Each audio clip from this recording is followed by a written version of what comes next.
Good morning to you, Chair, and good morning to fellow members of the Thank you National so Assembly. much. Thank you. The staff of Parliament, good morning to you. The members of the media, we greet you, all of you.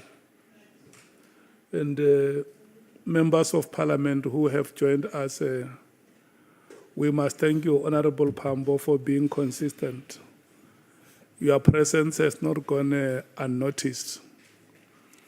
Honorable members, let me take this opportunity before we start with the proceedings and congratulate Honorable Mwango and the Inkatha Freedom Party for having had a successful event over the weekend celebrating the 50th anniversary, the Golden Jubilee of the IFP. Thank you so much, Honorable Mwango, and all the best to your party. Thank you so much, Honorable Chairperson.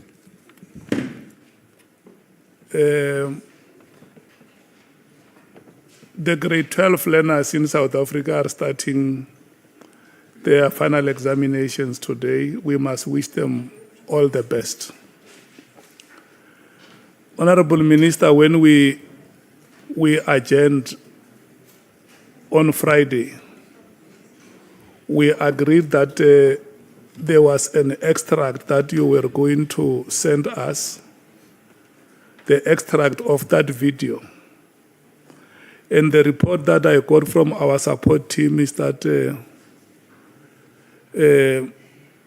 inquiries have made with your team, and up to now we haven't got any positive response. So we are going to proceed with today's activities without that extract. And this is how the order of the day is going to be.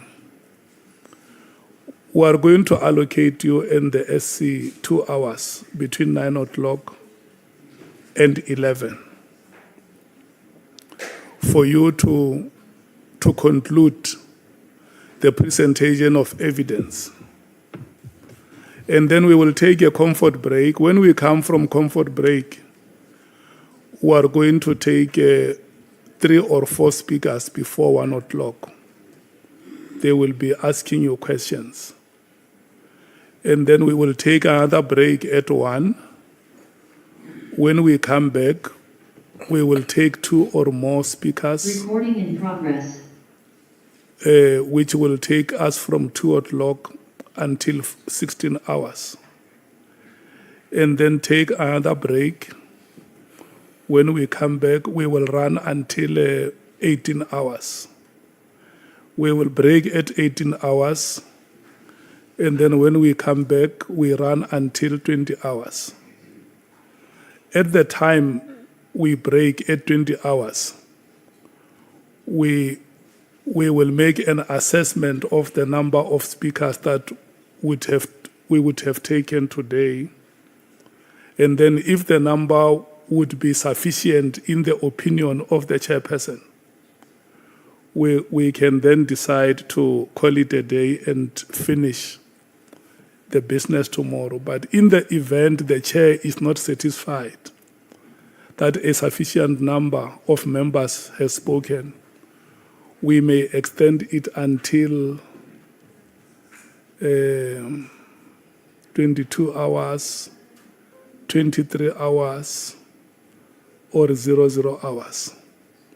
So I just felt that I should state this so that we are clear, all of us, before the commencement of the proceedings, how we intend to run the activities of today.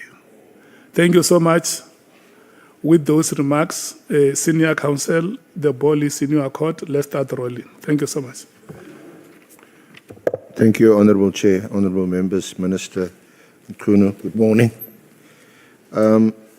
I think the one housekeeping matter you've already addressed, that's the question that was asked by Honourable Malema about the exact timestamp in the audio recording which you provided on Friday, Minister. So hopefully you'll get that to us. That's the clip where you allege that General Mkhwanazi had threatened you or used threatening language, whichever. The other issue is that you have requested us to play a clip of the 5th of March Portfolio Committee meeting, where again, General Mkhwanazi had made allegations that you know Brown Mkhwanazi. Although I must say, Honourable Chair, that it's the transcript, the full transcript of what he alleged and your response is in the transcript, which is in bundle 4 at pages 22 to 162. But you had requested the exact clip, and we'll comply with it. Otherwise, Chair, if I may just in advance, well, firstly, apologize to the Minister that occasionally it might appear that me or Mr. Nhlanhla, we're not paying attention to his responses, where we trying to exchange some documents. And today I think it's even worse with the little cramped space that we have. We also work together as a team, so occasionally she would either refresh my memory or ask me something. So it's no disrespect to you. I think it's from us being used to being in court, where you always tell the witness, you ask a question, and if you respond, look at the judge. Don't look at me. And then in that time, we might, but in this setting, we're looking directly across each other. So no disrespect is intended, Minister. So we appreciate your indulgence. We're going to deal with 4 topics in the time that we have available. Brown Mkhwanazi,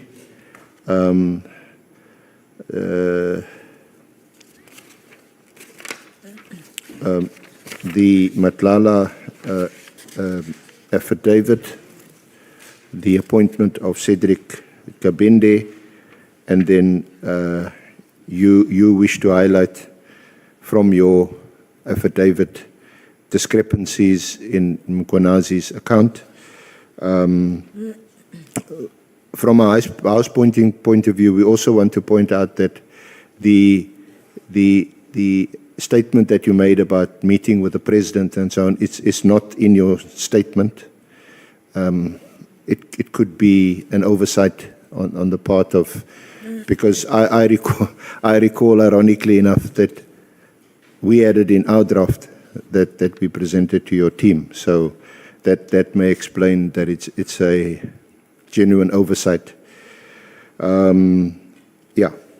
So just in relation to Brown Mkhwanazi, the allegations, as I said, it is contained in the transcript which I've referred to, and the allegation. Or let me first ask you, because you've requested this, could we play the particular clip that you've requested to be played? Is that right?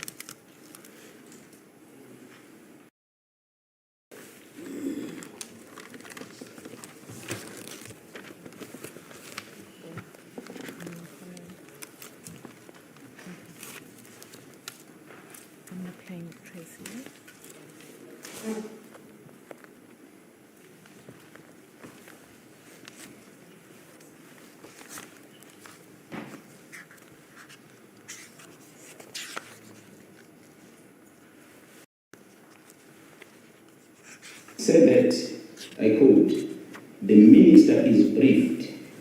He has just arrived in Lusikisiki." You will recall, colleagues, that we we had an incident in Sikisiki, a mass murder that happened there.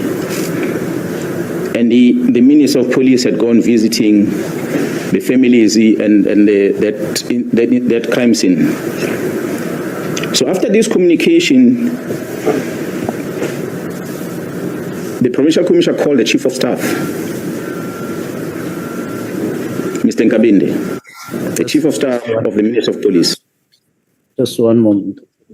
I thought we would start with my comments on the 5th. Yes. On the 5th No, you're absolutely March. And right, then go to Minister. The first clip is the 5th of March before the Portfolio Committee.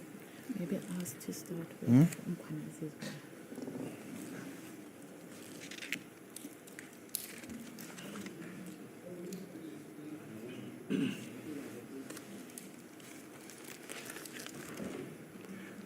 Just while we find that clip, it is on page, it is Exhibit Bundle 4, the transcript of the meeting of the 5th of March, starts at page 22, and it's on the paginated page 143, type page 119. And this is when the Provincial Commissioner addresses the committee. His address starts at page 139. The reference to Brown Mkhwanazi is at page 143.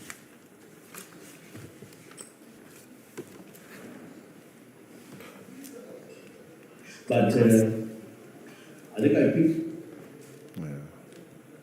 picked up something that Provincial Commissioner Mkhwanazi is saying about some fellow. 2 weeks ago, it does happen in a week or 2 or 3. I think a week and a half ago, I got somebody insisting that there's somebody who's going around saying he works with me wherever I am, he is there. And I said, show me the face. And it got to a point where he showed me the face, and I told him, I don't know this person. And a week before, there was another person, Mkhwanazi, who said is my younger brother. My younger brother died in 2005, and I don't have any other. And so when the person says you really, so I think we must be very circumspect when people come to us and say I must be an associate of this and that. I'm no associate to the person that John Mkhwanazi referred to. But I appreciate whatever they discussed, and then those things come out so that I understand who is saying what, where, and so on.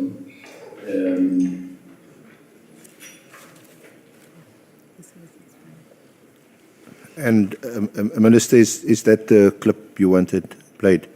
And it sounds like it corresponds with your response to the Portfolio Committee, which is at page 160 of the paginated papers, at 136 of the type pages, from about line 7 or 8, where you said, but I think I picked up something that Provincial Commissioner Mkhwanazi is saying about some fellow 2 weeks ago, and it does happen in a week, 2 or 3. I think a week and a half ago, I got somebody insisting that there's somebody going around saying he works with me wherever I am. He is there. I said, show me the face. And it got to a point he showed me the face, and I told him, I don't know this person. And just earlier,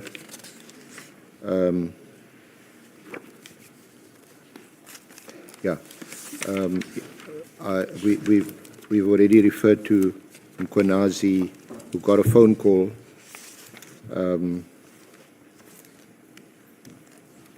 that's at page 143 from line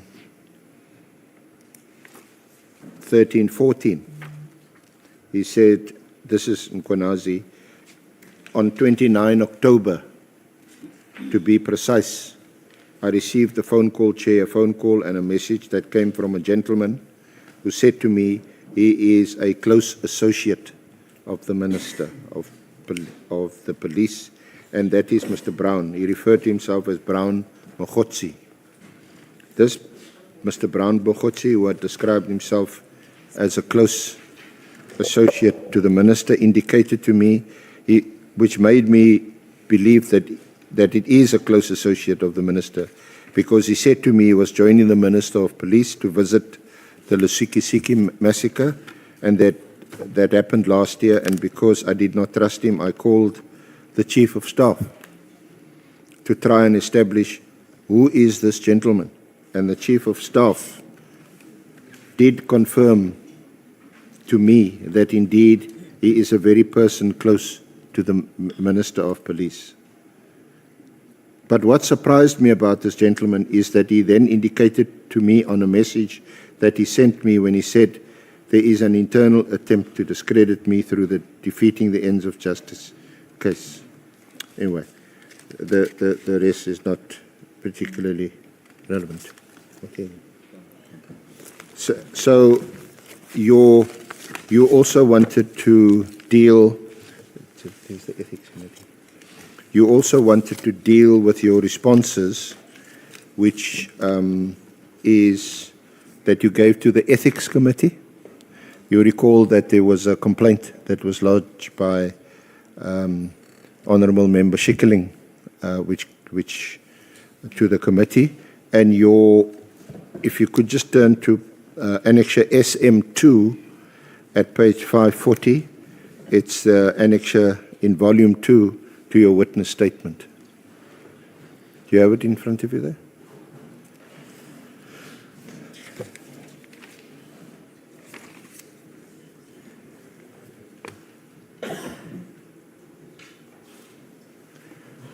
At page 541, this is from your affidavit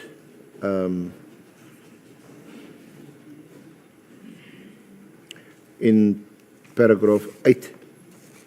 You reference the exact time of the recording. And then you also refer to your response, which I've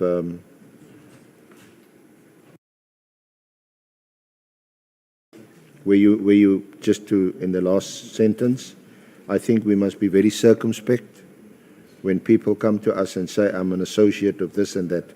I'm no associate to the person that General Mkhwanazi referred to.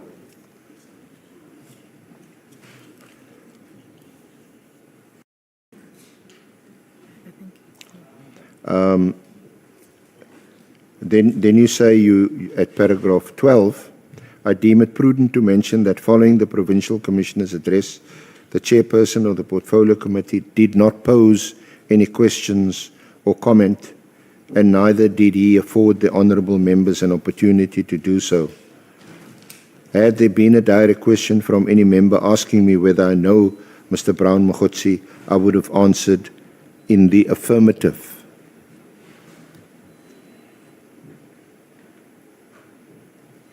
And then at paragraph 13, subsequent to the Portfolio Committee sitting, I was made aware of an audio recording between myself and someone I had spoken to.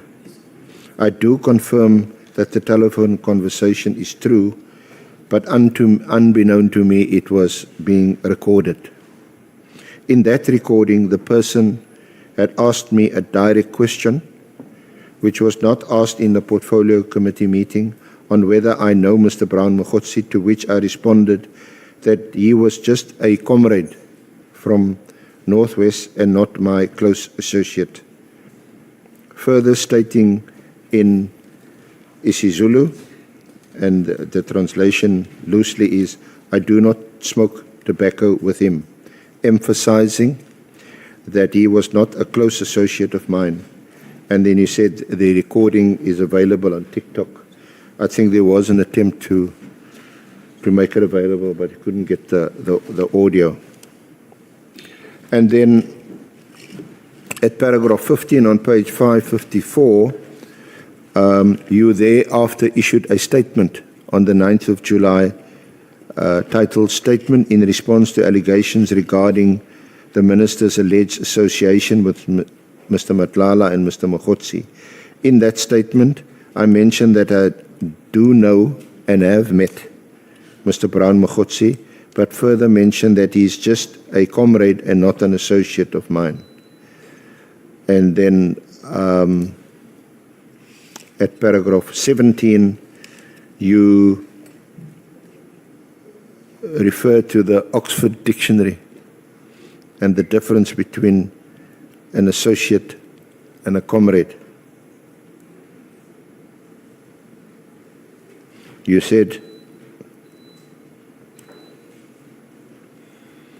associate and comrade, as per the Oxford Dictionary, the word associate, which is a noun, means a partner or companion in business or at work, whilst the word comrade, which is also a noun, refers to a colleague or a fellow member of an organization.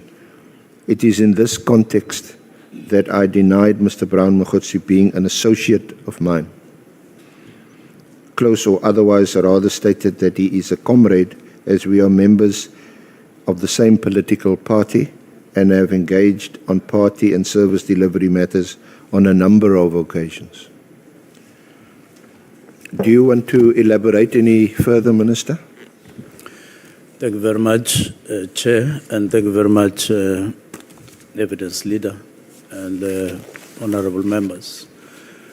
As you heard, in the Portfolio Committee of the 5th of March, after all other reports, I was asked by the Chair whether I wished to make comments, and I made 4 comments. The first comment that I made says, I was approached by somebody who says there's somebody who goes around as per the clip, saying they work with me and they travel with me. And I asked to see the photo. In fact, we had a small conversation, after which I said, I wish I could see the fellow. And he called, and then he showed me the photo. Now, I don't mention where this happened, and I don't mention who the person on the photo was, partly because with time constraints, and I wasn't necessarily, that was not the focus of the Portfolio Committee. So I was just relating a story, my story.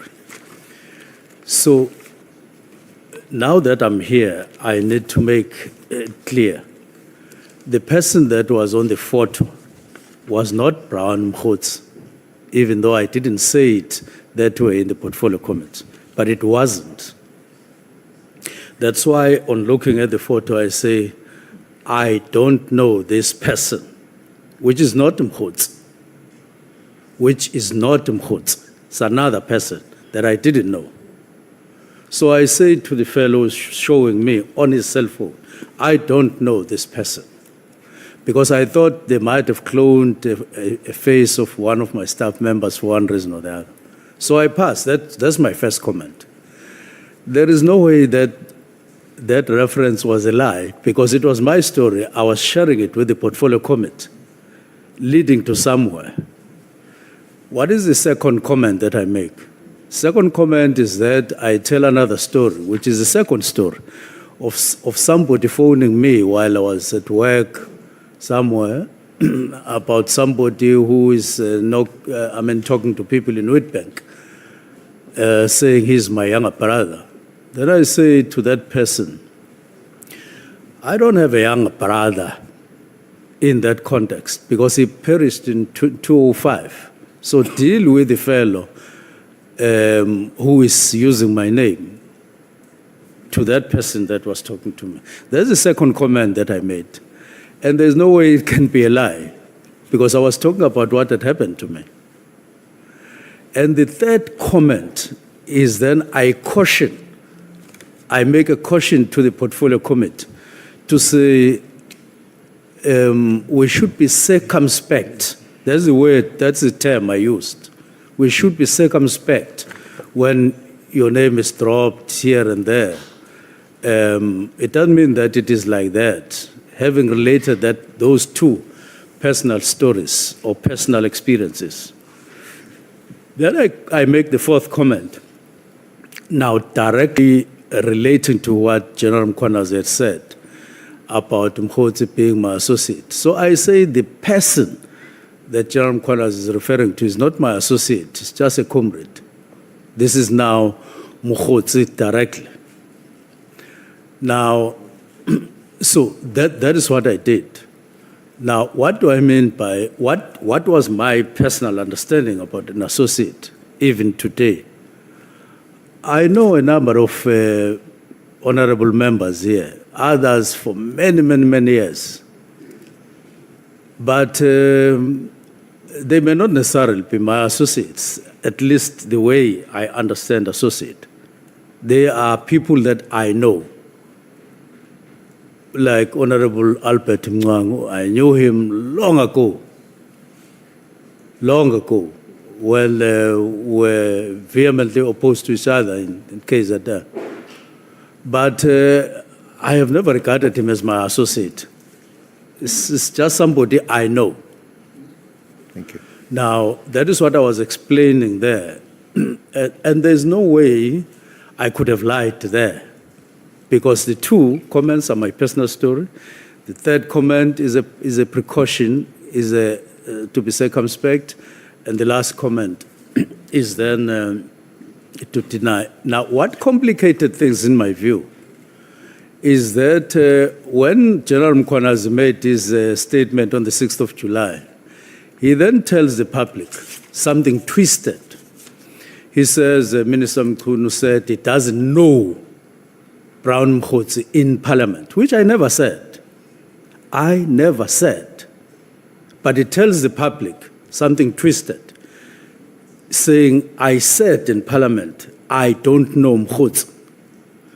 When I actually said I don't know the person who was on the phone, not Mkhwanazi, and that was not Mkhwanazi.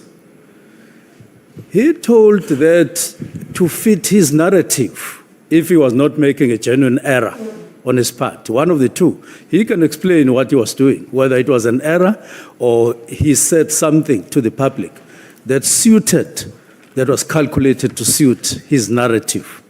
I never said in the Portfolio Committee, I don't know Mkhwanazi. I said he is not my associate.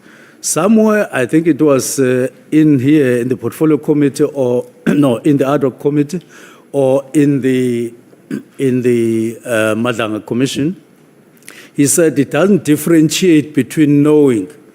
He even spoke about a friend, the difference between a friend, knowing, comrade. He said something like it's similar to him. That is to him, not to me.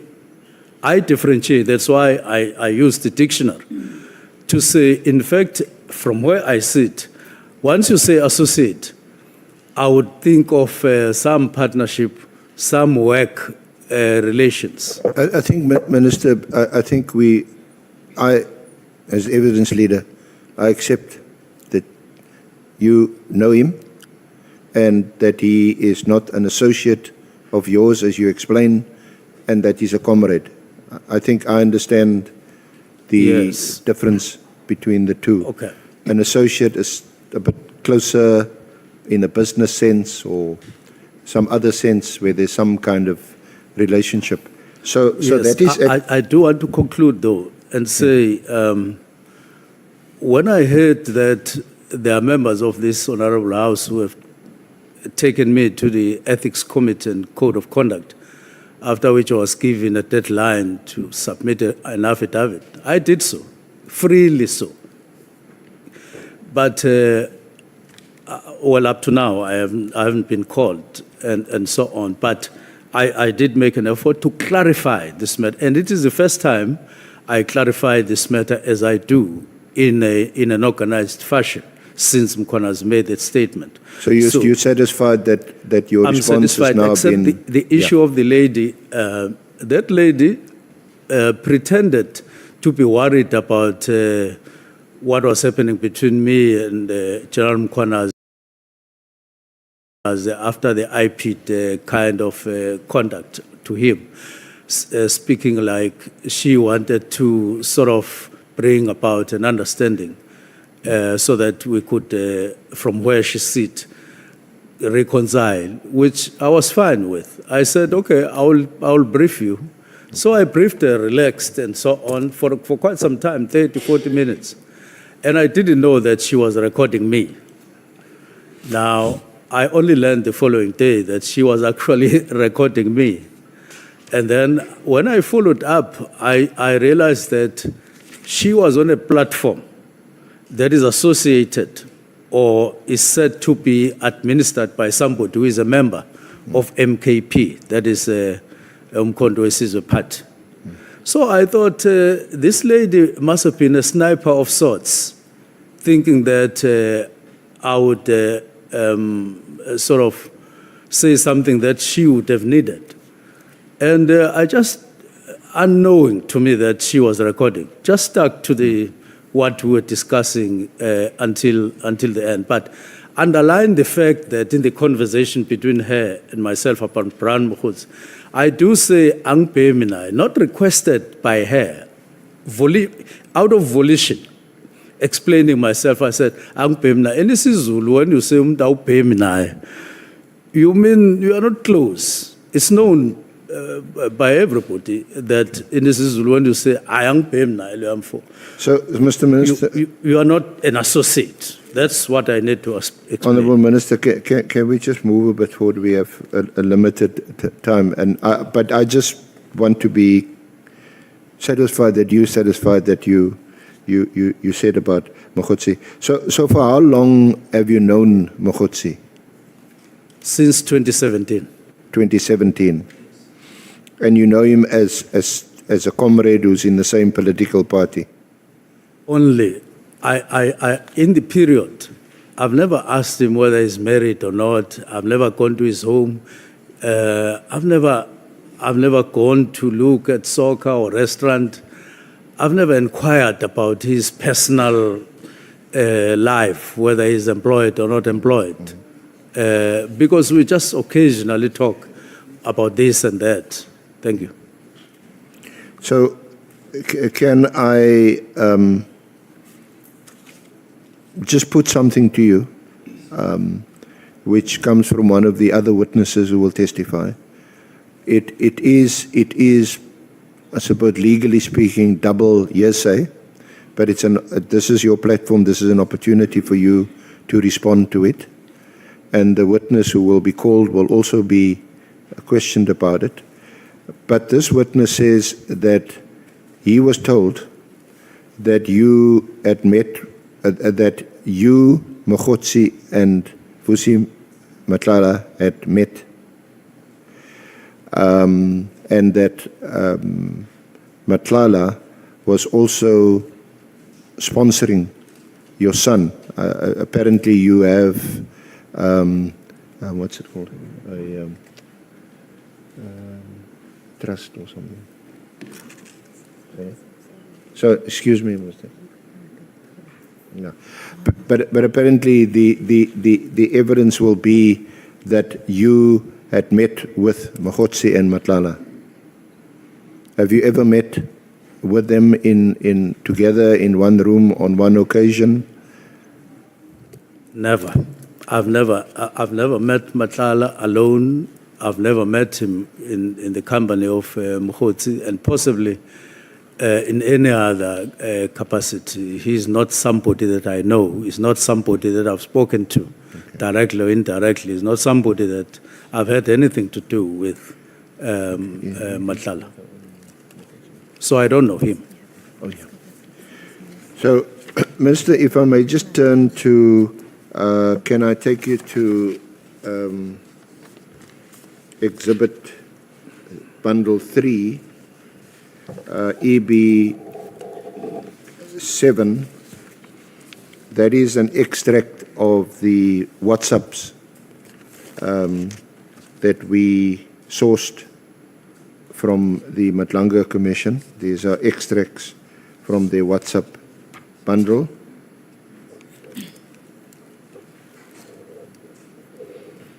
And on page 78,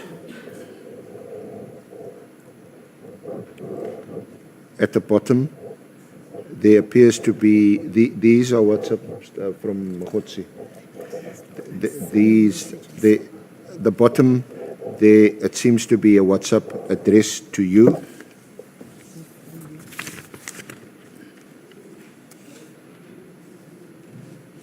And then on page 78, this appears to be addressed to you. Minister, I'm going to get the case number and this judgment for you. Now we got something proven by the court. This is the matter now which either Sabia or the minister can charge Khumalo and apply Rule 9 of the disciplinary hearing. It took the Constitutional Court to release a man who was sentenced to life imprisonment through a forced Section 204 confession. Imagine Comrade Senzo, after 30 years of democracy, having this kind of policing. The good thing is now that there is not, these are not allegations, but a court judgment. These are apparently signal messages. Then on the following page, 80,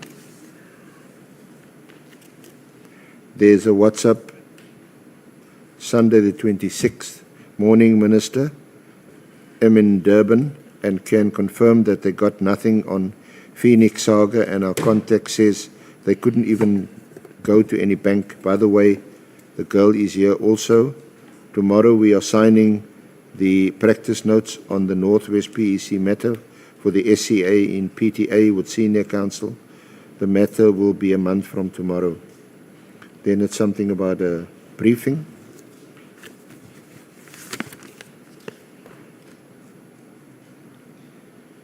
Any other? Okay. Yeah. So Minister, those appear to be addressed to you and your comment, please. Yes. Number one, I think these two messages they were sent to me coming from Mkhwanazi, if I have some recollection of them. Now, I wouldn't have responded to both, and I think I never responded to both, simply because I didn't quite understand what he was referring to in the first one, talking about judgment and all of those. And it wasn't, or it wouldn't have been for the first time that Mkhwanazi would send to you something that you wouldn't understand unless you sat down. And so he sent that, and I looked at that, and I didn't have quite a good understanding of what he was talking about. But I didn't inquire, I didn't follow up. I took it as one of the messages that he would send to you, and you would know what they are referring to. On the second one, although you have made them disappear, first message, I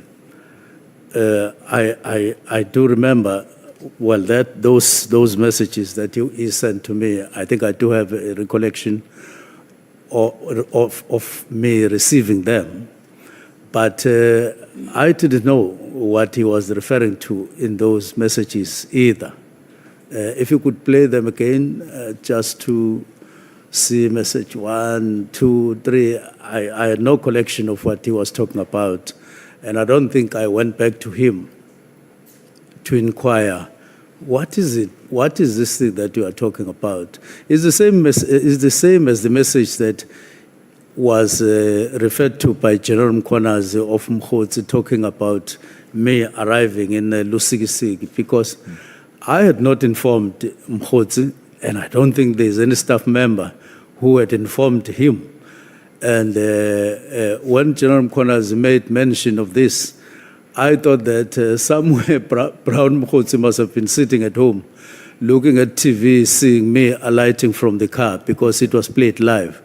And he types a message to General Mkhwanazi to say, Minister is arriving, and General Mkhwanazi thinks that he is in Lusikisiki. I don't remember whatsoever Mkhwanazi seeing him in Lusikisiki, and I wouldn't have known what he was there for. Okay. But TV, I mean, can be played, and we can research that to see if there was any face of it was a very serious matter, and they would have been seen somewhere by somebody that Ufunan Mkhwanazi and so on. So he must have been typing this thing sitting at home somewhere, Minister is arriving, which was seen by everybody in the public. And a notice had been given the previous day that I would be in Lusikisiki, and it went to public. And so he must have been doing, because I've sort of concluded afterwards that he's quite a bit crafty in somehow. Sorry, Minister, sorry to interrupt you. I need to just move a bit. So you confirmed that you did get this message from if I recall very well, to the best of my ability, do you have Mkhwanazi's number on your phone? Yes, I do. So when he messaged you, you would... Yes, I would see that it's Mkhwanazi. This message comes from Mkhwanazi, and I think I do remember these ones. But I didn't know This is... I'm not so clued up about this, but this is apparently on Signal. Pardon? This is on Signal. And WhatsApp, he would send those messages. So what is...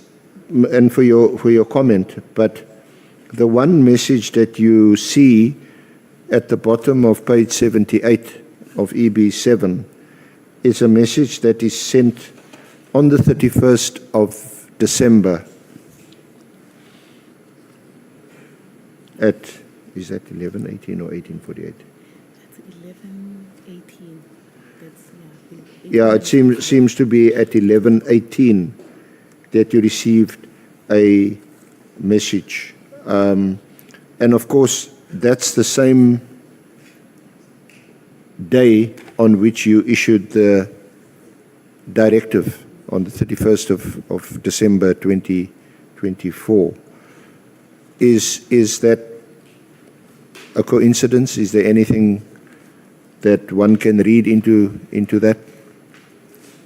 That you were in Signal or WhatsApp contact with Mkhwanazi on the 31st of December 2024 when you issued the directive? Where is that message on the 31st? There isn't a message. It's just a. It just shows. Well, as I can't go any further than what appears from the WhatsApp. Where is it?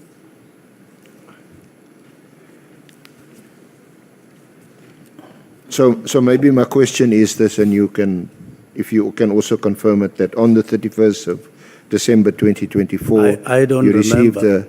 I don't remember sending any message to Mkhwanazi on the 31st, but unless I see it, I don't remember at all. And I think I was quite busy for the longest time on the 31st, writing the directives. I don't think I did, but let me see the message. All right. So can we move on to Nhlanhla? Yes, we can, on a note that I don't think I sent a message to Mkhwanazi on the 31st. I don't remember at all. I don't remember at all. It is a... But we can pass. It's from him to you. It's from him. So it's not alleged that you sent him a message. On the 31st? Yes. What was he saying? I'm not sure whether it's not apparent, Minister, from the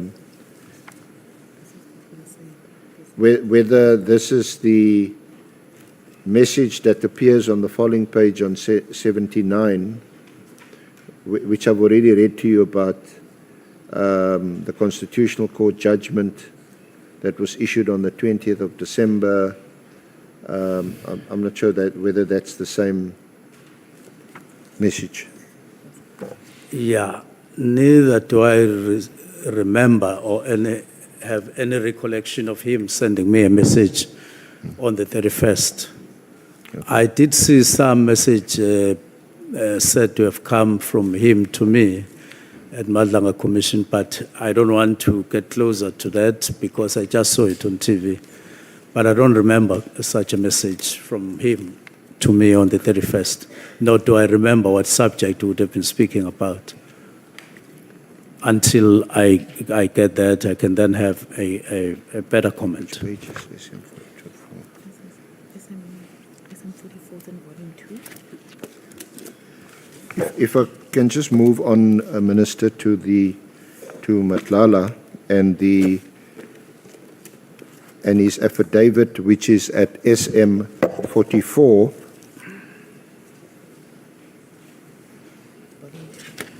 It's in volume 2.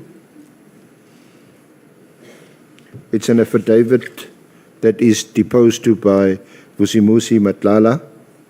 It's date stamped the 22nd of September of this year, 2025, and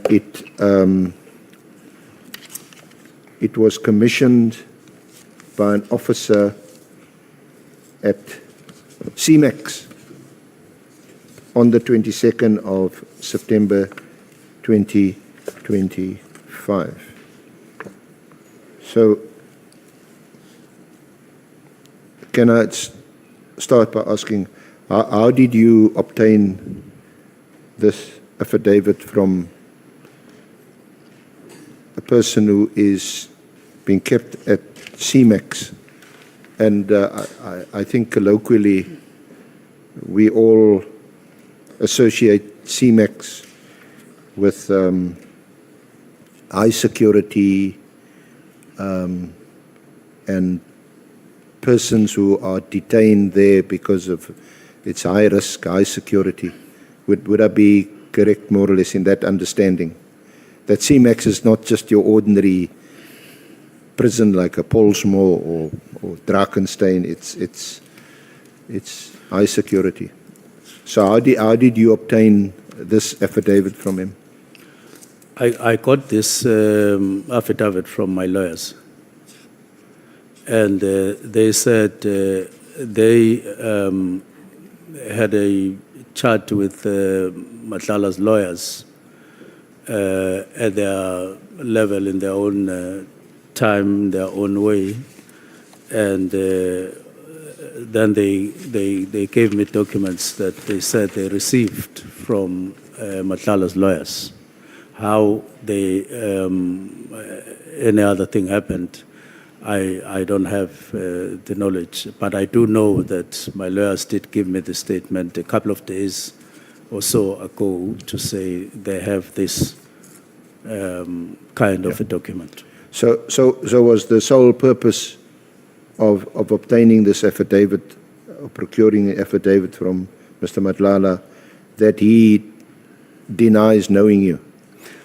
On several occasions since I started preparing, I have been emphasizing to my lawyers that I don't know Nhlanhla.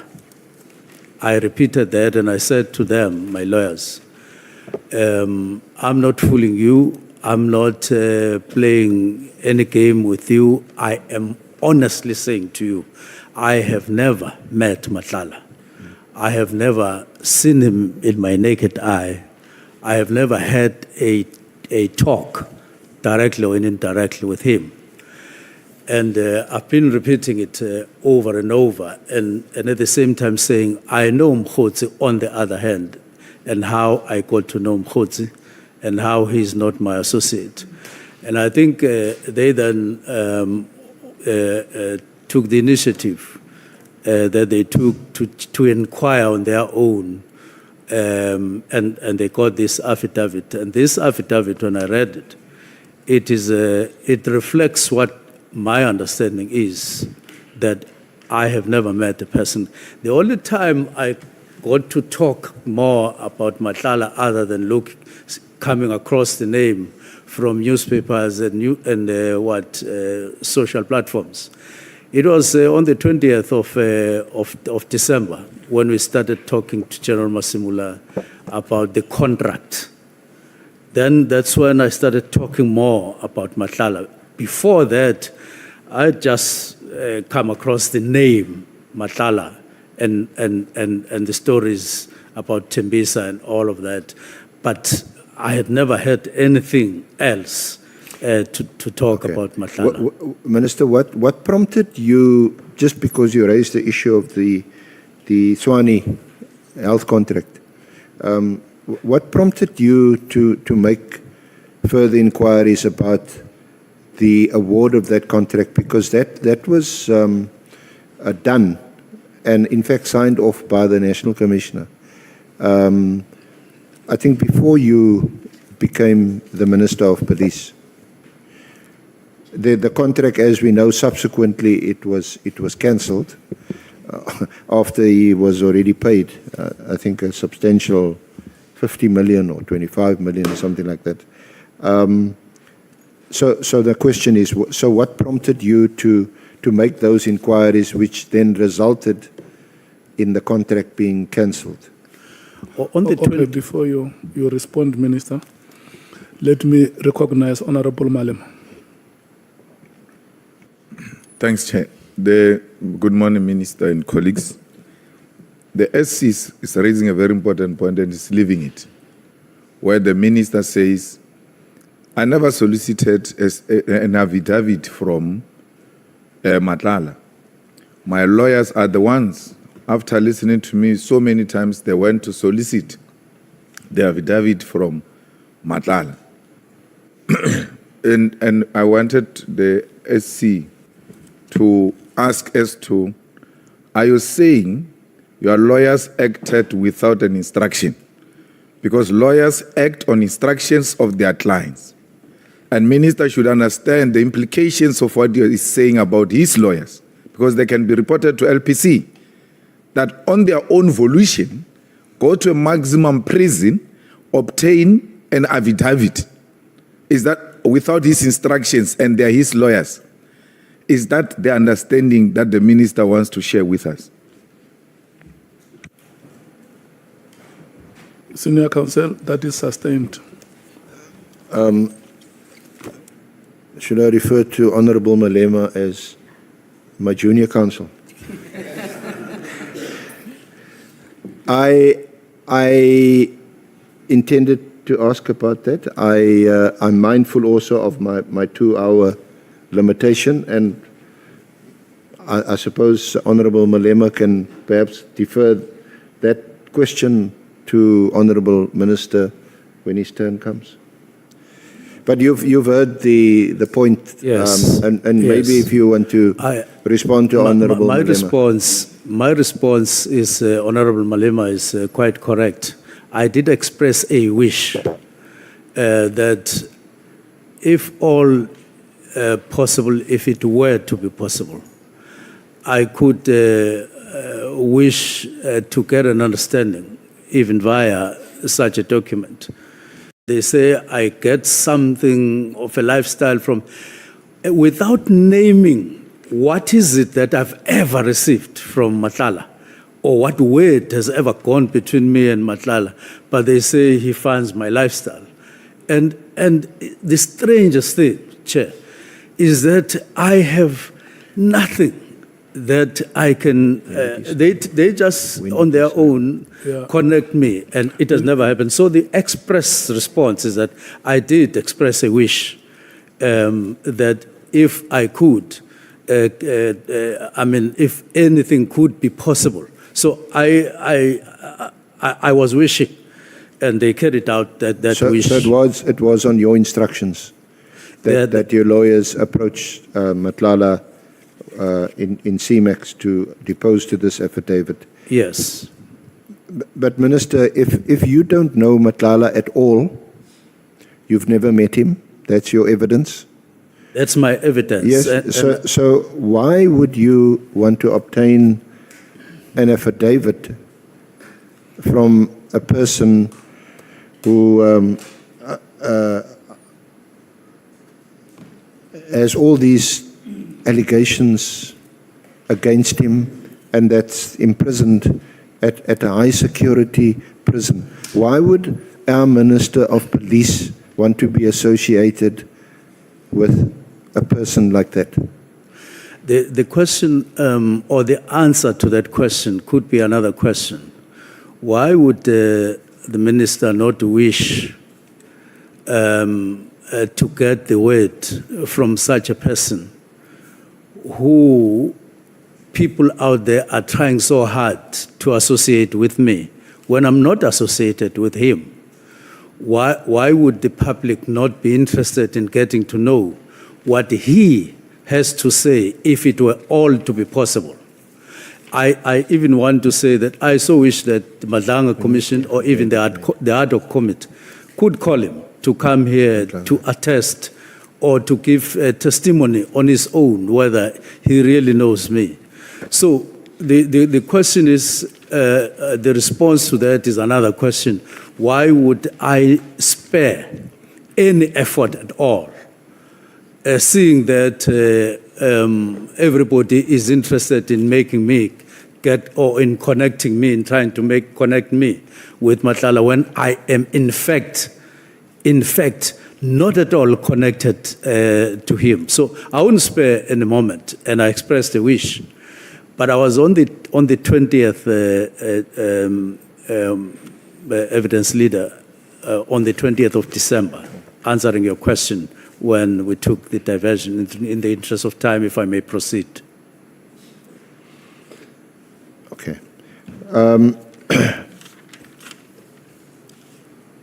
Can I just also for the record, Honourable Chair, Honourable Members, and Minister Mchunu, that when I earlier referenced that the National Commissioner had by then signed the Swanee contract, it was in fact just signed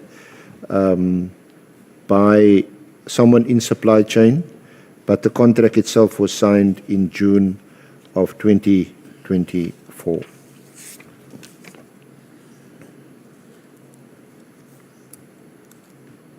Now, I had already put this to you, but again, just for the record, I'd indicated that a witness will be called to say that Nhlanhla had a business relationship with you to support your campaign to become the ANC president or deputy president, and had also made some contribution to your, I think for your son. Yes, to respond to that, I have no knowledge of such. Now, when I saw something like dinner, I saw something like a list of people who are said to have come to Cape Town for dinner, invited supposedly by myself. It almost shocked me because I had never had any discussion with anyone, Brown Mkhwanazi to be exact, about any dinner anywhere, about any contribution anywhere, and so on. So I saw all these things for the first time as we do this. As a matter of fact, I have a diary that is included here. Okay. To start with, I saw the list when I inquired. What list of guests are these? Because in January 8 dinner, it doesn't happen the way I'm hearing is said to have happened. You don't have your own dinner within dinner. You just go there as invited and you get allocated a table. You don't Just come with to assist Minister also perhaps to speed up. I'm sure that honourable members will also ask you questions on this, but you deal also with the January 8 celebrations on page 82 to 88 of your statement. It starts at the bottom. Did Nhlanhla pay for my associates or guests in the January 8 celebrations? You may want to reference that or look at it. Yes. I'm saying I've never asked, or I didn't ask anyone to organize any dinner whatsoever for me during that period. And to be specific, I never asked Brown Mkhwanazi to organize any dinner for me for whatever reason. I didn't. Nor did I compile any list and gave it to anyone to be brought to Cape Town. I never asked anyone to organize accommodation or whatever for me. And as a matter of fact, to start with, my diary was pointing me elsewhere. As a matter of fact, I didn't attend January 8 dinner and rally in Cape Town. I wasn't in Cape Town at all. I left Cape Town on the 8th, and January 8 was going to be on the 11th. Because of, no, first it was just the ordinary program. This one, I think, at George, I went there for that particular function. But then this is on the 8th, and then on the 9th, which was Thursday, I departed Cape Town for Durban because there was going to be a memorial service of Professor Bengu, who had passed on. And I'm a relative of him, and I knew him very well. And I was invited to speak at his memorial service at Ishawa. So I flew early in the morning, 6:05, to go to Durban and then proceed to Eshowe. That's where I was on the 9th. And then on the 10th, it was his funeral. So I went to his funeral, which was at Beguzul Hall at the University of Zululand, still in KZN. That is on the 10th. And after that funeral service, I then flew from Richards Bay to Gqeberha. That is Nelson Mandela Bay. An ugly incident had taken place there of a young police officer who got brutally murdered. And I went to his funeral because of the emotions that were there, and to be with the family and with his loved ones. And that's how I spent those days. Now, I didn't know any dinner. I didn't organize any dinner. I didn't send any list. And when I saw the list of people called, said to be my invitees, I know of no one here. There's no one that I know that I would have invited to such a dinner. It's impossible. It's impossible to just find yourself a list of people flying and saying they are coming to your dinner. So I deny with evidence that I had anything to do with that dinner sponsored or said to be sponsored by Nhlanhla, nor did I ask him directly or indirectly via any person to organize any dinner for me. If somebody went on to do this, it was not on my behalf, not in my name. I never associated or got involved in such. It was all a surprise to me when all these things unraveled afterwards. Thank you, Minister. Okay, can we just move on to Mr. Cedric Nkabinde? He was your chief of staff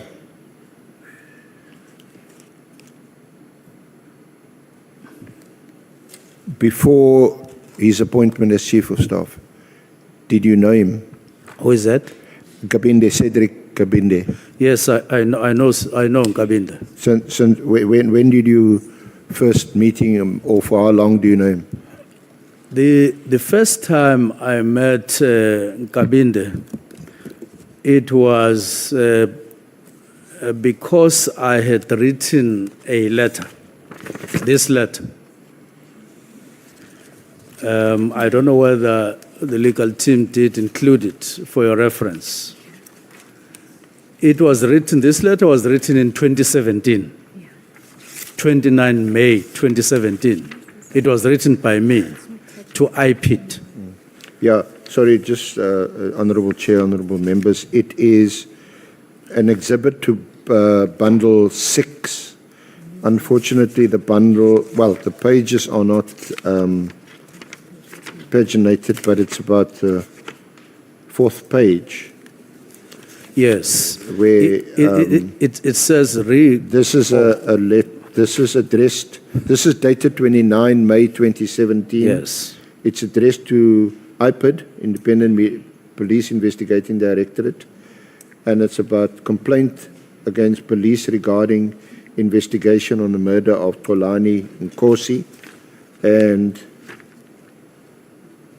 it was written by you. Yes, it's written by me. Yeah. Yes. If I could elaborate. How I got to know Nkabinde, it was as a result of this letter. And I want to emphasize that I heard General Mkhwanazi talking about the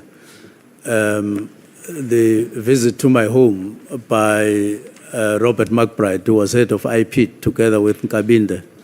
Indeed, that incident did take place, but not the way he was relating it to the public, because he spoke about them flying a long way to Durban and then driving a long way to Mpangeni as if it was leisure and as if it was some So is this in 2017? In 2017. When McBride and Kabinde, who's also with IPID, when they were with IPID. And yes. Yeah, they come to your house, to your home. Yes, at Mpangeni. And after receiving this letter. Yeah, and was that after you were no longer the Premier of KZN? No, I was no longer. Okay. So they visit you in 2017 at your home? Yes. Is it in connection with this, with your complaint? Yes. That you lodged with IPID? Yes. Because there was some allegation or some insinuation that Yes. you were somehow involved with the death of Xolani? Yes. And Xolani was your one of your bodyguards? He was my staff, not really my close bodyguard, but he was part of the security team that he would advance where I go and check, and then he got murdered at some point, and I wasn't there around Mpangeni. I was working in Ladysmith when I heard it was in the evening that he had been murdered. It was around 8. So that was the first time you met Nkabinde? That was the first time I met Nkabinde, and then I explained my matter, the basis of this letter, to McBride, Robert McBride. Yeah. And after we discussed the basis of this letter and everything I was complaining about, Robert McBride allocated Nkabinde to deal with the case. He said, take his details, take whatever, remain in contact, he will give you feedback on your matter. And that is what exactly happened. I maintained contact with Nkabinde. He gave me feedback in terms of what was happening. Now, the real thing that was happening is not what was insinuated in what General Mkhwanazi was saying. This was a grave matter where I believed I was unjustifiably being pursued by the Hawks, following this incident, because the Director of Prosecutions in KZN had actually advanced 7 reasons why there wouldn't be any prosecution where I got to be associated very strangely. Who was the KZN DPP at the time that cleared you? I can't recall the name and surname, but following this incident, to give you some clarity, this incident at Mbangen, I followed up the matter as to where police were on the matter, and then I heard that it is now with some units in a Tegwini police unit that were investigating it, and I was satisfied with that. And then after that, I then followed up again. Then I heard that there was a rumor in KZN that I was a suspect myself in the matter of Xolani. Xolani comes from... So did you lodge or file your complaint with IPID before you heard that you were now also a suspect, or was it afterwards? No, it was after. Afterwards? Yes. I heard that I was a suspect. And this got the family very worried and myself very worried. And I had the services of a private investigator myself to say, no, now that there's a story going around, which I don't know anything about, let me safeguard myself and get a private investigator. And that matter then it then took its natural course. In other words, police were investigating, and on the other hand, the private investigator got involved. Was a private investigator that you appointed? Yes, I had appointed. Did this private investigator work with or assist the police? Yes, to ensure that the matter is investigated objectively, because there were now rumors, very, very ugly and strange rumors of putting me there and so on. Now, finally, what happened is that, that those matters were clarified, and the people who had been involved in the matter of Xolani got arrested. And I believe that they are still in jail as we talk, because the matter was thereafter properly investigated and so on. Now, the other matter of me being associated with him and then pursued, I smelled a rat and said, why would Hawks go out of the actual investigation? Because I do even remember that I spoke to Provincial Commissioner, he was acting, Jula, where I said, Jula, I now hear that I am a suspect. Look, if I am a suspect, this is my address, my home address, this is my office in Durban, this is my office in Pietermaritzburg, as a premier. If you conclude your investigation and somehow you need me for anything, including arrest, this is where you'll find me. Otherwise, I'll be on the road working. This is my number. And I think a week thereafter, he said, no, he wrote to me and said, you are not a suspect. There is a process going on investigation, which led finally to the arrest of people who had pulled the trigger, and those who had taken his cell phone, being identified and all that, and the matter was closed. So it was very strange that Hawks then started pursuing the matter on the other hand in a very strange way. It was for that reason that I then wrote the letter to say, no, what is this now? And then McBride brought in Kabinde, and then they started investigating. And to cut matters short, did Kabinde engage with the Hawks? They engaged the Hawks, the head of Hawks in KwaZulu-Natal at that time, to say, what is this? What is the basis? And they found out that he said, according to Kabinde, when they inquired with him, he said he was not satisfied with the reasons that were advanced by DPP, and the procedure was that they would have appealed to the national head of prosecutions instead of pursuing a matter that was now closed by DPP at provincial level. And that was out of procedure, what was happening. So once I'm sorry to Yes. speed it up a bit, Honourable Minister. So once the suspects were apprehended, they were prosecuted, Yes. and imprisoned. What happened, or what was your relationship with Nkabinde? He is now working for IPID. Yes. That issue has now been resolved. So just fast forward a bit. What did you continue to have a relationship? Did it strengthen with Nkabinde? Did it become personal? Just tell us a bit about that. It was now very loose and very relaxed, not pursuing anything, because I was now satisfied. I need to have mentioned that what I said to Jula was that you can pursue me if you feel I'm a suspect, but don't lose sight of somebody whose hands are with Xolani's blood, and there's evidence to that effect. You rather do both. Yeah. And I put that very strongly.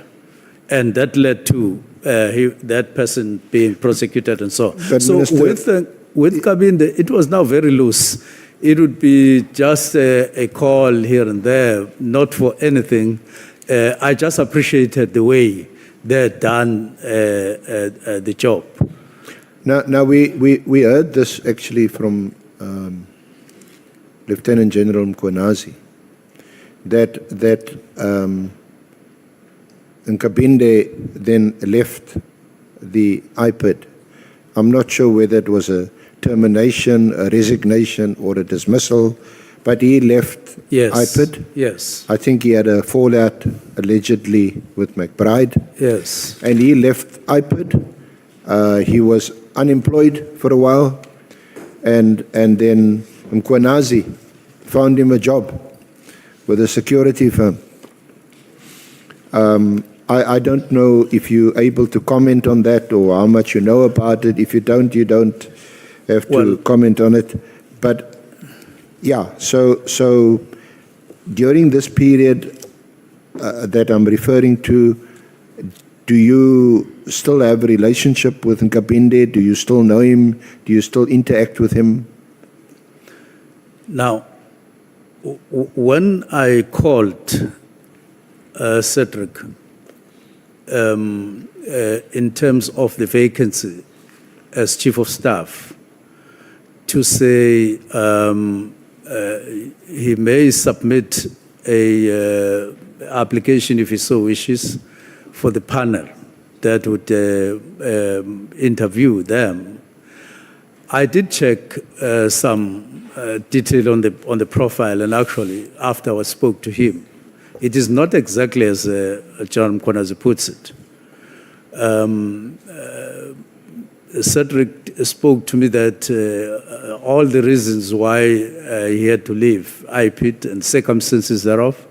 After that, he got employed by the bank in their forensics department and so on. And he told me that John Mkhwanazi actually knows that Cedric got employed in the bank because he would invite General Mkhwanazi to functions of the bank because they were close, and he would attend. So he knows beyond any doubt that he got employed. So he found it strange that he is said to have been unemployed. Yeah, they. I'm not sure what the position is currently, but they were friends. They were close. They were. That's Yes. how we hear about these phone calls between Mkhwanazi and Nkabinde. So, Well, I'm not let's sure. just fast forward a bit.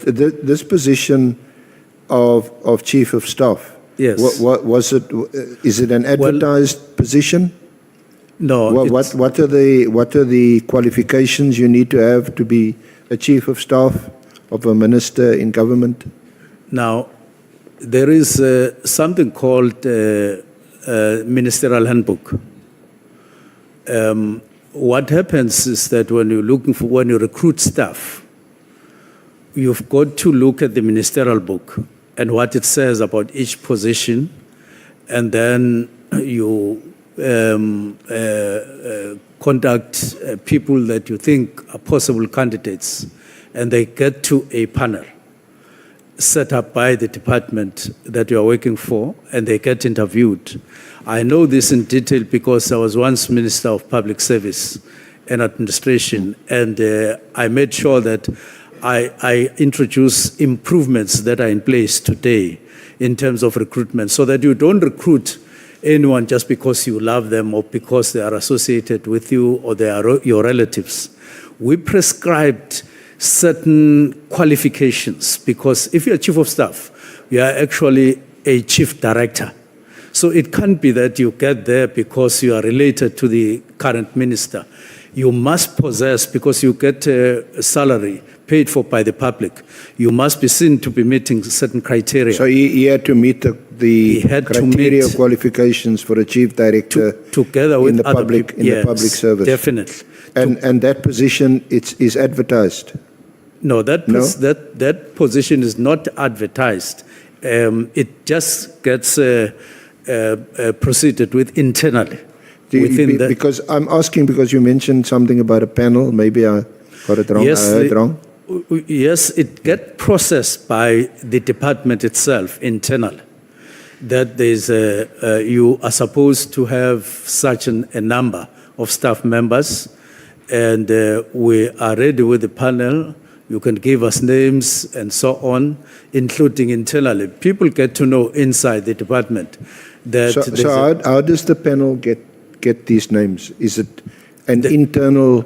It's an internal arrangement that you give them names of people, but other people get to know that there's a post internally within that department, and they apply. But it is a risk thing in the sense that when anyone who works with you, who agrees to work with you, has their term attached to your term. So being minister, you get appointed, but at some point you get appointed, you know that you will get disappointed at some point. And when they come, they know that they will be disappointed together with you. Yes. So you can't easily leave a permanent post only to be disappointed the following week or so. No, I just want to understand, how did Nkabindi's name get into the mix? If this was an internal process, how did his name get? It's an internal process. Did you put forward his name? You put forward the names as a minister, but you also allow, if there are people internally that can apply, that would wish to apply, and they do so. And so they therefore submit their profiles, why they think they are suitable, and so on. And then they get interviewed. That's the bottom line. They get interviewed. They get interviewed, and do they then make a recommendation to you, or do they? They do. You make the appointment. They do give me results of the application on various aspects of what these people know, what they have in terms of skills and all of those things, even qualifications academically and so on. And then you say, look, I would rather take so and so, and looking at compliance and all of those matters. And those records, would one be able to access them? Would they be available? They get kept by the department. Okay. They get kept by the department. So from the list of names, how many names did you get? Well, it is in accordance with the establishment for your support as minister, as prescribed by the Ministerial Handbook. They allocated a specific number. So it's a limited number. On what basis, or for what reason, did you prefer Nkabinde as Chief of Staff? Is it because of your relationship with him, which started in 2017 when he was working for IPID, That is one factor, but the other factor is compliance. His educational qualifications, his experience, which is related to police. I had a chief of staff, but when I came to police, I realized that, look, I would benefit from somebody who has background. This is a large department, it's a police department. I would benefit if I were to get somebody who has some understanding of how police work and so on. And I found that he met those criteria. But as a minister, when you do so, you also need somebody who you think you can trust, and so on, somebody you have some background with. And yes, that was one factor that I considered. Now, I understand that he was only a non-commissioned, lower-level police officer. He had no senior police experience. The post of chief of staff didn't require that I look for somebody who must have been a brigadier or must have been a general or something like that, because there was no such prescription. Prescription is there that a person must have a certain level of qualifications, and he met those qualifications with a degree in policing and all of that, and so the level is not necessarily prescribed. Actually, you can even get somebody who has no background of policing, but I needed somebody. I thought I needed somebody who had some background of policing, because I was all of a sudden appointed there, and therefore I needed that kind of leverage. And I suppose the other maybe unwritten criteria or qualification, or rather criteria, is you need to appoint someone that you can trust. You definitely need somebody, especially chief of staff. Yes, that you have a certain level of trust with. But at the same time, you can trust a person, but only to find that they have no related experience, nor do they have qualifications. And therefore, it's quite a number of factors that you have to consider when doing so. I also asked because there is a WhatsApp which I'll find, or ask to find, where I think it's Mkhwanazi or Nhlanhla, they say that they're looking for your number, and then it says that they should ask Nkabinde for your number. Are you aware of it? Do you want to comment on it? Not. Or would this be the usual protocol? If I want your number, Honourable Minister, do I have to go through your Chief of Staff to get your number? Now, I'm not sure I'm aware of that, but in case it happened, it wouldn't have been something that would have happened for the first time. They phone PAs, they even phone other people that I work with looking for the number. It depends on who the person who wants my contact gets to know or to get to contact. It's not just the Chief of Staff only, but they also do talk to other people that I work with. In some cases, they even talk to my wife wanting my numbers. But that's at a very personal level, isn't it? Well, not when it comes not necessarily. to work or business relationships. You lose quite a chunk of your private life. They would phone her on something related to my work, wanting an appointment or something like that. Even my children, in some cases, they phone them and they say, give me your number, only to find that it's something related to work. A person requires an appointment with me for some reason or the other. It happens. But Minister, of course, it's in this context, because yes. I'm sure you'd be concerned about it. I mean, it's in the context of, you've heard various allegations about Mkhwanazi and Nhlanhla. It's in that context that there's reference to him and that he'll provide your number. Is that appropriate? Is that a satisfactory state of affairs? Now, I don't know what Senior Counsel is talking about, because I haven't come across it where the two would have wanted my number from Chief of Staff, but if it did happen, I'm just wondering what they would have wanted that number for and when and all of that. But as I indicated earlier, I indicated that I started interacting with the name Nhlanhla, not him, after the 20th of November. So if they were looking for my number after the 20th via the Chief of Staff, it could have been something to do with that issue. But even there, I would still, wonder what it was all about. Okay.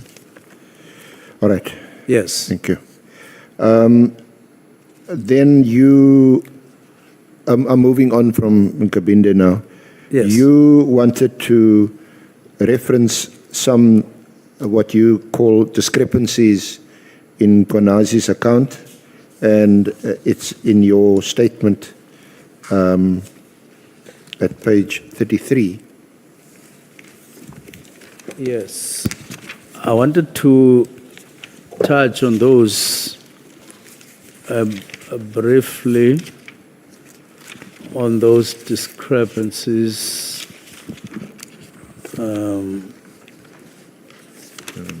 Which bundle?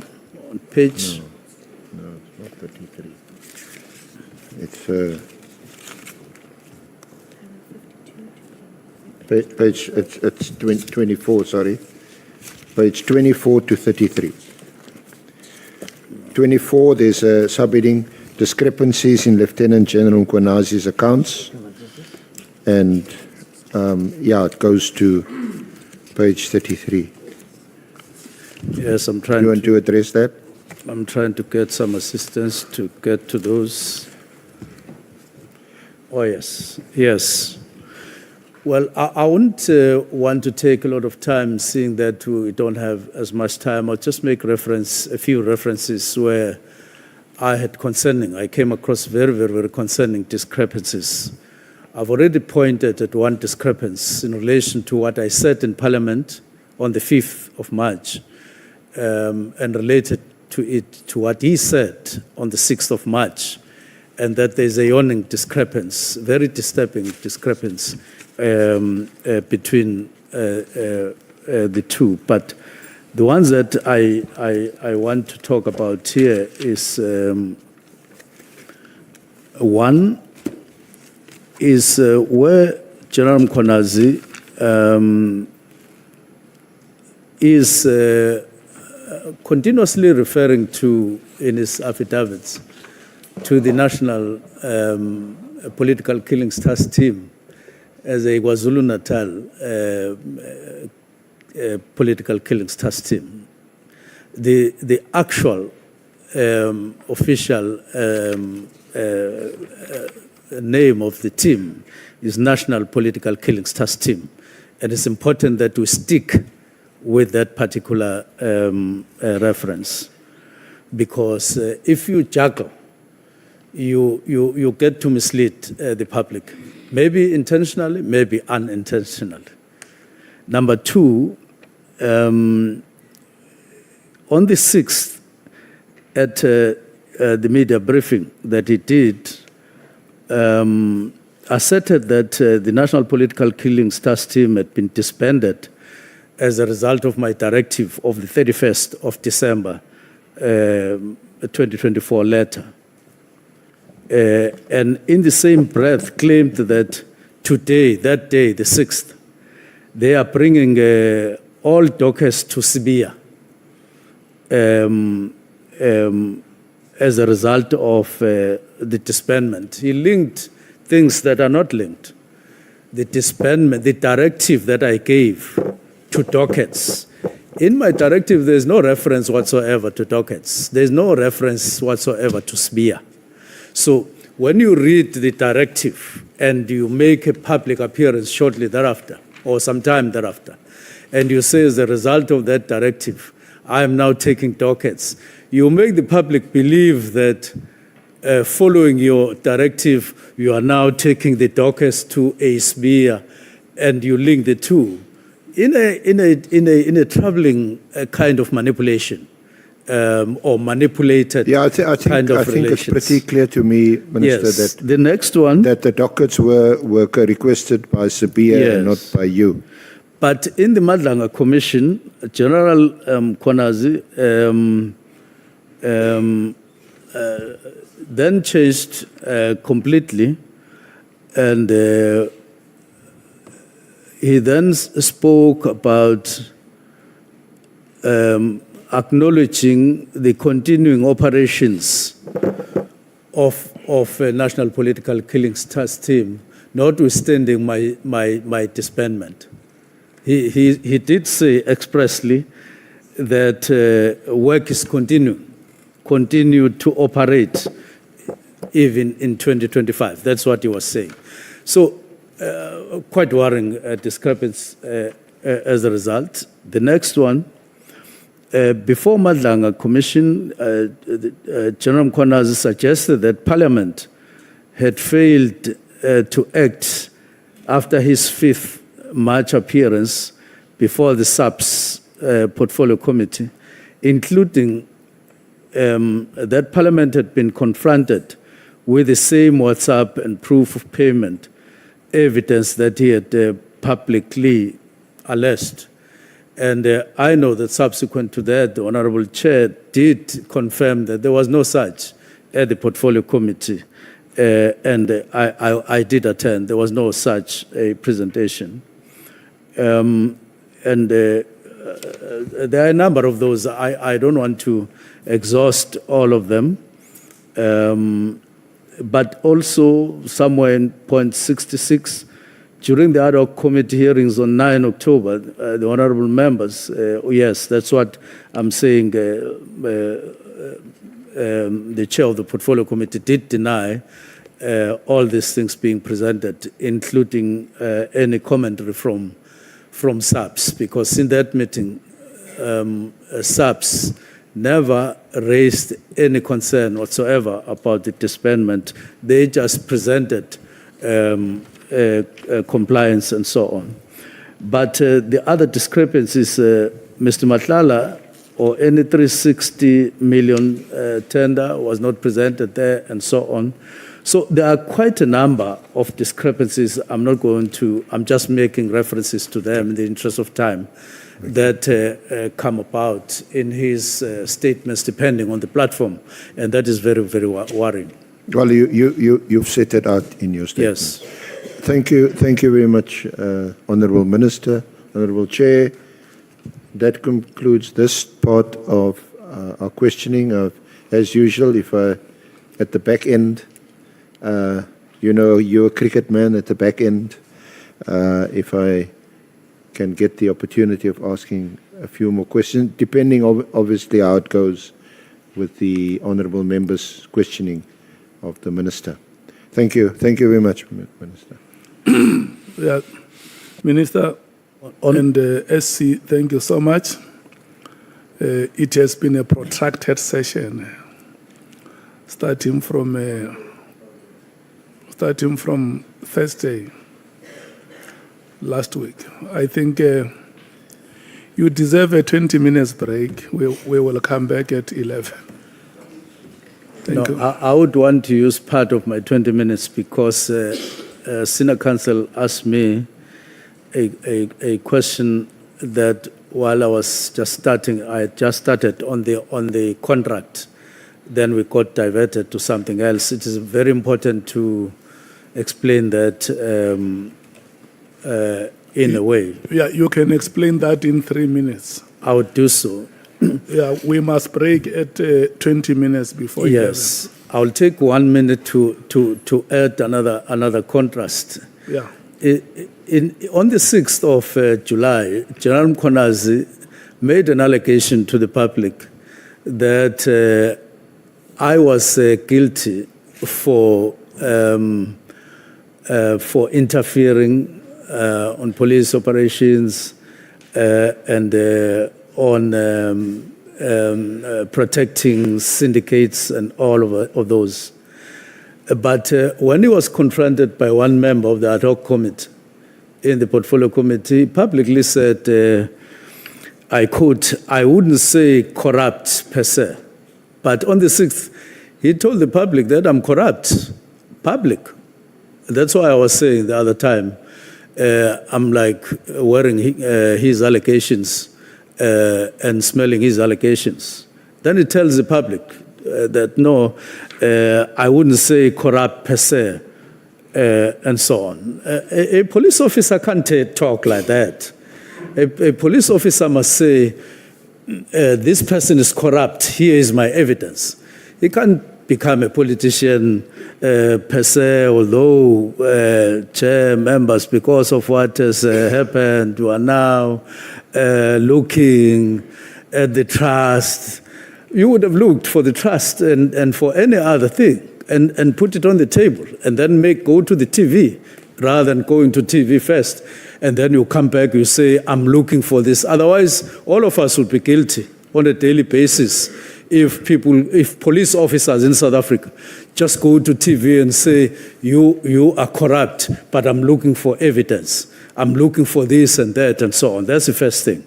Very, very worrying contrast if we could have high-ranking officers working like that in the Republic. But let me go for this. On the 20th, Chair, it's important to highlight that it is Minister of Police, Senzo Mchunu, who at this moment is on suspension, who initiated the cancellation of the tender, 360 million. And I read that News 24 article early in the morning, just after 6. And when we were flying to KZN together with the National Commissioner, I gave him my cell phone. I said, have you looked at this thing, this article? And he looked at it and he said, yes, I know about this. I did make an inquiry with supply chain about this, and they said, no, the tender had been done properly. That's what National Commissioner said. And he added by saying, if you want a briefing, I can organize a briefing for you. And I said, National Commissioner, I would want a briefing because if the Portfolio Committee asked me about this, I wouldn't be able to answer, even though it was awarded before I came. And that's how we landed at the process that was now reviewing this, which ended up with all of us agreeing that the tender was so flawed that it actually shouldn't have been awarded in the first place, and it led to its cancellation. So I want this ad hoc committee to know, and everybody to know that I initiated the cancellation. So I was very worried when National Commissioner made a joinder at Nhlanhla Commission saying he wonders whether I knew that the tender belonged to Nhlanhla. The article I showed him on the cell phone was clearly written Nhlanhla. He saw it. So I didn't know why he is now wondering that I possibly may not have seen.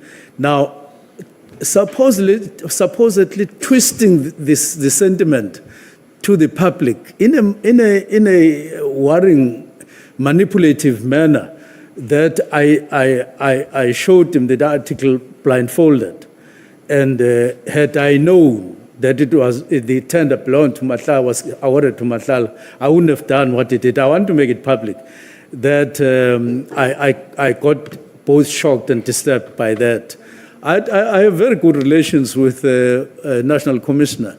He would have known me by then, and it shouldn't have surprised him. And even now, if I see the thing, I would still have said, cancel this tender. And that's why I engaged on the process and saw it to the end. I saw that the tender had been awarded to Nhlanhla. I deliberately initiated this and followed up even in January, leading up to the cancellation. And I confirm that I stand by that initiative. Thank you very much. Thank you so much, honorable members. May we break until 11 o'clock.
Africa. Honorable Minister, I will go straight to, I'll go straight that you gave on the 31st of December through the correspondence that you wrote. You know, Minister, when I'm looking at that correspondence and the timing of it, I can say that it was very much contentious, given the fact that you were aware that the National Commissioner was on leave, and you didn't even have at least to brief the National Commissioner with your intentions to disband the PKTT. So that's why I'm regarding that directive, and it has that immediate effect on it. That's why I'm saying that the timing of that correspondence to me, do you agree to that, Minister?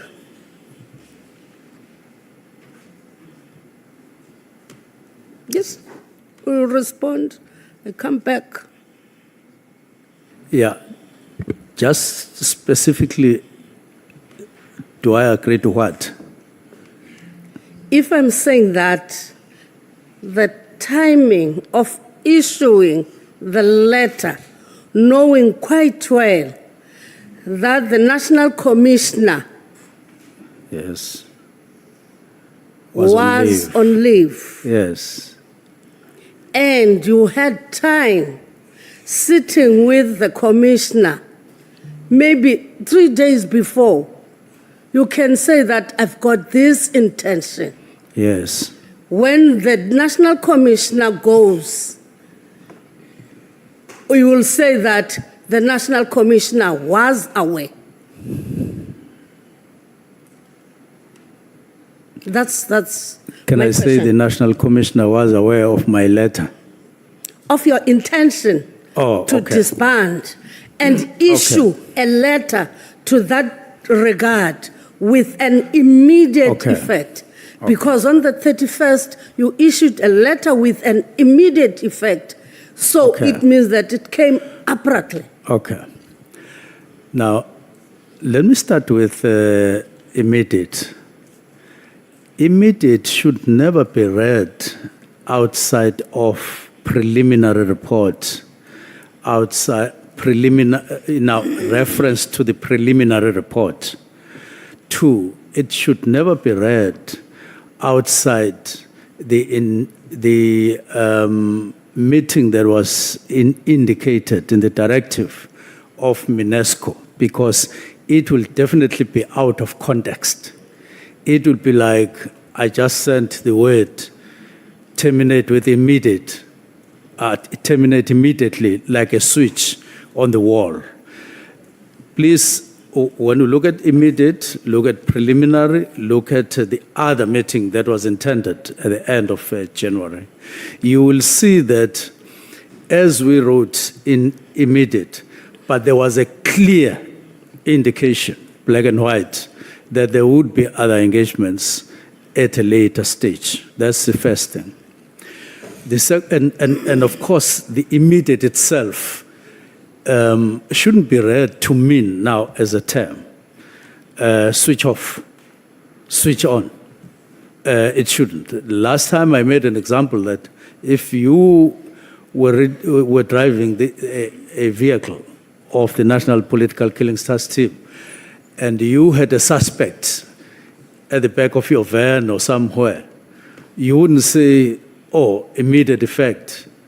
As soon as National Commissioner received this, he wouldn't have made a call to say, release all those who are in your cars throw the dockets and so on. That was not the intention at all. I even welcome the National Commissioner indicating at a later stage that when he responded on how to operate or implement the directive, that he came with the phased approach and all those matters.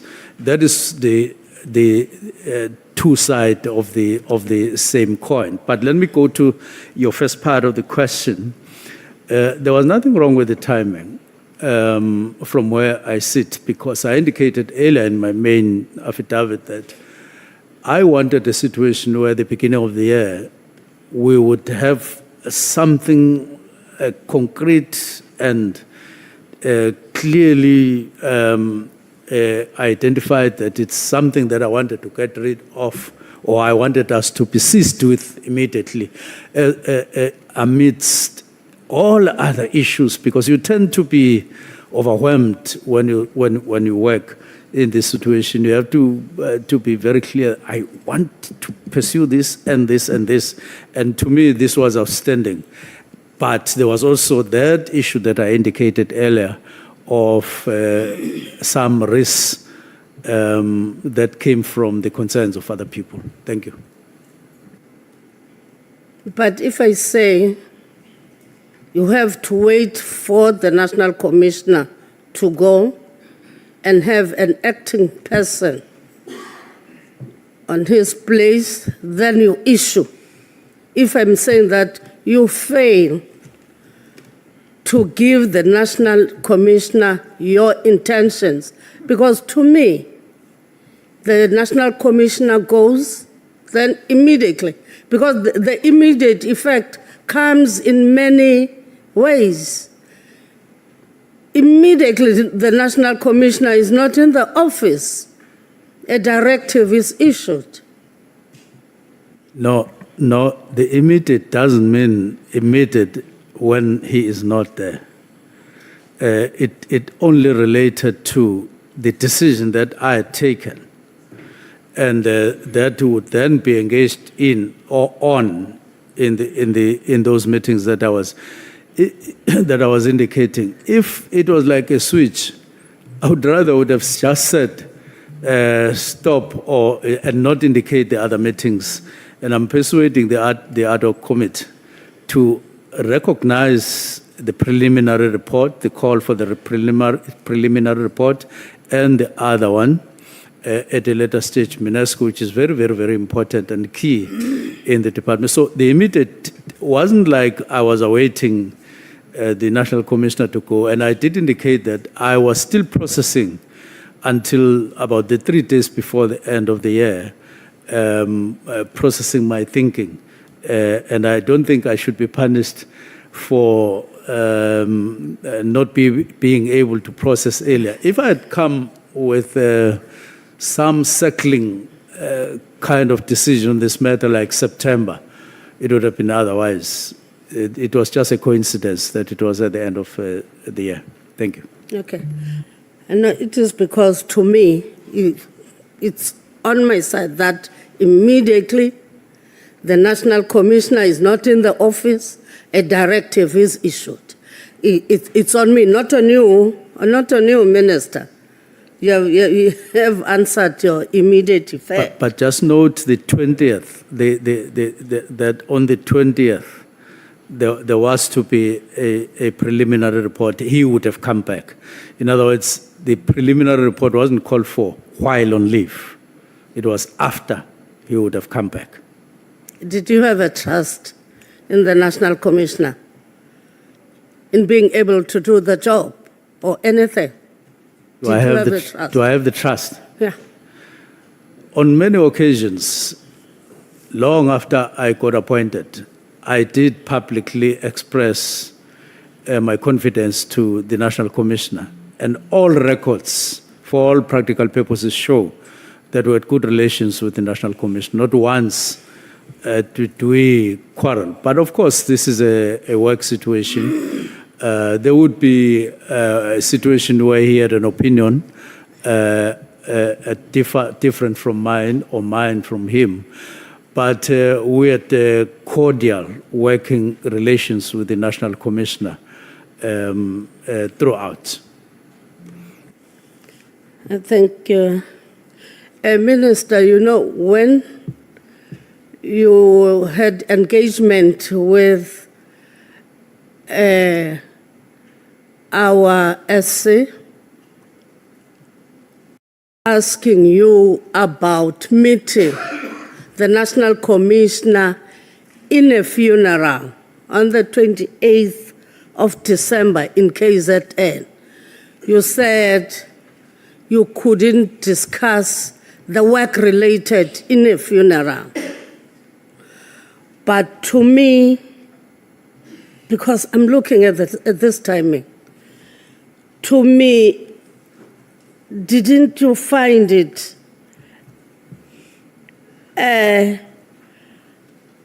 discourteous that you are with the National Commissioner, then 3 days after that, you're in a funeral, you don't even whisper that you're going to take this drastic decision of disbanding the PKTT. I'm raising this because this PKTT, I'm having a document here that was submitted today, and some of the issues are not correct, or that reflect on the political killings or of the politicians. I know you have said that on the political killings, you didn't want it reflect the reducing crime.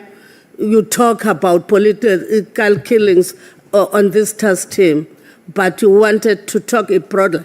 But now you have the National Commissioner in a funeral together with the Provincial Commissioner.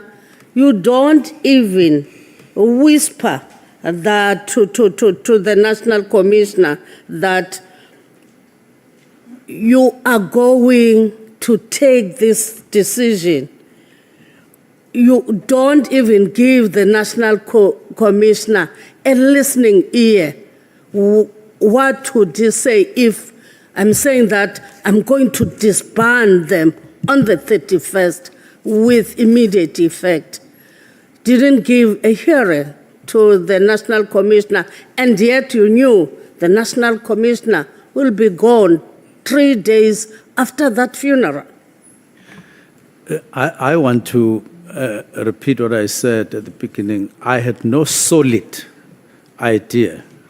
This is despite the funeral, that it's not normal that you would suddenly in a funeral remember but even if I had remembered, I did not have a solid idea of how to engage with the National Commissioner by then.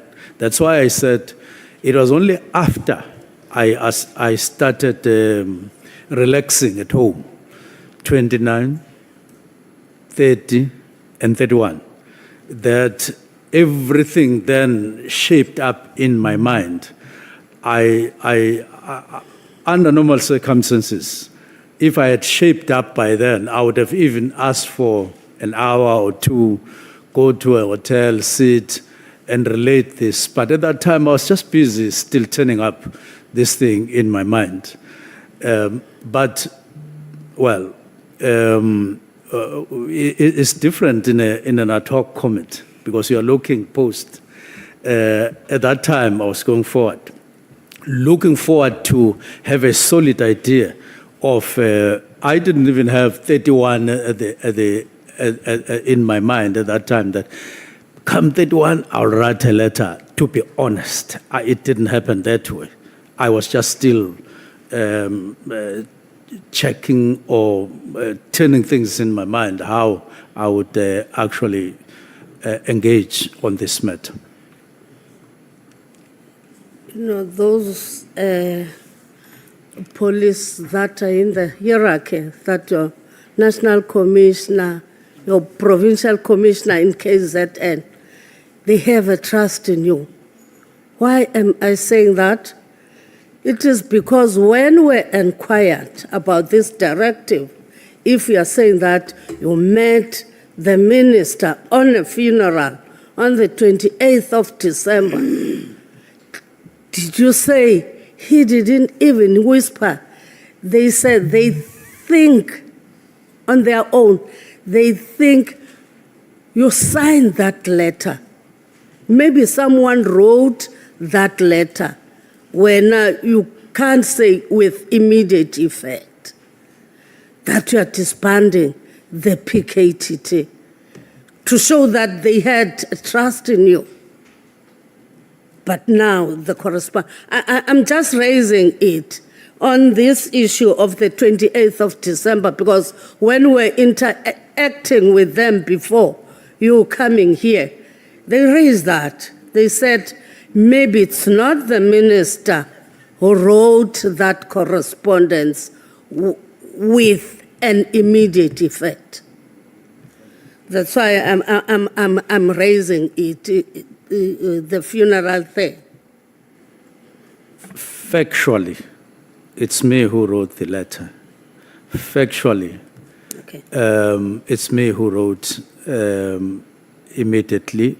And as I say, I had no solid view at the time on the date of the funeral, how I would deal with the matter. It only came once I settled at home for a few days, processing this in my mind.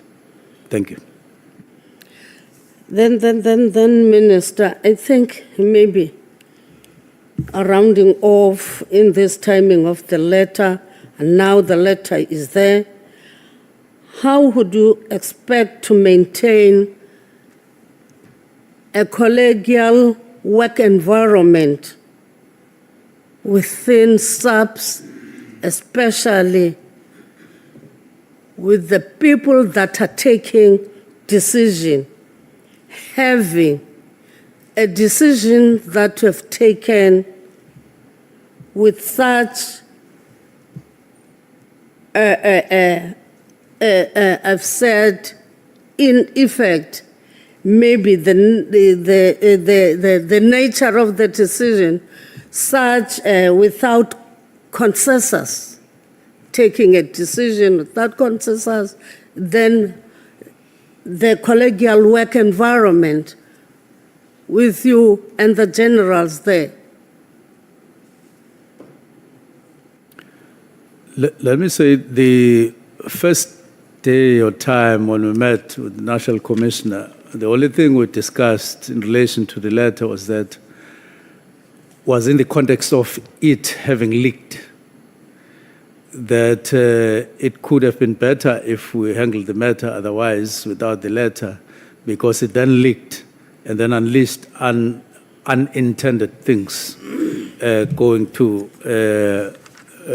other people for which it was not, or to whom it was not intended.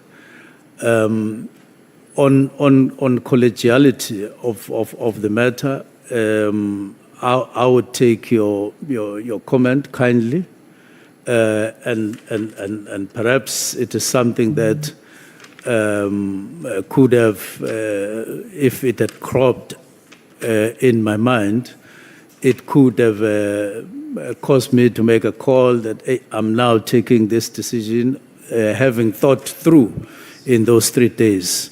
Now, I acknowledge that from you as a feeling, but I'm saying it shouldn't be construed that this matter was not of concern before that it had not cropped up in any meeting, the review, as minutes show, on the 1st and the 22nd, that we had, in fact, looked at the matter and commented the way we did before the letter was written. If you like, if there were strong feelings after those meetings of the 1st and the 22nd of November, I could have received a presentation that say, we heard your comments, we have your statements of the 1st and 22nd. This is what we, in case you arrive at a decision, this is what we think that the matter could or should be handled. It could have happened, and I wouldn't have rejected that. So nothing came after those comments or the need for the review, which I shared with the National Commissioner and other people in management. But I'm not wanting to point a finger to anyone. I'm merely saying that there was a scope for us to engage before, and we did engage. But when I finally took the decision, it was not out of the blue. There was a context, as I have indicated before, including on the structure, including on implementation. There was a whole context, to be honest, and we were now pressed with issues of budget, as I indicated, that needed to be acted on. Remember, I just have 5 years as a Minister of Police, within which to deliver and make a mark on a very pressing kind of environment where people are dying. You need to act and act urgently. Yeah, thank you, Minister. Minister, I know you dispute the fact that you didn't give a directive for the document to go to General Smear. But, however, can you agree with me that the effective or the effects of the directive that caused General Smear to take a chance and said the dockets must be handed to him because he saw a gap, because the directive is not saying anything about the dockets that the PKTT was dealing with there. I wouldn't agree with you, Honourable Member, on that, especially because my correspondence was to the National Commissioner, not to Smear. I've never sent a letter whatsoever to Smear, no email, no WhatsApp on dockets. Everything was discussed overboard. In fact, to be factual, the first word on the how part was it came from the National Commissioner. Remember that the first document on the how part substantively came in the form of the presentation on the 5th of March, where we saw phasing out and all those terms. They had come with the letter, I think, of the National Commissioner on the 22nd. It's purely the National Commissioner who came with these terms, which were now on the operational side of it, which were quite reasonable, because that is the terrain that you would have let in quite properly. So whatever Smear did, he wouldn't have done that because I had said or done anything to him.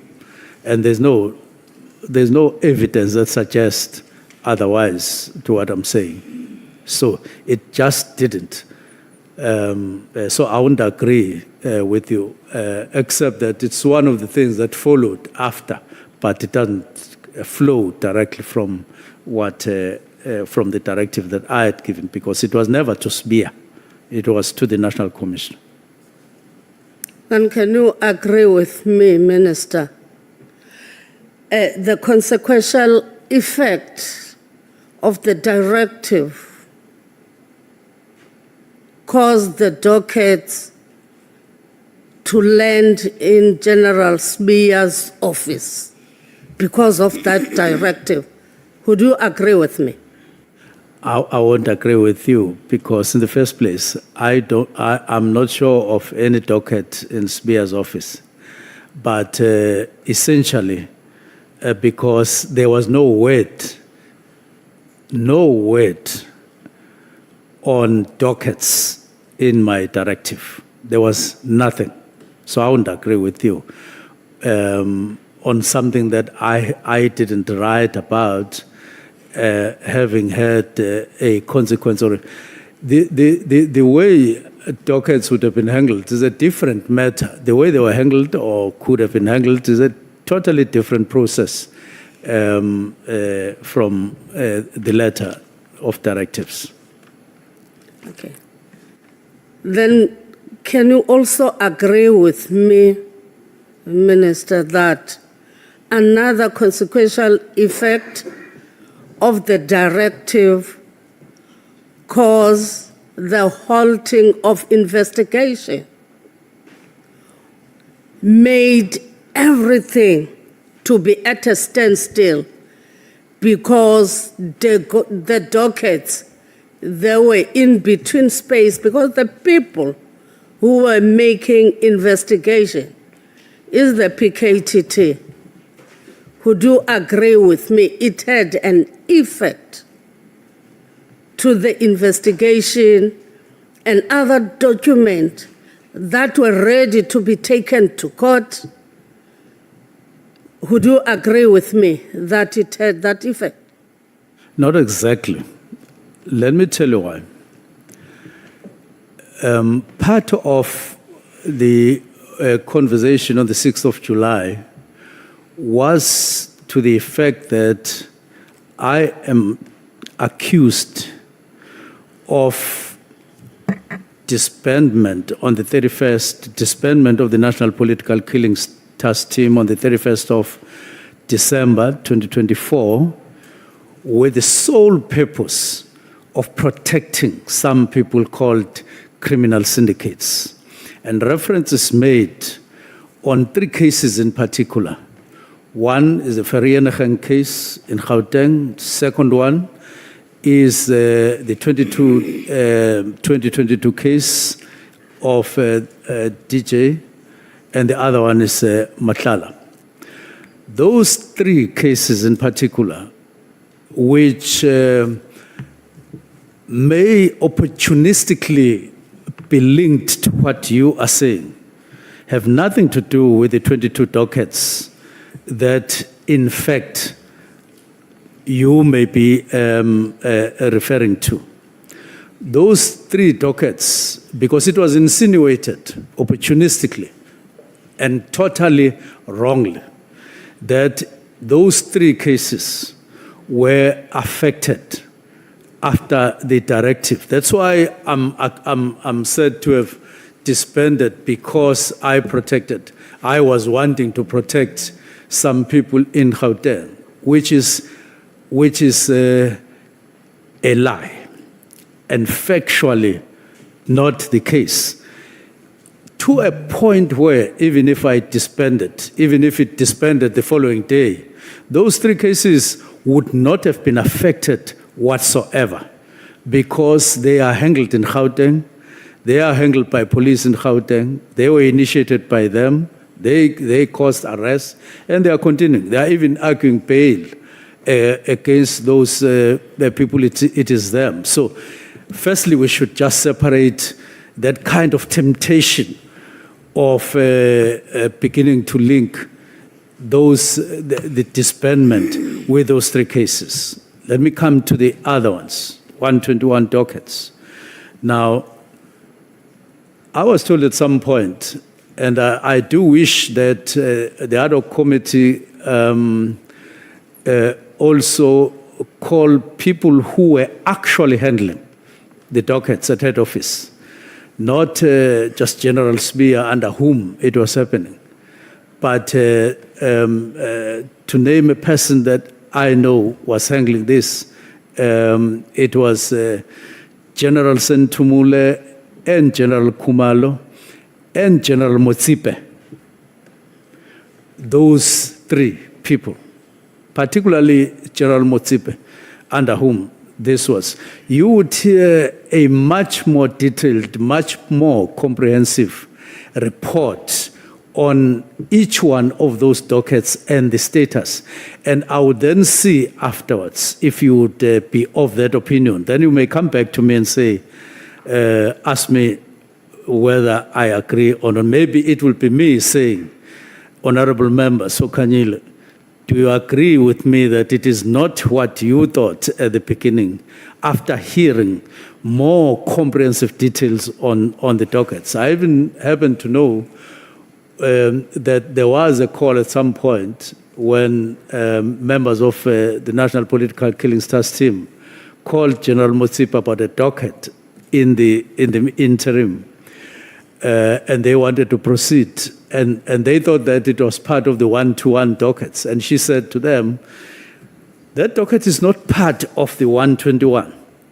Check in your dockets that are remaining there. And when they checked, they found that the docket was there. And they said sorry to her, and so on. So I'm saying not exactly.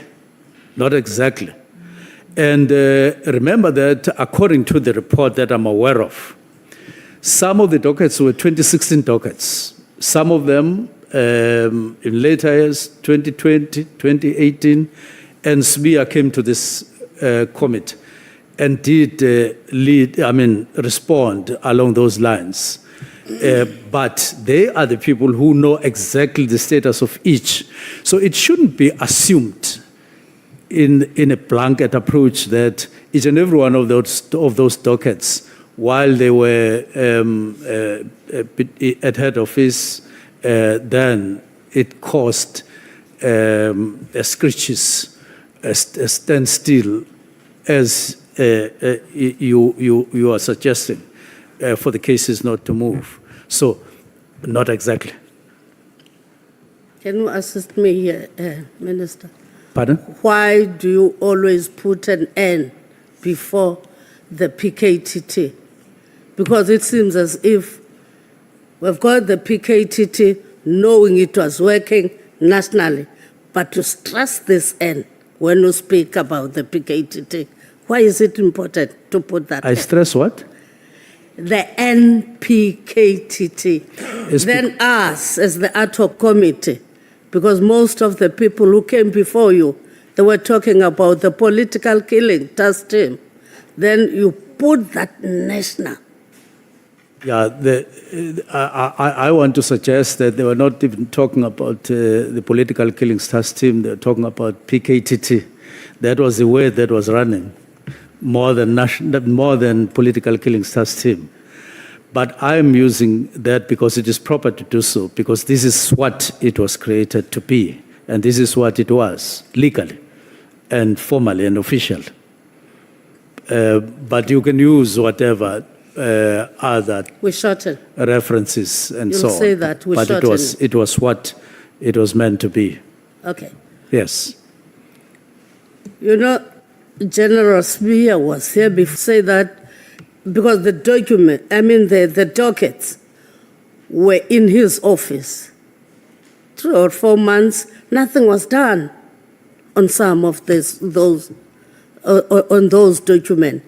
If you listen to what was said, I'm just raising it not to say respond on that.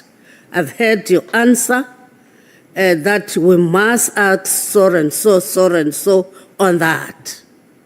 But we did establish that 3 or 4 months, those dockets that were taken or which they find themselves in General Spear's office, nothing was done to them. Perhaps not exactly. That's not what I heard. What I seem to have heard and are aware of is that those dockets were, got to be worked on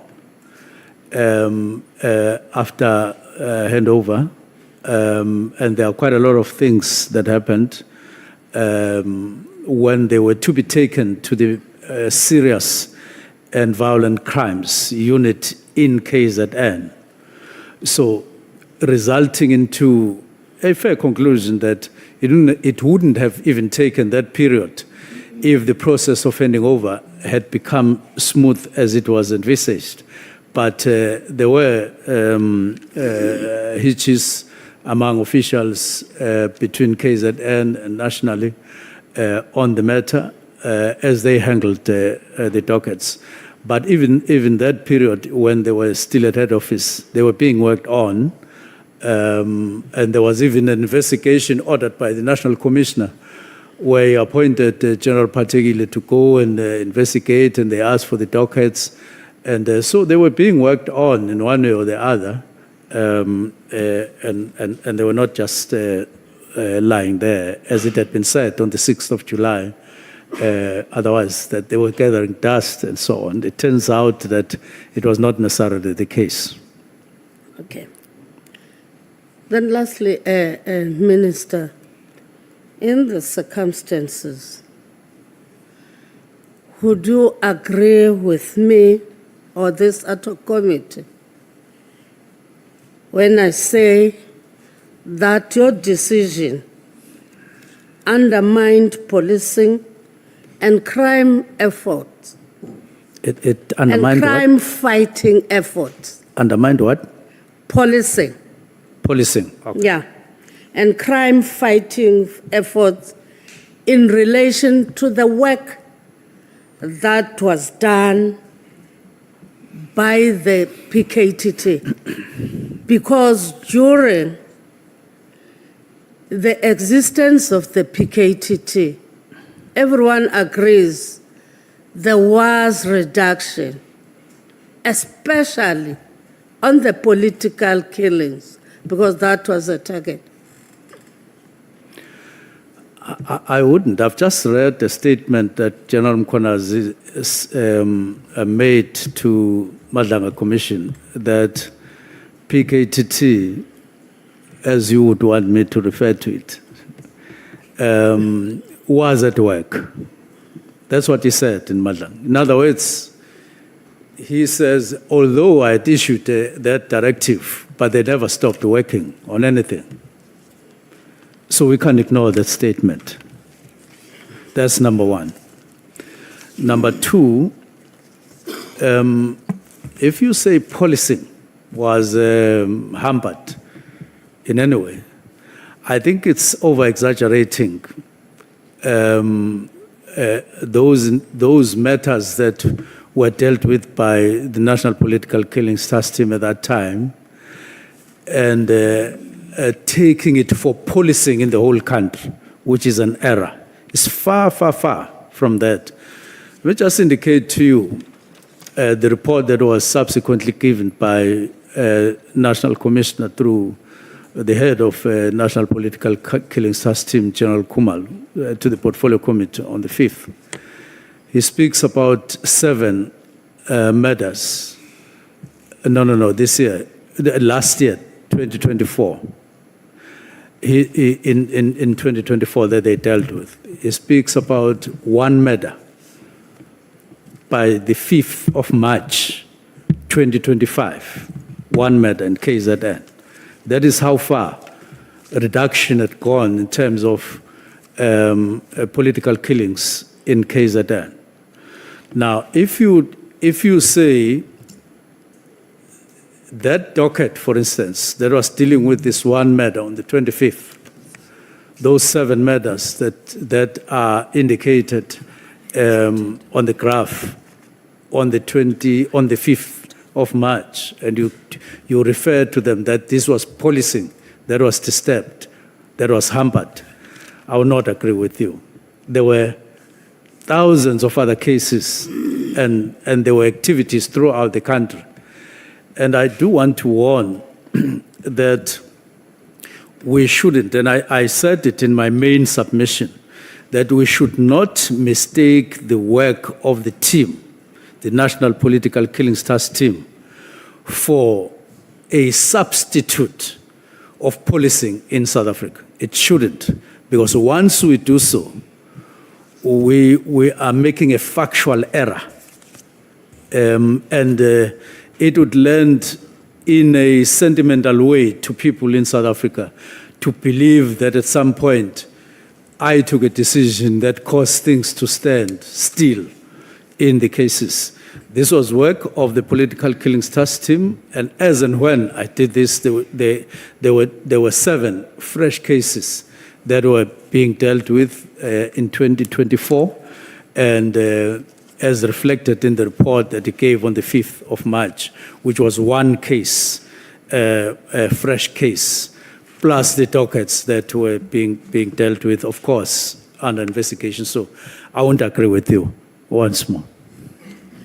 Okay, Minister. Minister, lastly, I've got a document that we received this morning. When I inquired about it, I was told that it came yesterday through your lawyers. Then this document, it tells a report on the global initiative against transitional organized crime. Then it says the politics of murder, written by Ruby Mutamba and Kwaita Tobela, May 2024. Then if you're going to look at page 14 of the document, it reflects about councillors killed leading up to the elections of local government, November 2021.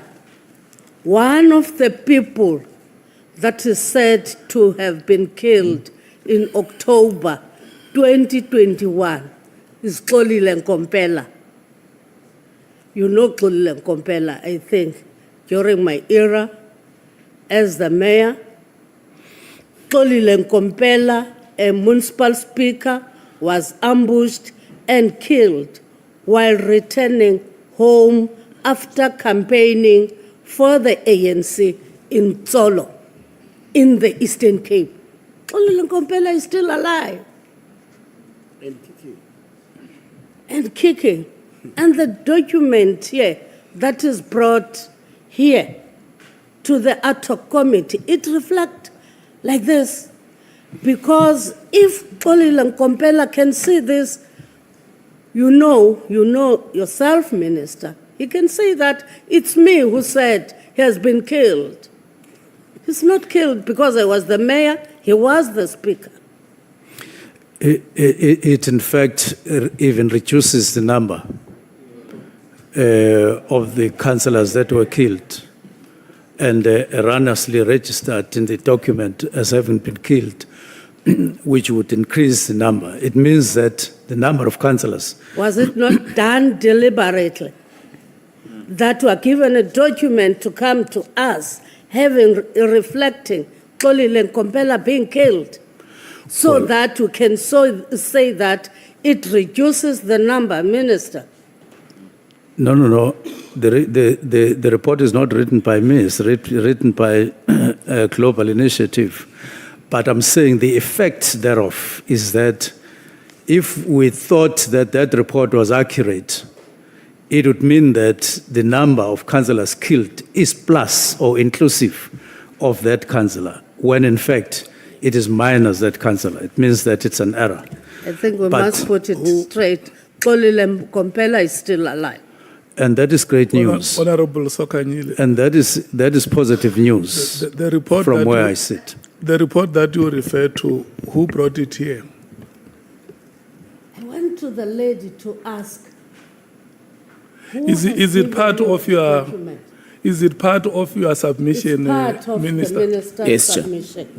Yes, it is me who spoke to my lawyers to bring that report to their attention. And if there's an error, all we need to do as a collective is to, on my side maybe, raise my hands and say there was an error on the side of the global initiative. But in essence, that report talks about 4 categories, as I spoke last time, 4 categories of murder in South Africa, in KZN in particular, and give estimates which I believe are quite next to accurate from where I sit.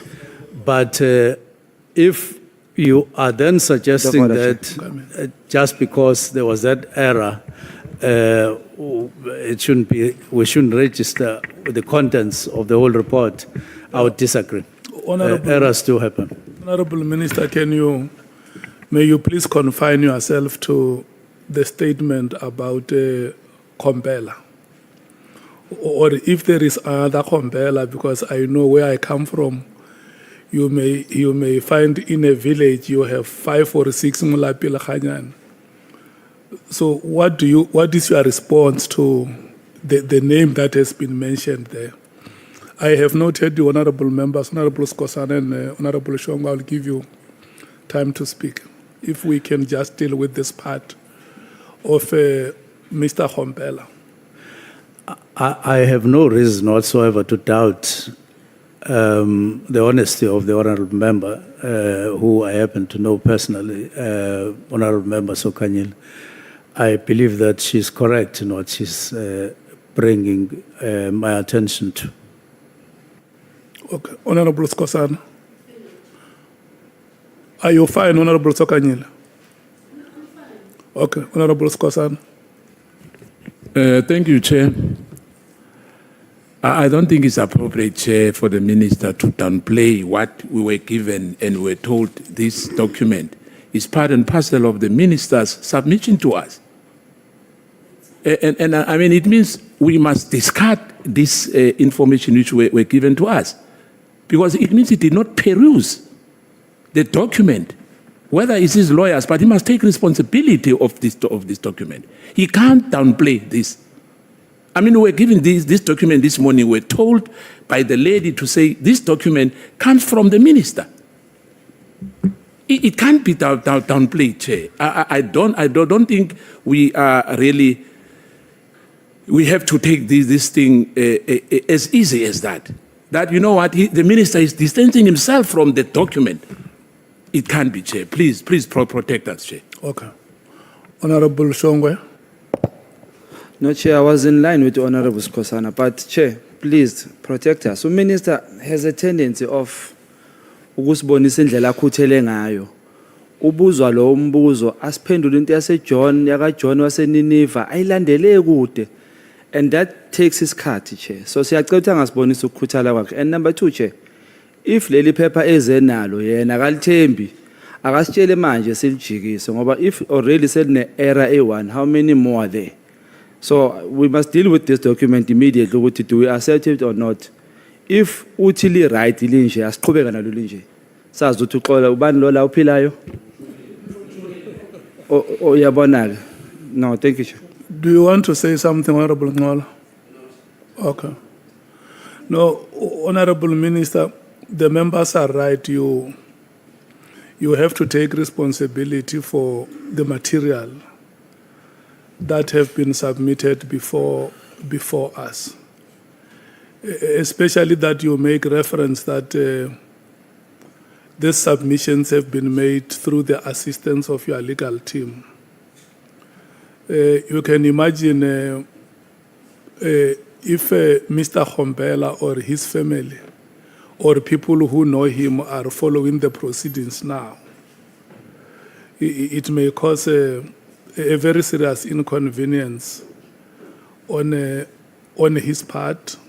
Or if I arrive at home now, I just switch on television and I hear that Mr. Kompela is no more. I start sending messages of condolence to his family, because it's something which is being said in Parliament. I don't even have time to check the veracity of such statements. I think it can cause very, very serious inconveniences.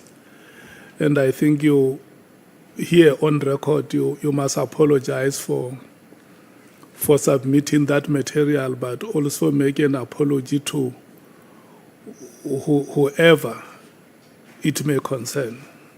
Thank you so much. I take full responsibility.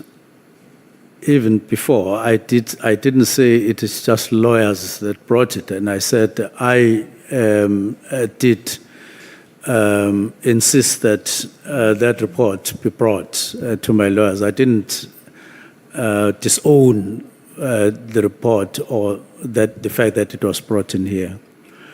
And so I take responsibility of ensuring that the report is brought in here. But I do acknowledge that it is clearly written that that's the Global Initiative report, which I identify with by and large. But I acknowledge that it has that error in relation to Councillor Nkhumbela. And for that, I apologize to the family and anybody else whom it affected as such. It shouldn't have been that way. Thank you. Honorable thank you so much, honorable members. Honorable Nhlanhla, it is now your time. Thank you very much, Chair. Chair, I can also attest that Mr. Xolile Nkhumbela is alive and kicking, busy organizing horse racing events down there by Itsolo. I can give you his number so that you video call him through the lunchtime. But do you know if there is other citizen using the same names? No, Chair, there's only one Xolile Nkhumbela who's a former speaker from Tsolo. There's only one person who was ambushed, but he was not killed. It is true that he was ambushed, but he was not killed. So there's a difference in the two. Okay, let me leave that, Chair. Minister, let's start with the audio that was played as part of your evidence. Firstly, I was concerned of Chair that the minister advised Mr. Nkabinde to record General Mkhwanazi without the consent or knowledge of General Mkhwanazi. So I thought it would be important that we consult some necessary and relevant legal prescripts in that regard. But I also saw that actually the RICA Act does allow one to record a communication if they are part of. So it gives two instances, two conditions, Chair, that if that person is part of that conversation and that person is not using that to commit a criminal offense. So I was quite worried, Matingwan. But this is the point where we've got different ways of interpreting what was happening. General Mkhwanazi testified and said, Mr. Nkabinde said to him, there may be unknown people who have tapped in his communication devices without his knowledge. Now, when you testify that you would have advised the Chief of Staff to make a recording of the conversation between him and General Mkhwanazi. What is your take on that? Now, what I said, and also inclusive of the correction of the hitch that happened in the other room, on the second, when they started talking between them, General Mkhwanazi and Nkabinde, they talked about the things that I indicated, and that included on the first day that what I regarded as a threat, that if Minister Mchunu believes that he is clean, he should proceed with this. That was said on the first day. But on the 5th, when they spoke on the 3rd and 4th, and then they spoke on the 5th. Then that is when the recording started. Now, when they start the recording, they acknowledge what they had discussed on the 2nd, as you heard the other time. That needed to be clarified. Yes, they did speak about a supposedly screenshot conversation between them, but they themselves say they didn't know how that came about, but it had omission of things that they thought anyone who would have recorded them would have included them, but excluded some of those things. So you say you are concerned about that. We'll leave it to them and their recording. I was merely sharing the recording on my side. Okay, you say part of what would have made you interested for a recording of conversations is the fact that you got briefed by the Chief of Staff that the General Mkhwanazi is very angry and making threats. So you advised the Chief of Staff that it would actually be adequate that from now on you record the conversation. So you brought evidence in a form of an audio that part of the threats that you think that are being said in the audio is that someone says if you are clean, you can proceed and all those things. But I don't know what other honorable members would have heard in the audio, but what I heard in the audio was actually the sentiments of your Chief of Staff, Mr. Nkabinde, saying those things of being clean, not clean, and all those things. Did you finally get the part that which you wanted us to hear so that we are able to understand better your argument in regard to this? You'll recall that even Honorable Malema did advise that you when you come back today, you must actually direct us exactly where we must go so that we understand your argument better. The part that I was interested in was where such a statement was being made between them and then recorded.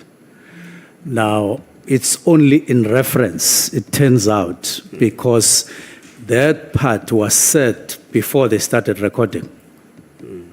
But it's referred to in the conversation on the 5th and acknowledged by them when they remind each other that whoever would have screenshot them when they were discussing would not have missed out on this part and that part. For instance, on the first part where there was talk of fight back, where there was talk of if the minister is clean. That conversation had not been or was not recorded, and I thought part thereof was actually recorded. That's why I brought it here. But it turns out that it is only in reference. So my answer to you is that I thought that that had been recorded. It turns out it had not been recorded. It just comes as a reference, rather. Okay. Does the minister understand that as things stands, given that the response, the ad hoc committee doesn't have the evidence of threats as things stands now? The ad hoc committee has a reference as it stands now, and I would advise that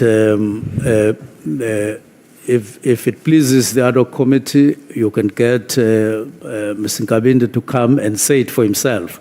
So it shouldn't just be just because the recording, the actual recording is only in reference, and therefore that's the end of the game. It's not the end. And Nkabinde is alive, he can be asked to come so that he says it himself, if you so wish. He's alive and kicking. He's alive and kicking, just like... No, it's fine. Yes, Chair. You know, this morning when we started, from this table, we made an announcement to members of the ad hoc committee that our support team followed up with the minister and his team to forward the extract that he wanted us to play on that day. And as at the time of resumption of proceedings this morning, that extract has not been forwarded to us. So it is not us. It was him who said it last week on Friday, that he wanted us to hear that extract and it was not there in the recording. And you are very right that when we rose, Honorable Malema said, please make sure that whatever piece of information you have you want to bring us, make it available. So it has not been made available, Honorable Minister. And the question that the Honorable Member is asking, he is justified to say that as it stands now, the ad hoc committee doesn't have that extract, which you promised that it will be made available. Yes, Chair, and I give a reason that I was under an impression that it had been recorded when the recording of their conversation had started, and it turns out that it had not started on the first day when that was mentioned. It only started on the fifth day. Yeah. Yes. I take the explanation, but the fact remains, as we proceed now, the extract is not here before us. It is not here before us as intended, except to add that it is in reference, only in reference. Yeah. We agree.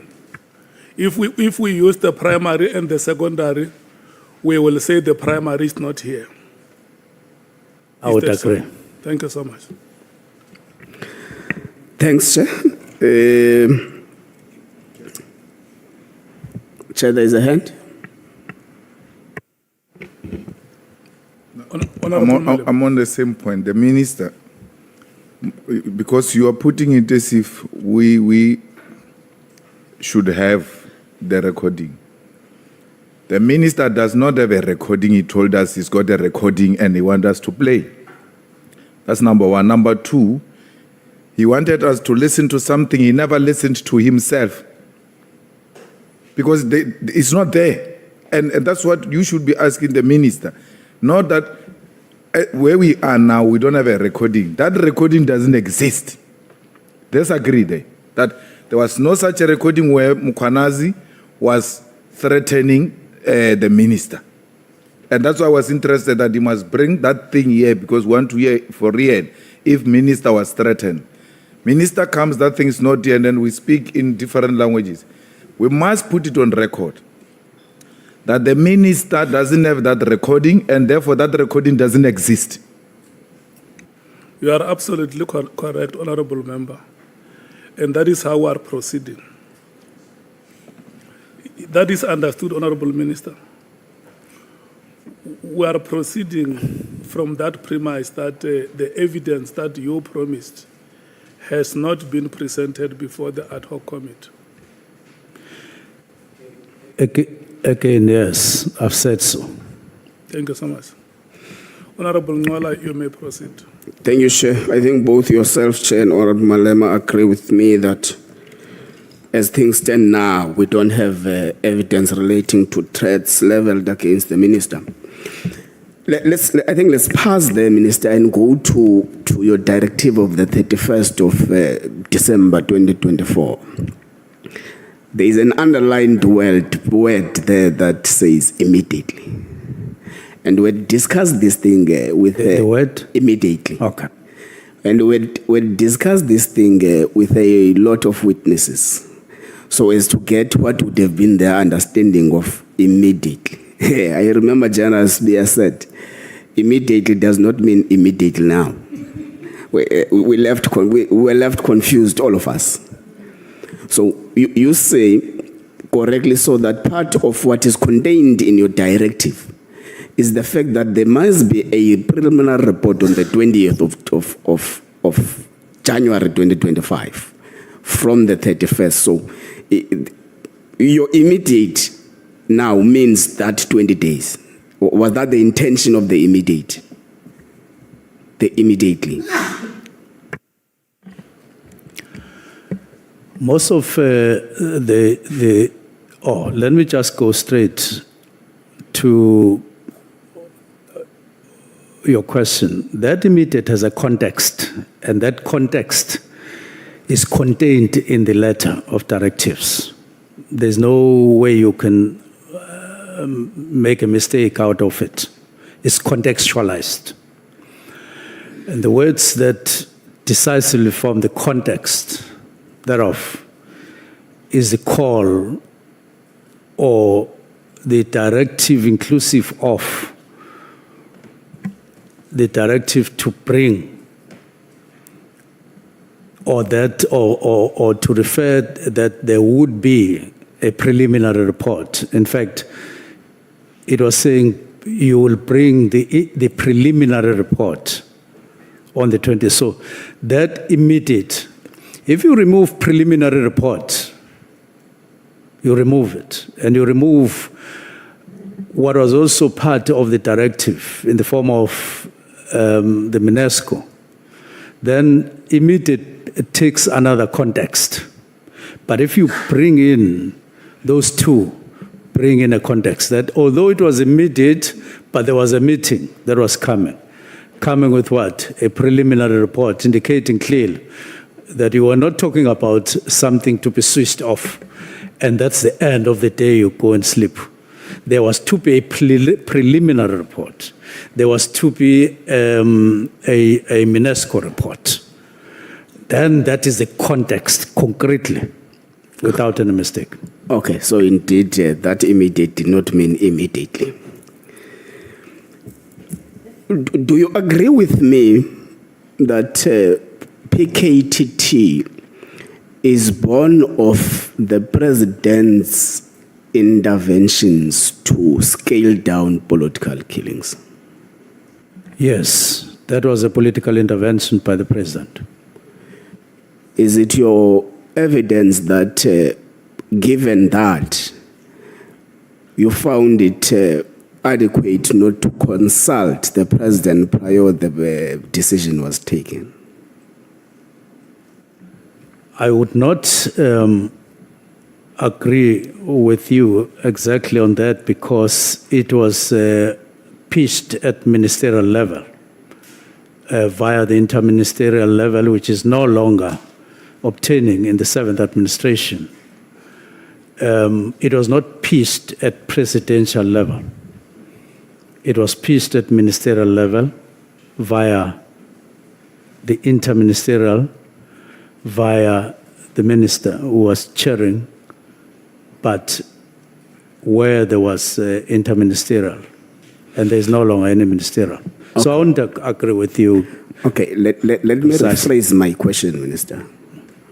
Was President Cyril Ramaphosa informed or briefed or consulted prior the taking of the decision to dissolve the political killings test team?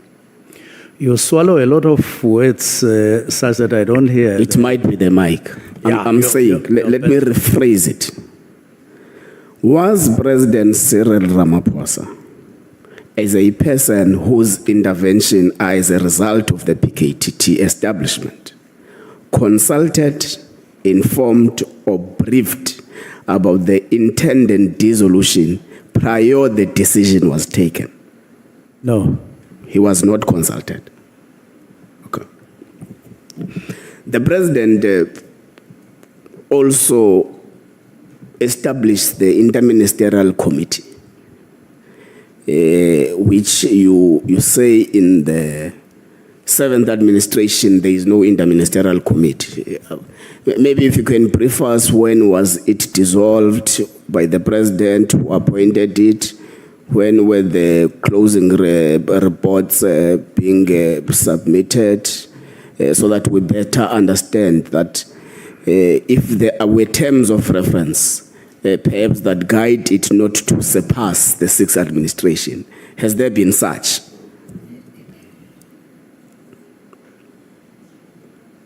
What's the question? I'm saying the question is, you say the Inter-Ministerial Committee is non-existent in the 7th administration. So I'm saying, did the person who appointed the Inter-Ministerial Committee dissolve the Inter-Ministerial Committee? 2, when were the closing reports of the IMC submitted to the president? So as to seal the closing of the IMC. 3, were there terms of reference that say the Inter-Ministerial Committee only exists in the 6th administration? Yeah, Honorable Nhlanhla, you must not drown my witness with a bombardment of questions. May you please take your one by one, Chair. Your questions one by one. Okay, thank you, Chair. So apologies, Martin. No, I understand all of you. Okay, no, that's fine. He says he can take it in that fashion, Chair. Just saying, go easy. You have time. I mean. Okay, Chair. My statement, that is my affidavit, only refers to the 7th administration not having an inter-ministerial committee on the National Political Killings Task Team that was established in 2018 to focus in the main KZN. It doesn't go beyond that to say there was a report, there was closure of the report, and this is the report. It only makes reference that when I got appointed in the 7th administration as Minister of Police, there is no inter-ministerial committee.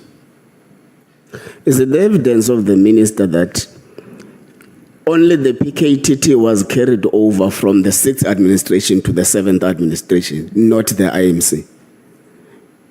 Because the establishment of the PKTT was in the 6th administration as well.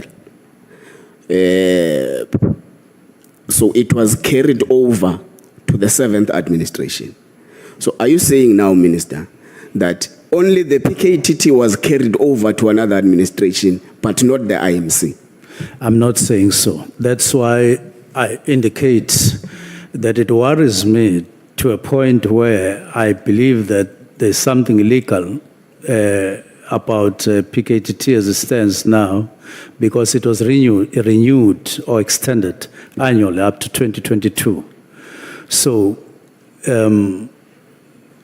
that is the state of my mind as I talk to you. And now that the PKTT was established and got extended annually, and the inter-ministerial doesn't exist in the 7th administration. Okay. In fact, it was established in the 5th administration, 2018. The 6th administration started in 2019. Then the 7th administration started in 2024. So it was carried over 3 successive terms. Now, that's why we don't understand it when the minister says, then therefore the Inter-Ministerial Committee is non-existent. But it's fine. Let's pass that part. What then becomes the status of the political killings task team now? Currently. Well, there's a question that I would rather not respond to because I'm not in office. I'm on leave, as you're aware. Chair, we have had witnesses who testified differently on the status of the PKTT in respect of the letter written by the minister. Was the reason we're talking about the status of the PKTT is on the basis of the letter written by the minister.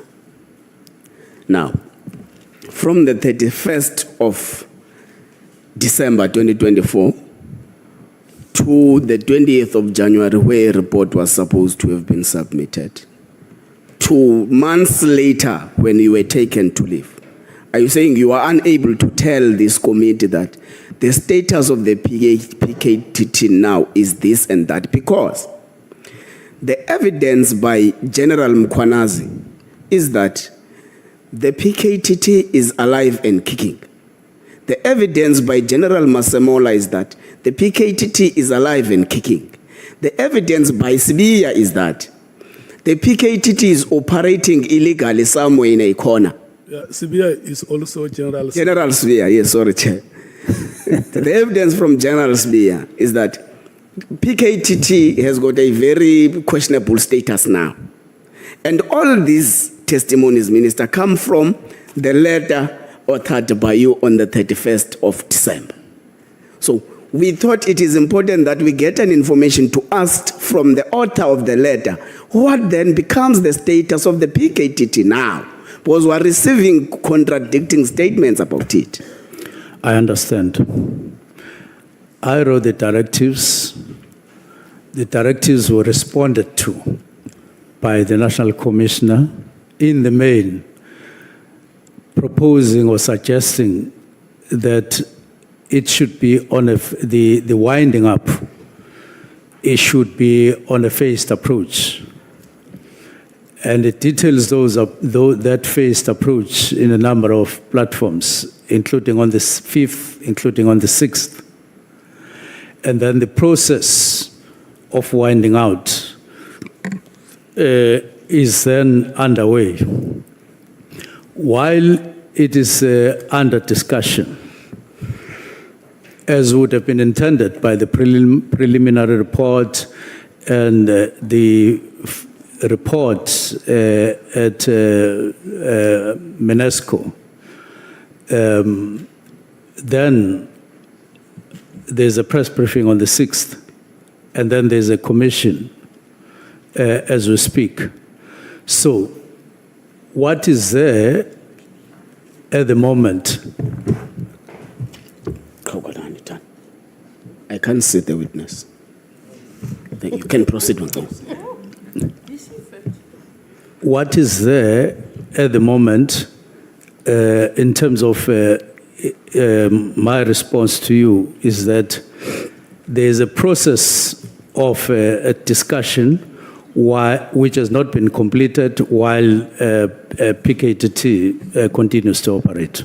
Okay, that answer is quite satisfying. Now, Section 206, subsection 1 of the Constitution accords you powers and in respect of the service. And it gives us two major obligations that you have. The first of which is being responsible for the policing policy. The second of which is being responsible for policing needs. So, would you say the directives of the 31st qualify to be a policing policy, or that they are just policing needs? Or they qualify to be what? Second one? Policing needs. Section 206 speaks about policing policy and policing needs. So does it qualify as a policing policy or a policing needs? The directives are linked to Section 207(2) because it talks about policing policy. And of course, in 6, there's also policing needs, but in 207(2), there's also the issue of directives. In other words, the Constitution talks about policing policy, but it talks about directives as well. Stand on their own as part of the duties or powers, if you like, of a minister. And therefore, it was part of the powers that can be exercised by a minister while in office, not necessarily falling within policy or policing needs, because all of them are written on their own. Policing policy is on its own.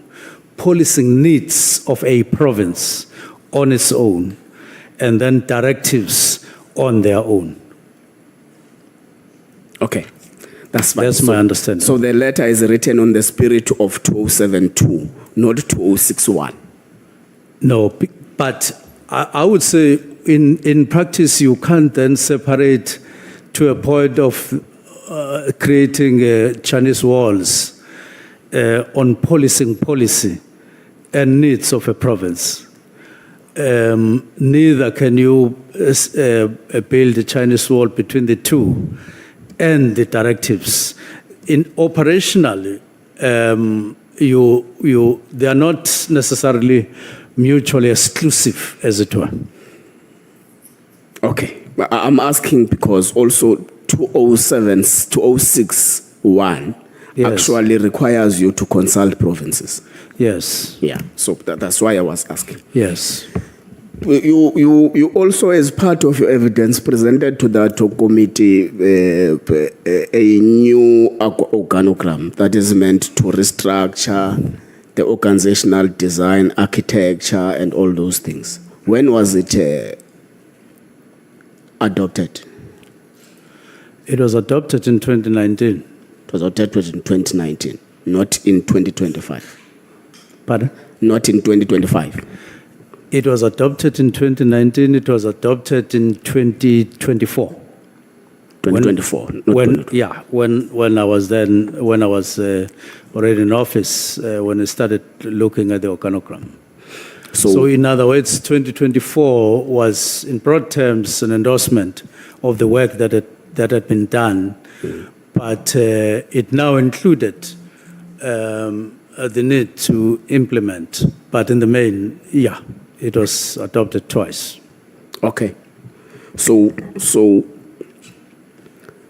the restructuring of the task teams, including the PKTT, stems from the adopted organogram Of 2019. of 2019. Do task teams really or normally get to be part of an organizational structure, or they are just temporal arrangement? Not at all. They are temporal arrangements. And in the case of National Political Killings Task Team, it's regarded as a task team, which is also referred to as a project.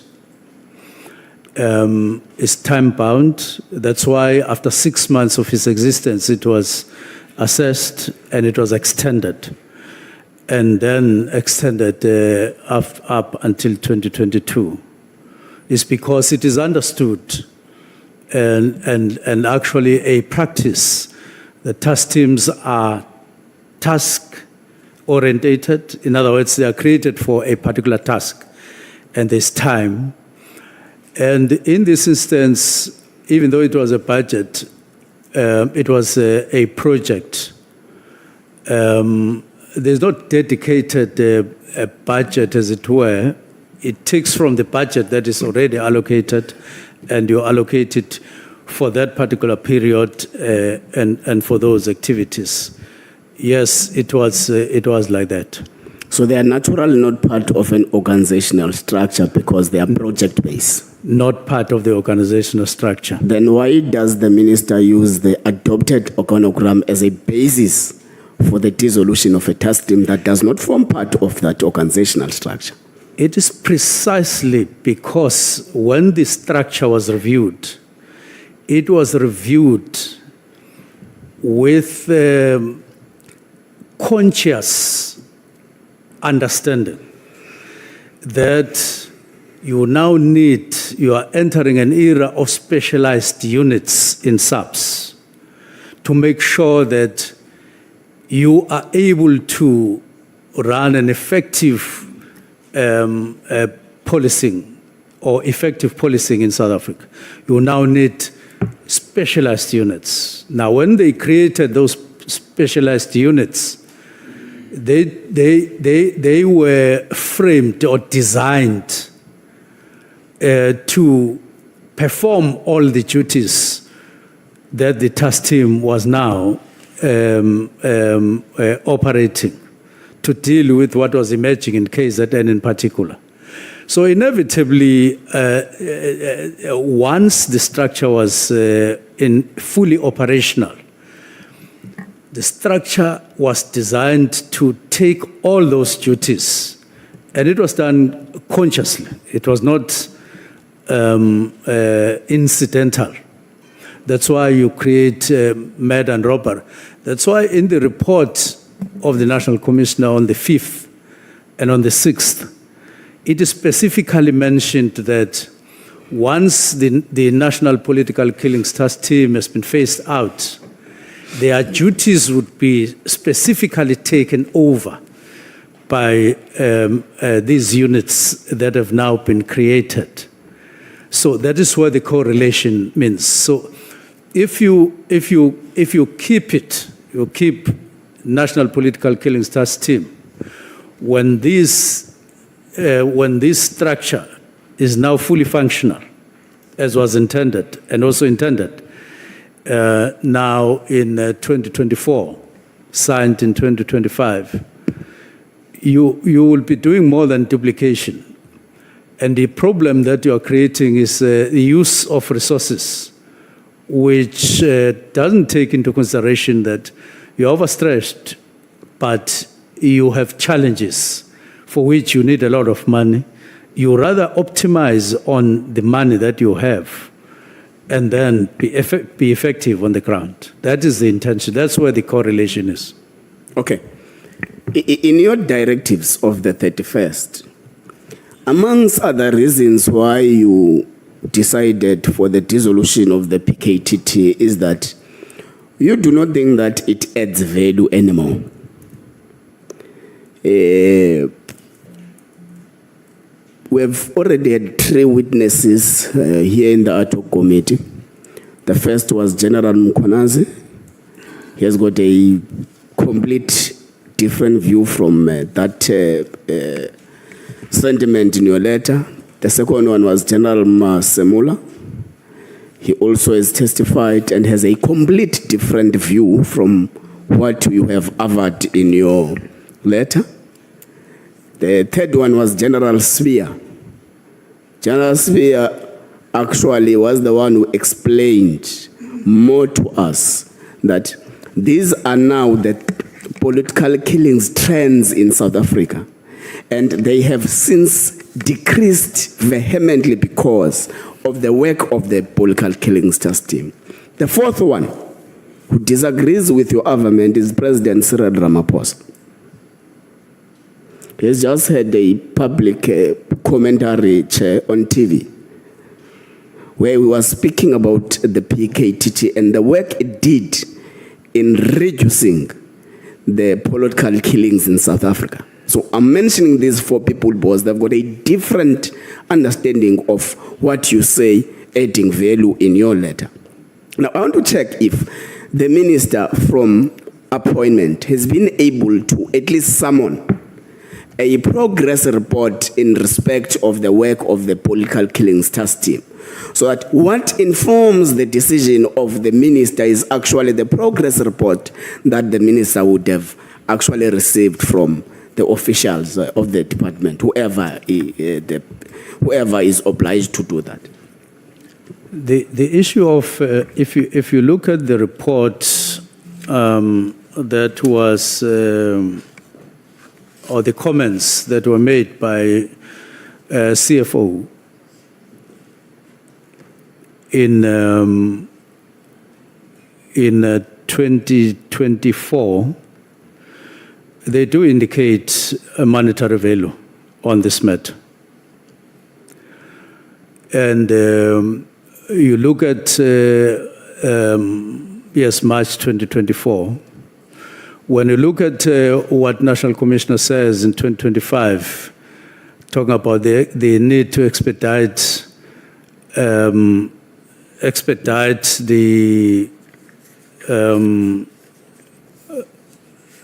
the implementation now, because we're talking about implementation, it points to that.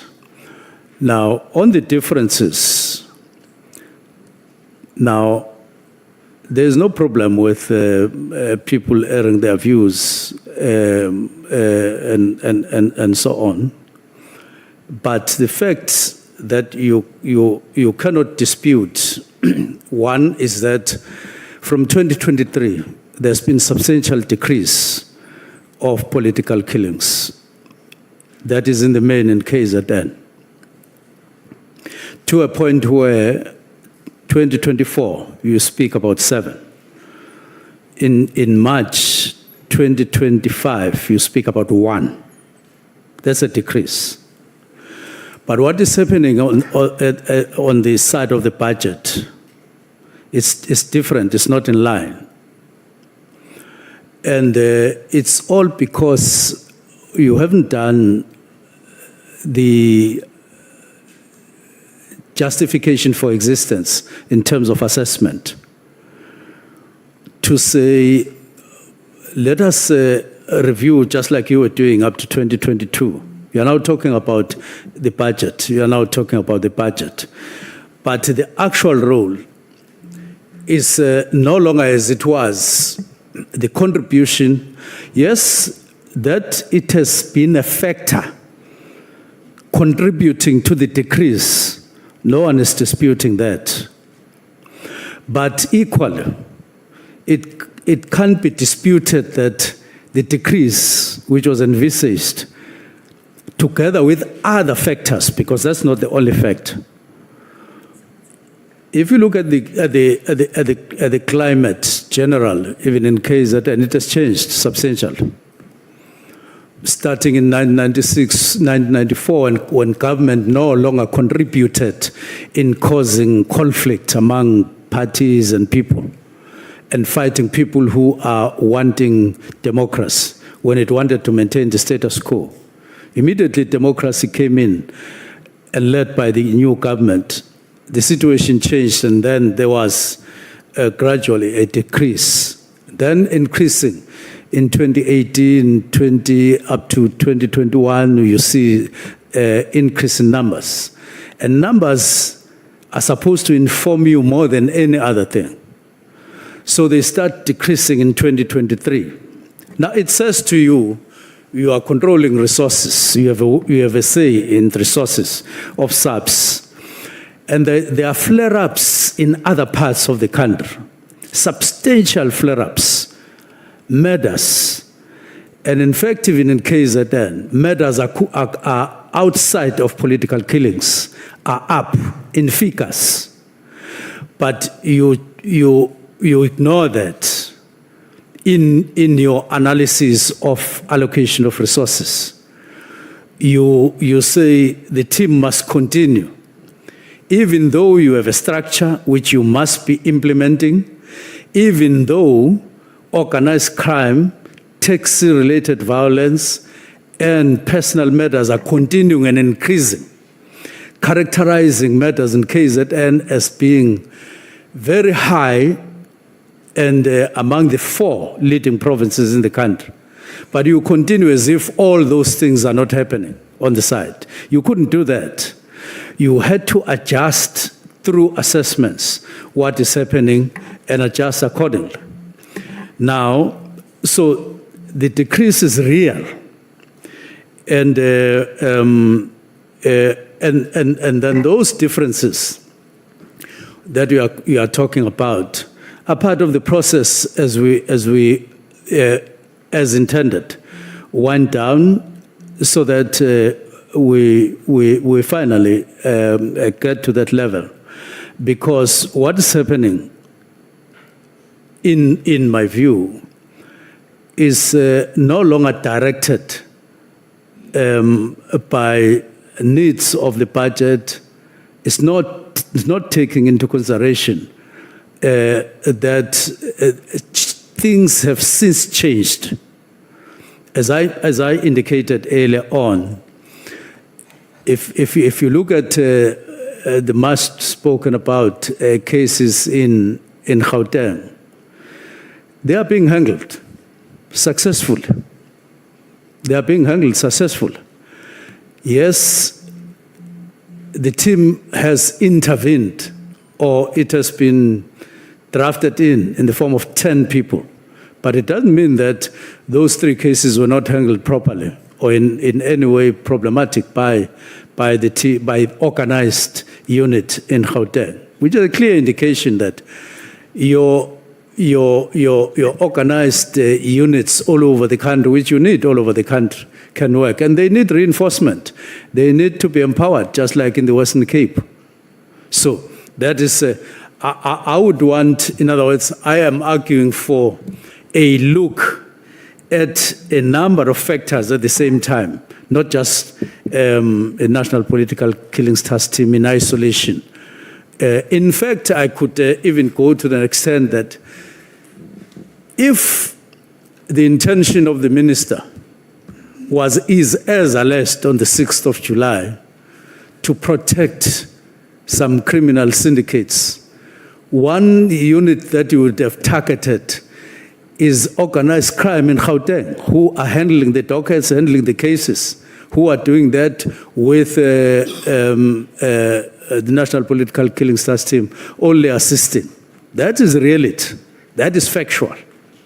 So we shouldn't just isolate the National Political Killings Task Team and then we should look at all these matters together. So is it the evidence of the minister that the not adding value part in the directives was solely looking at the available resources? Was solely looking at? It was in the context of the available resources. It was budgetary driven. No, not alone, but related, yes, to the budget, but related on the need to strengthen the organized crime units, which we saw it. But other areas of budget, like I indicated, to deal with ministerial priorities like technology, like vehicles and so on, there's an outcry. And perceptions are very strong out there in the public that we are not being as effective as we should be at community level. There are serious complaints about police stations, the way they are equipped or not equipped, even with members of the portfolio committee. So the pressure doesn't match our response at all. It doesn't. Our response is very weak, actually, in practice, compared to the demand in terms of how we should be distributing resources and how we should policing communities. And that is reality. It's a fact. So you needed to juggle your resources and your usage of resources so that you address some of the concerns of the public and even the imperatives of the 7th administration, where you need to make people feel safer than before. And you can't do it through the National Political Killings Task Team alone. You can't. It's impossible. Okay. Has the minister summoned the chief financial officer of the South African Police Service to give a formal report on the expenditure trends of the PKTT, so that the minister is able to balance between the performance and spending before he takes the decision for dissolution or not dissolution, so that you get influenced. Whatever decision you take, it's fine, but you get influenced by what would have been the expenditure trends and what would have been the performance trends, and also that it influences your decision making. So was there a summoning of such an expenditure report from the chief financial officer?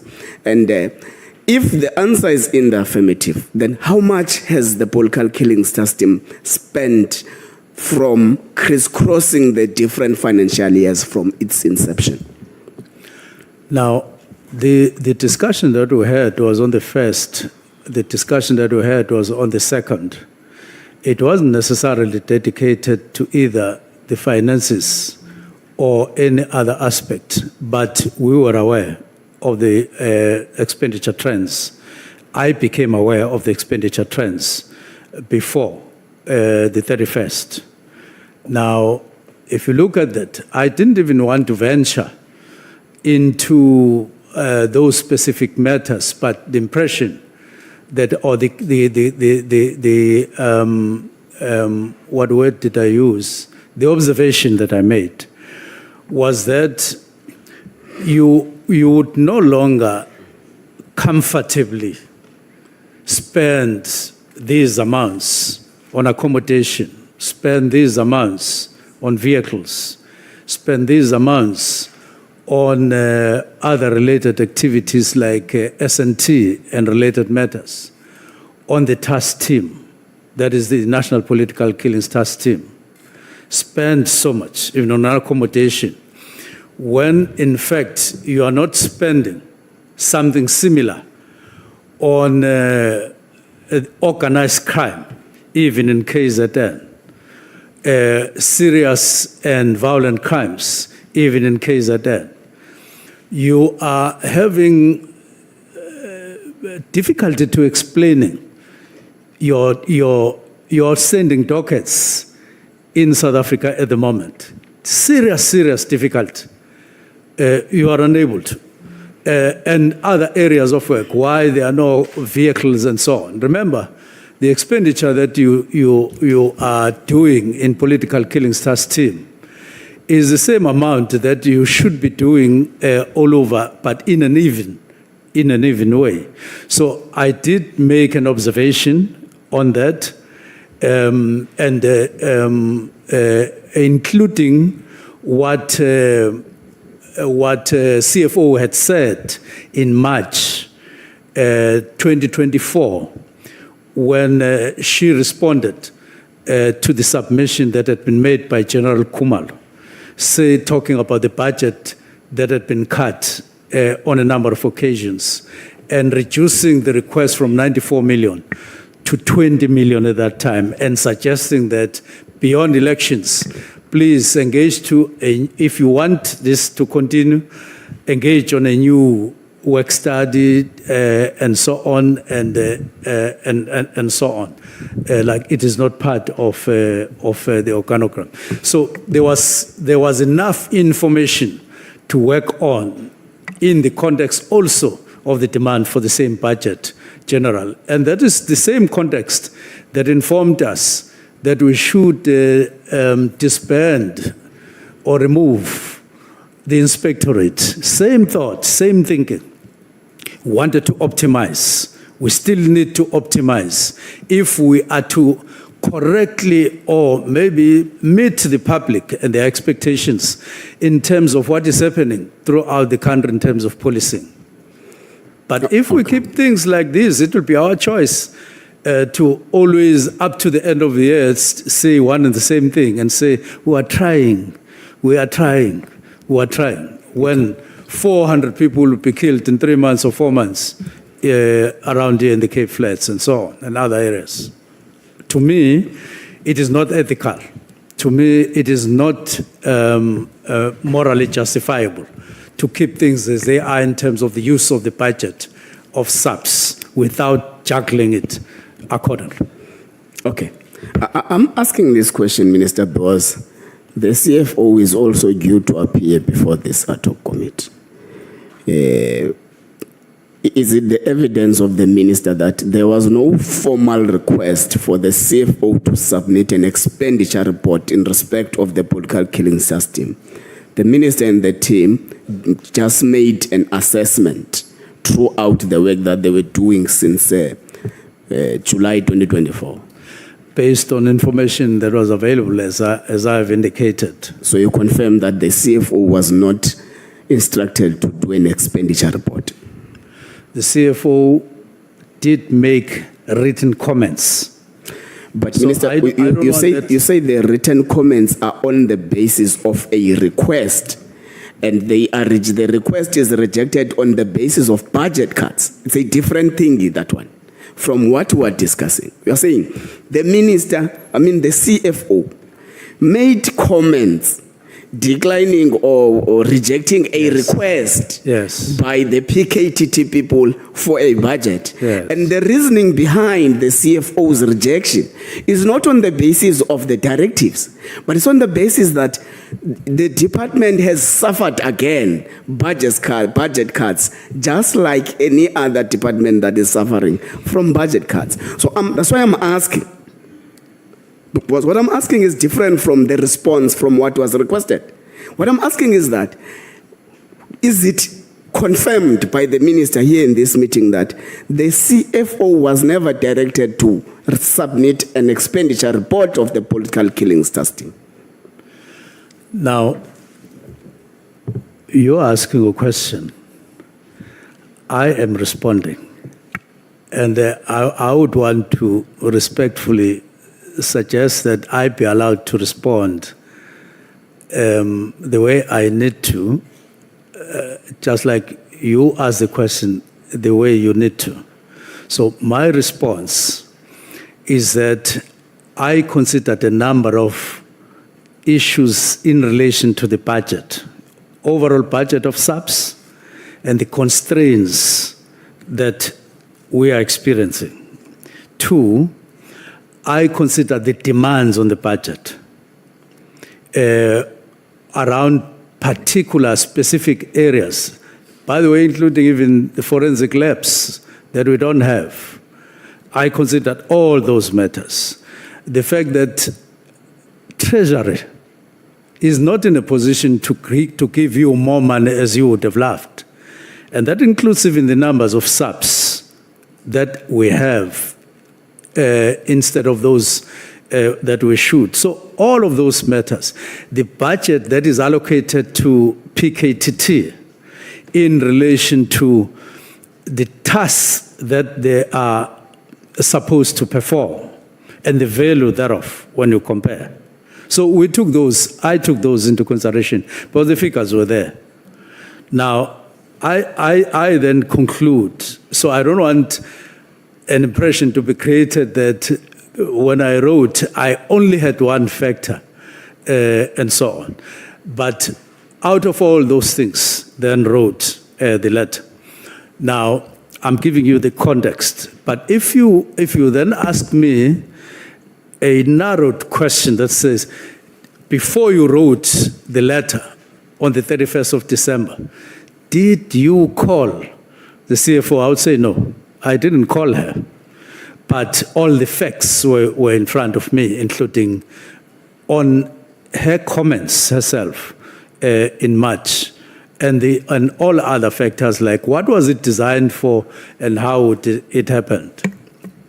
Thank you. I think that will be enough. That will be satisfactory. So, has the PKTT been budgeted for the financial year 2025-2026, which started on the 1st of April 2025? Now, I heard that National Commissioner said or overturned what CFO had said in March 2024, which I'm made to understand that she also made comments in 2025 about concerns in terms of monetary value, and that money has been provided.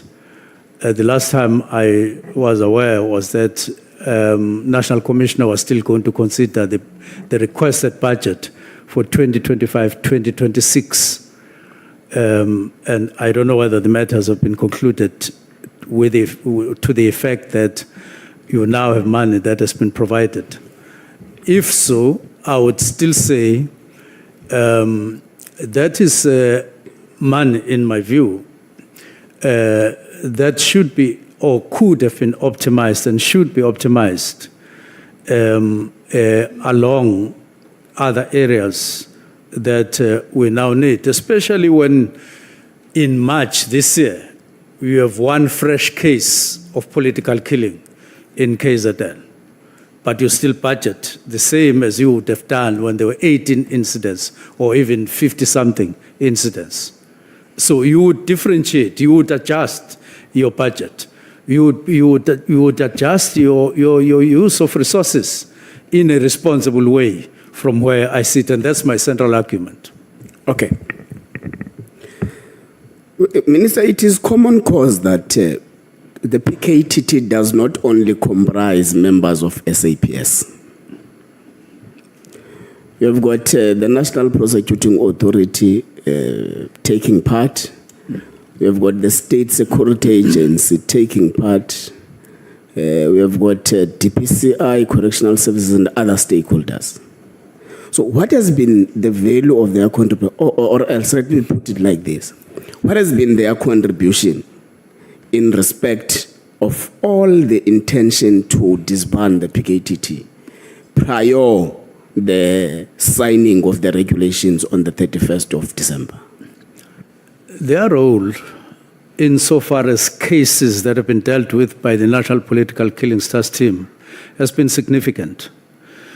But you must also know that it is in the context of the cases that the National Political Killings Task Team is dealing with,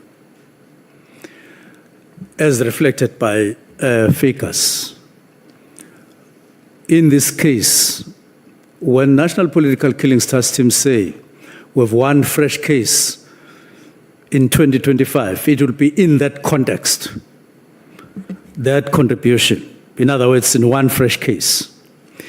In a sea of matters, not only in KZN, national. And it is important to take cognizance of that fact. In a sea of other matters. That's exactly what is in the heart of my concern. When we start even using, as National Commissioner was saying in the Nhlanhla Commission, followed by the head of crime intelligence, Tumsan General Kumalo, saying, in the National Political Killings Task Team, we don't use traditional methods of investigation. We don't use normal methods. We don't use usual methods. We use a different design that is expected to yield effective investigation. And I agree with them. It's a good model, by the way. I agree. But I questioned myself, what is the ethics of a distribution of resources in a manner that caters for a few people in an effective way, leaving aside the masses outside? What is the ethics there? And I decided that, look, we need to change this. We rather adopt that model, but national, especially in the provinces, including KZN, by the way, where there's a high rate of murders, which I had raised with all the people, the National Commissioner, deputies, and provincial commissioners in November. And I had raised a deep concern.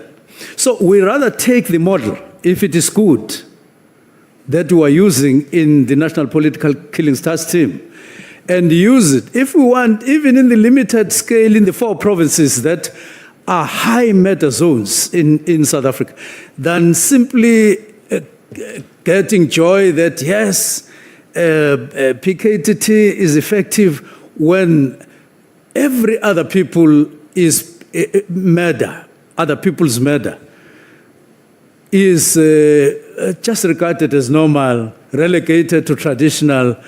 I wouldn't want to believe that that is part of my responsibility.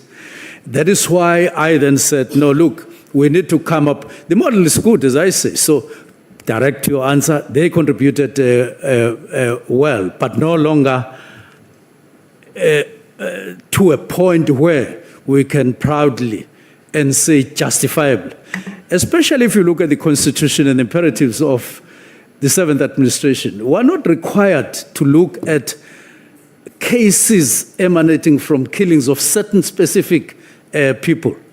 You can call them elite or whatever. We are required to be interested in everybody. So you can't keep things as normal as they are. You've got to wake up, and you've got to wake up to the imperatives of this administration and behave accordingly. Thank you. A second last short question. A person that goes by the name of Merdias writes a complaint to name you. of? Merdias Okay. writes a complaint to you and sends it on the 31st of October, complaining about the continued existence of the PKTT and how she thinks that the police service must be restructured. On the 31st of December, the same year, you write directives. Has Merdias influenced your decision? Firstly, I must correct that impression that the only concerns that I had dealt with at the time of writing the letter of the 31st was those of Mary Haas. I have gone through, to all the corners of the Republic. And formally, I only had not gone to the Free State and the Northwest and Northern Cape, but I had gone to all other provinces. It shouldn't be just because other people and all the people that I saw couldn't write emails, which the Haas could do, then they must be taken for granted. And their voices must not be heard, or they must be ignored or suppressed. It is absolutely not true that the only voice that I took into consideration was those of the emails that came from Mary Haas, and therefore she has a decisive influence on me. It is not the case. What about people that I've been listening to all over complaining? Including here, at one point I listened to a group of 30 people here. Our time is running out. Time is up. It's running out. We must break. I think I can take it, Chair. Has Professor Meridi Haas influenced you? Yeah. Did Merit Haas? Influence your decision. Not at all. Thank you so much. Not at all. The last one. I wanted to make The last one, clear. Chair. Not at all. Just the last short one, Chair. The Premier of Gauteng, Mr. Mkhwanazi Al-Sofi, Yes. wants his own political killing system in Gauteng. Are you going to give him? Now, I've heard that through the media, but it's a case of the need for engagement because of the experience practically that we've acquired. That the unit, I believe, that the unit called organized crime, as demonstrated in the 3 cases, is quite effective. I wouldn't, in my engagement that I may have with Premier Panyaza, agree along those lines. That's fine. Thank you very much. Thank you, Chair. Honorable members, thank you so much. We are breaking for 1 hour. And when we come back, the MKP must be ready. And then we are going to break at 15 minutes before 4. So now we come back at 14 hours. We take the MKP. We break for 15 minutes at 3:45. We come back at 4. I'm lining the speakers. We come back at 4. We take the Democratic Alliance and break at 5:45. We come back at 6. We take the EFF. And then further announcements will follow.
Honorable Nombal, is it you or Honorable Skosana or Honorable Shongwe?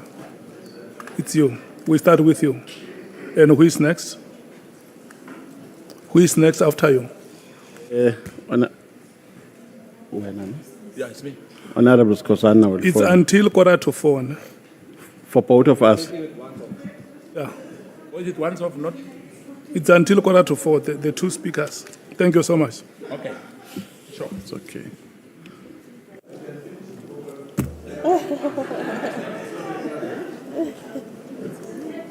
Can I proceed, Chair? Please protect me, Chair. Use your time, use your time. Yeah, protect me so I can proceed under a conducive environment. Is there somebody injecting fear? Honorable Malema says we must use 30 minutes only. No, he's right. If you use 5 minutes of the time, we proceed to the next speakers. Yeah. Thank you so much. But use your time effectively. Okay, no, thank you very much, Chair. Good afternoon, Minister. Before any further ado, I would like to request for this clarification from you with regards to a consultation to the President. Earlier, you said when you were asked questions by the evidence leader, the response that you gave is that you did consult the President and the President consented to the disbandment of the PKTT. Today, when Honorable Nhlanhla was asking the same question about consultation between yourself and the President, you gave a different answer. You said you did not consult the President. So for my record, which one should I take? Did you consult or you didn't consult the President? I did. I did consult after writing. After means after the letter the of the 31st. 31st, yes. After the 31st of December. Yes. Okay, so you were not consulting, you were informing him because the decision had already been taken. Well, that could be your interpretation or somebody's or anybody's interpretation, but factually, it was after the 31st. Okay.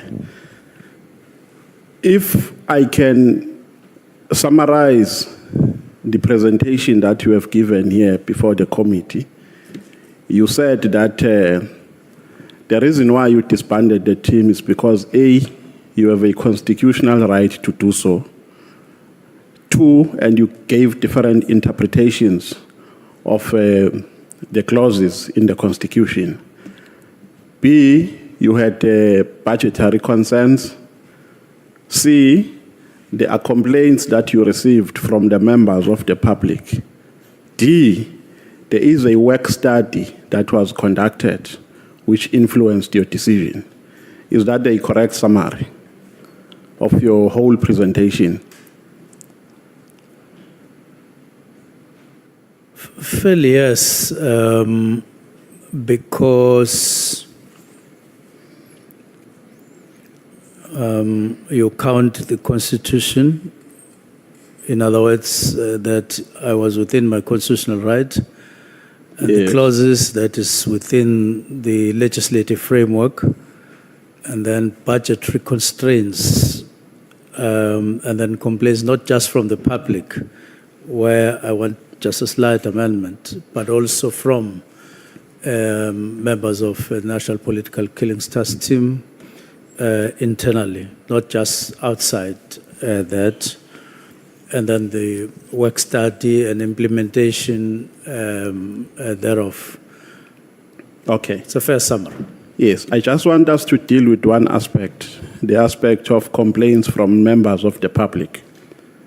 The evidence that you have attached to your statement is an evidence that relates to complaints that were written by Patricia Mashale and Mary Dihas. Those are the two complainants that we have attached in your statement. Now, you have even went to an extent of attaching Facebook posts that were written by Patricia Mashale. Do you regard the allegations that were made by Patricia Mashale as damning? Were they damning? First, I must correct that I only included those two. I did include that there are other people internal to National Political Killings Task Team. I did indicate that in my main submission, and that I even went on to suggest that they be called in themselves to speak. And I did engage the evidence leader, how it could be done and all of that. And therefore, they are included in the submission. It's not just Patricia Mashale. Yeah, but I'm saying mainly the evidence of Patricia Mashale is dominating, for instance, the Facebook post and so on, and emails that were written by her to your office. And then your question? The question is, do you regard the allegations that she was making as damning? Well, I regard that as something that can't be ignored. That's why I brought it. Not necessarily damning, especially because I did indicate that at some point I got worried about the frequency with which she was sending things about subs, and I went to the IGI to say, can you profile this lady to me, because I am looking at the frequency. I want to know who she is exactly and so on. So not necessarily all damning, not just damning, not damning in all respects. There are somewhere where you feel, yo, this matter, but in others it's a repeat of what you know and all of that. Yeah, Yes. but the fact of the matter, are you done, Minister? The fact of the matter? Are you done? Yes. But the fact of the matter is that when you were giving reasons here for the decision that you took on the 31st, you made mention of these reasons, of these complaints. So it means they influenced your decision in one way or the other. Is that correct? Well, I'm not sure exactly when you talk about influence, because it could be misinterpreted, but I'm counting it as a factor. There was this, there was that, there was all these issues. To me, they gave a collective weight that caused me to write this collectively. But if you select one and as having this and that, it will be a problem, because immediately you discount all others. So I weighed all of them. Yeah. No, I'm not discarding others, Minister. I'm saying Okay. they are part of the reasons that Yes. influenced your decision Yes. on the 31st of December. Yes. Now, don't you think you acted irrational by being influenced by decisions which you have never tested through subjecting them to an investigation? No, all the time when there are matters like those, you need some form of investigation, or if not an investigation itself. Now, when I took the decision, I did indicate clearly, as I do now, that I was looking forward to more engagement through the preliminary report and through the meeting of UNESCO. That is where we're going to meet high level, all of us. And then I would have outlined all my concerns, including that one. And therefore, I'm responding in that particular way. That you in a way, the letter could be regarded as an invitation for a serious, substantial discussion internally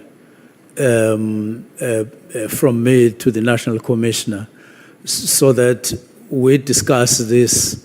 That's why I said it was not a fait accompli at all, but it was a decision, Like all other decisions in the world, not just in South Africa or in Parliament, when there are weighty matters coming your way after you have taken a decision, you review your decision. You can always review your decision if there are weighty matters coming your way. But what I did was to take a decision when I felt that the matters before me warrant a decision, and I did so. So do you agree with me, Minister, that these allegations were never tested? You never even attempted to test them through a thorough investigation? Not necessarily that way. Remember that a person like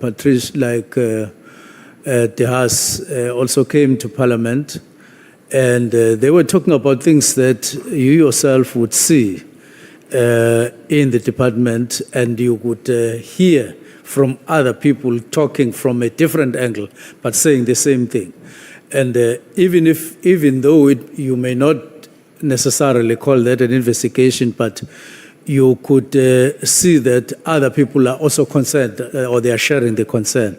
So in as far as a shared concern is concerned on some matters, yes, even though they were not tested in an investigation, which I said, by the way, the form in which the inquiry, which I spoke about with a special advisor at the beginning of the year, was still in question.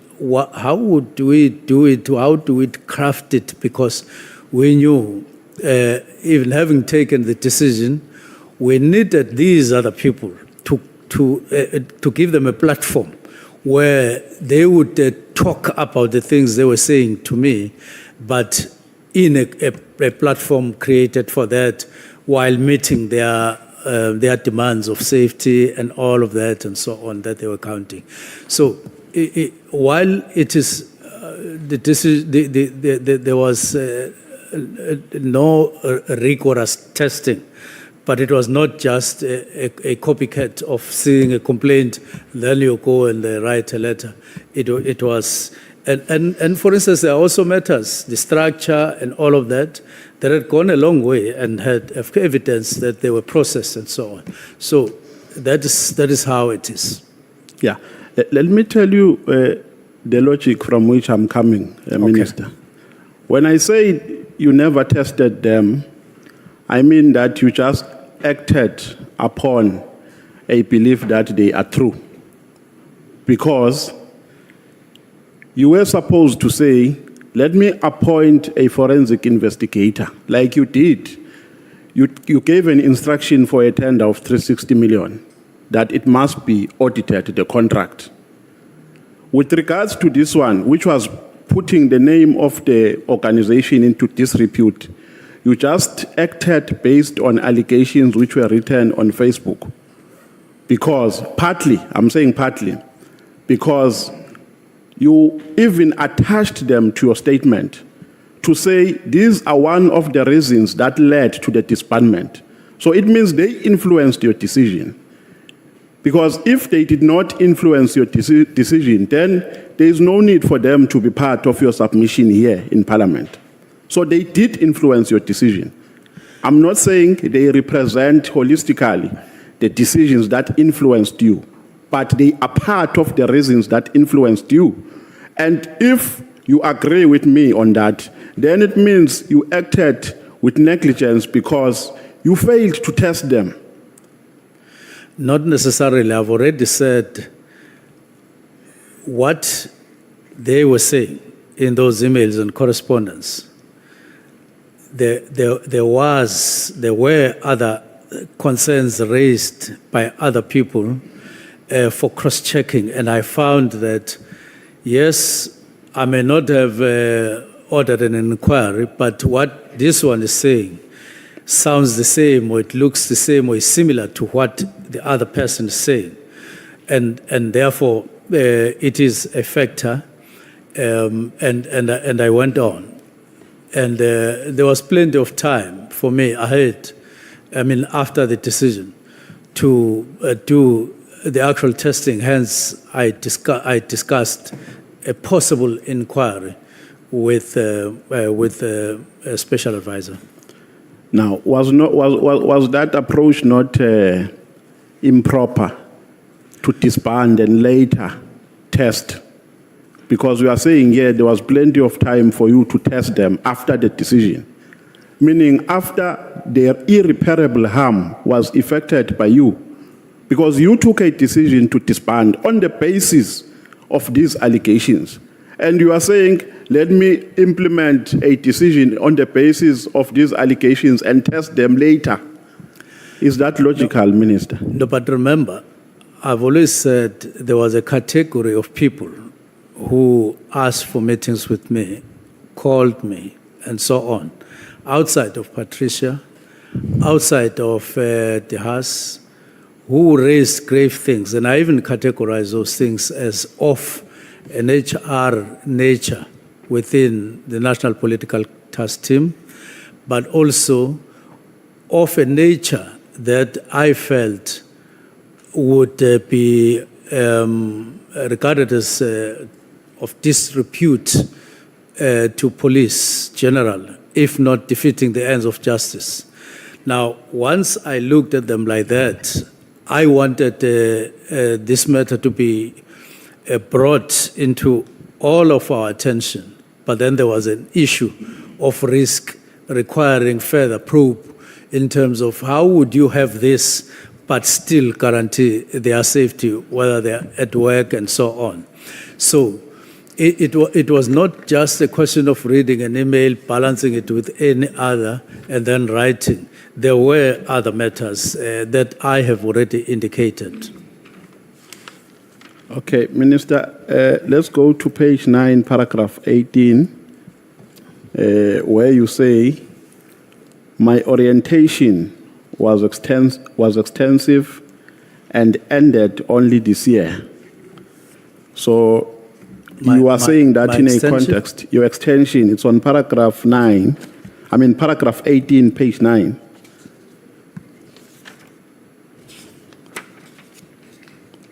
So here you were just explaining that during the period of your arrival and when the decision, you were still under orientation.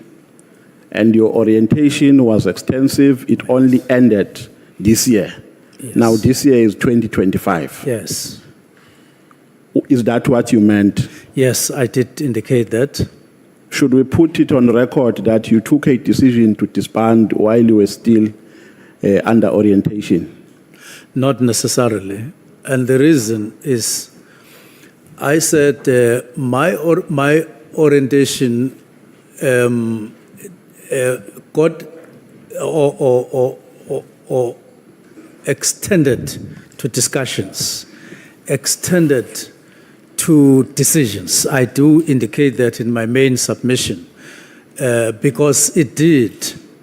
What I mean is, even on the third round of discussions on the same issue, scaled down to smaller units or areas at work, where you would have started, for instance, discussing support services, which is a big branch. You would, in your second round, take one of the issues that fall within, like the structure, for instance, the organizational structure. You separate it, you discuss it until you take a resolution, which we did. We took a resolution during that period.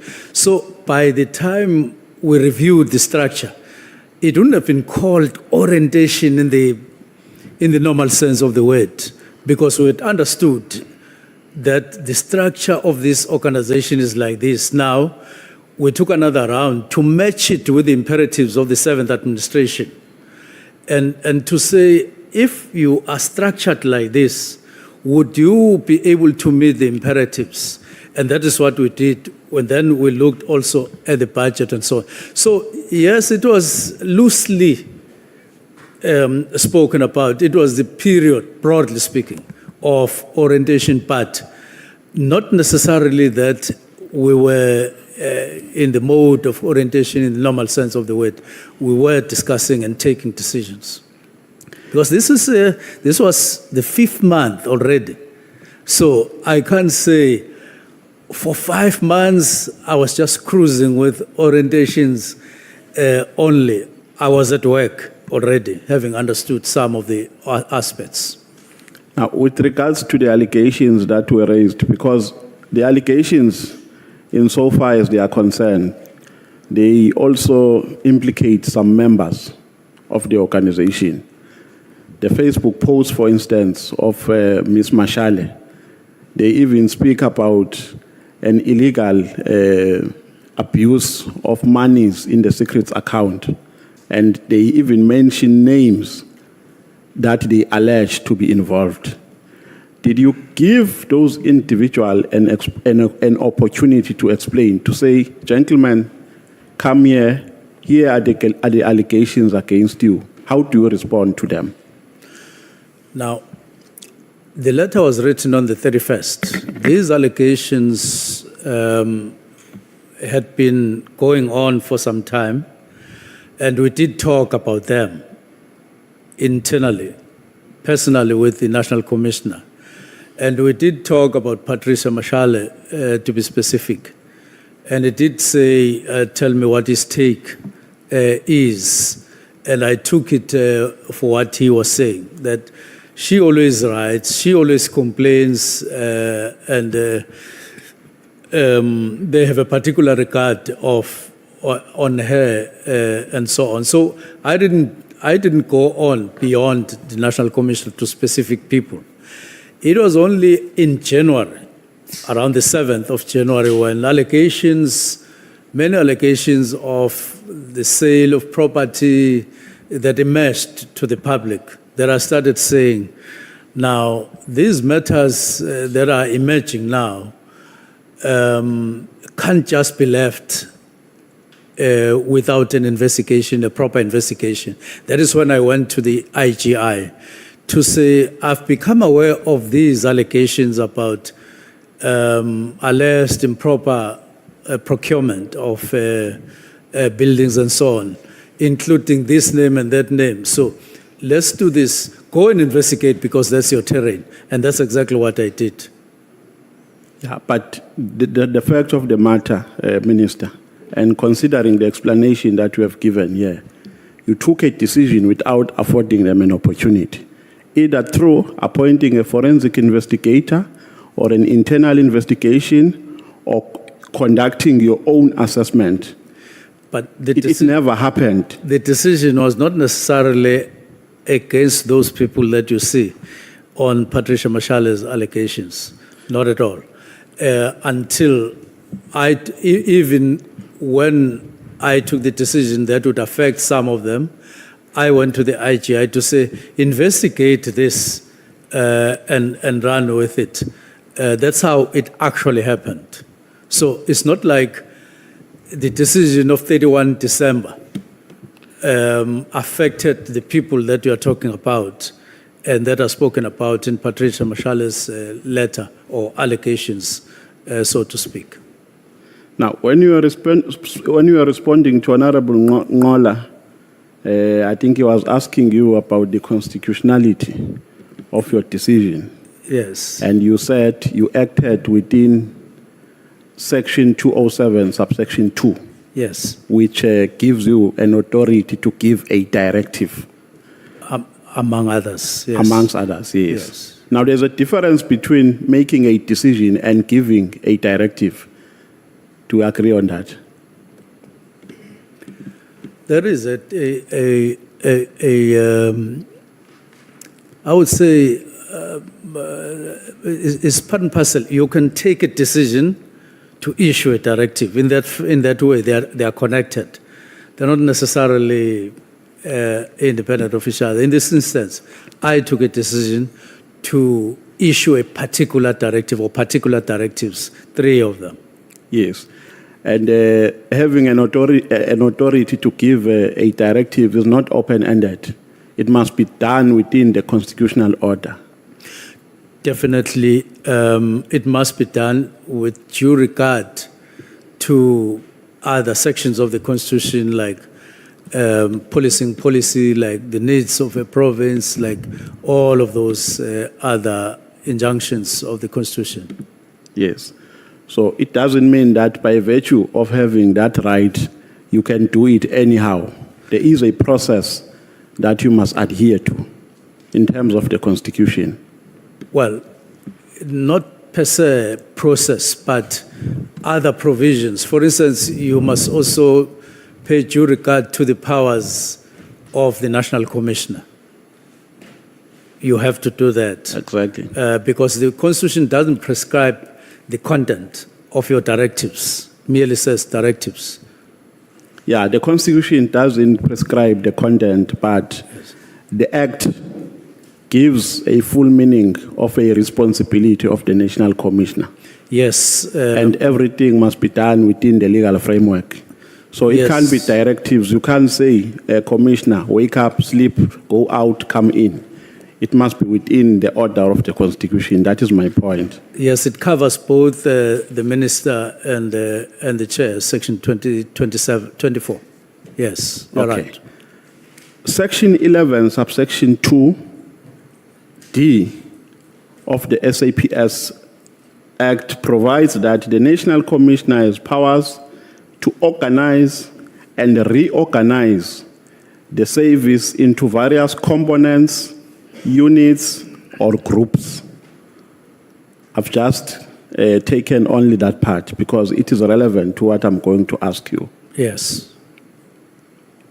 Is a task team part of a police service? A task team part of police service. Yes. A task team is a part of policing practices. I would put it in my own words like that, so that I'm sure I understand. Yes. I have my own interpretation, but I'm sure we're saying the same thing. Yeah. When you disband the task team, you are reorganizing the police service. That is my understanding. You reorganize the police service, you consider priorities and needs that are prevalent at that time of your decision. Is that correct? When I do what? I'm saying when you disband the task team under normal circumstances, you disband it because you are prioritizing needs and priorities that are prevalent at that time. Do you agree with me? Partly minding that there are task teams that would have been established by a district commissioner or a provincial commissioner or a national commissioner using powers of that they have.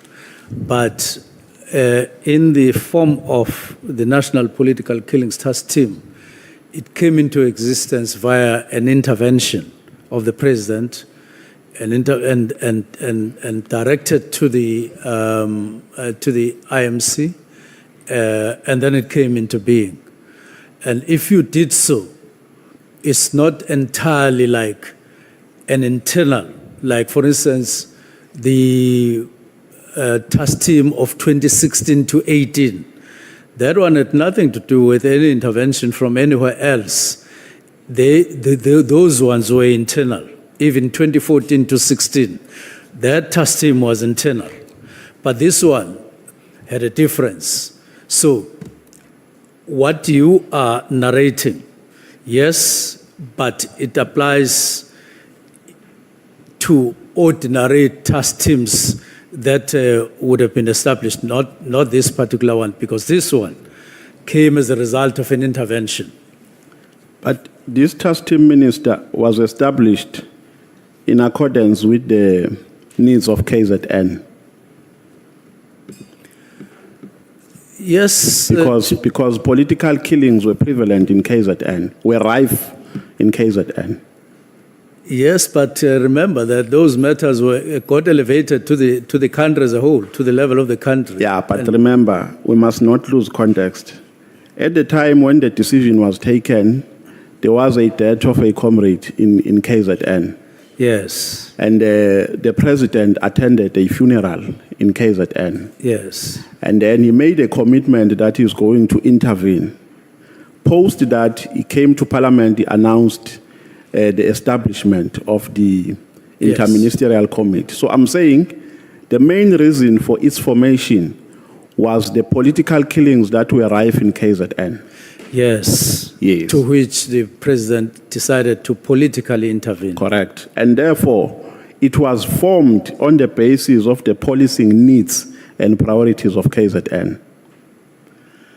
You could probably interpret it like that, but you are not talking about ordinary policing here, because there was that kind of, I would say, development in the province where there was an increase in observed of this particular nature. It was not just one incident, it was a pattern. And therefore, the president decided to intervene. It's important to factor that in, that there was a pattern that was discernible that caused the president to act. Okay. Let me put this proposition to you, that the decision to disband falls within the ambits of Section 11, subsection 2 of the SAPS Act, which I've read. I can read it again for you, which provides that the National Commissioner has powers to organize and reorganize the service into various components, units, and groups. Now, the task team falls in a category of groups because it is not a unit. I think you gave a very eloquent explanation when you are making a difference between a unit and a task team. And therefore, this responsibility to disband does not fall within the powers of the minister. There is nowhere in the Constitution where you are given powers to either establish or disband a structure, because you don't have powers to control and manage the policy affairs or the policy services.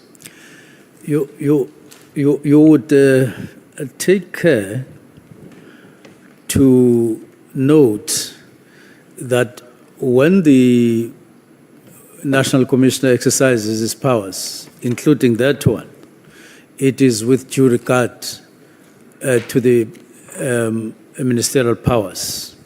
I just want to put a comma there and go on to say this task team, although it's a task team in the manner that would more or less be explained like that, this one didn't come just anyhow. The president intervened politically and caused certain matters to take a particular course via his decision. IMC, political task team, okay. Not via the exercise of normal powers that you are talking about, where the National Commissioner in his office would say, let me reorder, let me organize, let me control, let me change, It didn't come like that. It came via political intervention. Now the question is, or the issue is, if political interventions leads into what we ended up having in the manner that we had, what is wrong, either legally or otherwise, when the same political intervention is now reversed to say we are now disbanding what we brought into existence. We're now bringing it into an end. What's wrong with that? So my reasoning is that if you created an entity or a structure like that, political, it's different from a structure that emanated from within the office of the National Commissioner. You couldn't come as minister and say, you could discuss it, you could engage, but you couldn't just say, I am now using my powers, a directive to remove that because it was not created in this manner. It is unique. The political intervention unit is unique. Yes, it's a political task team, but I'm not sure whether it was envisaged in the Constitution there would be circumstances like those.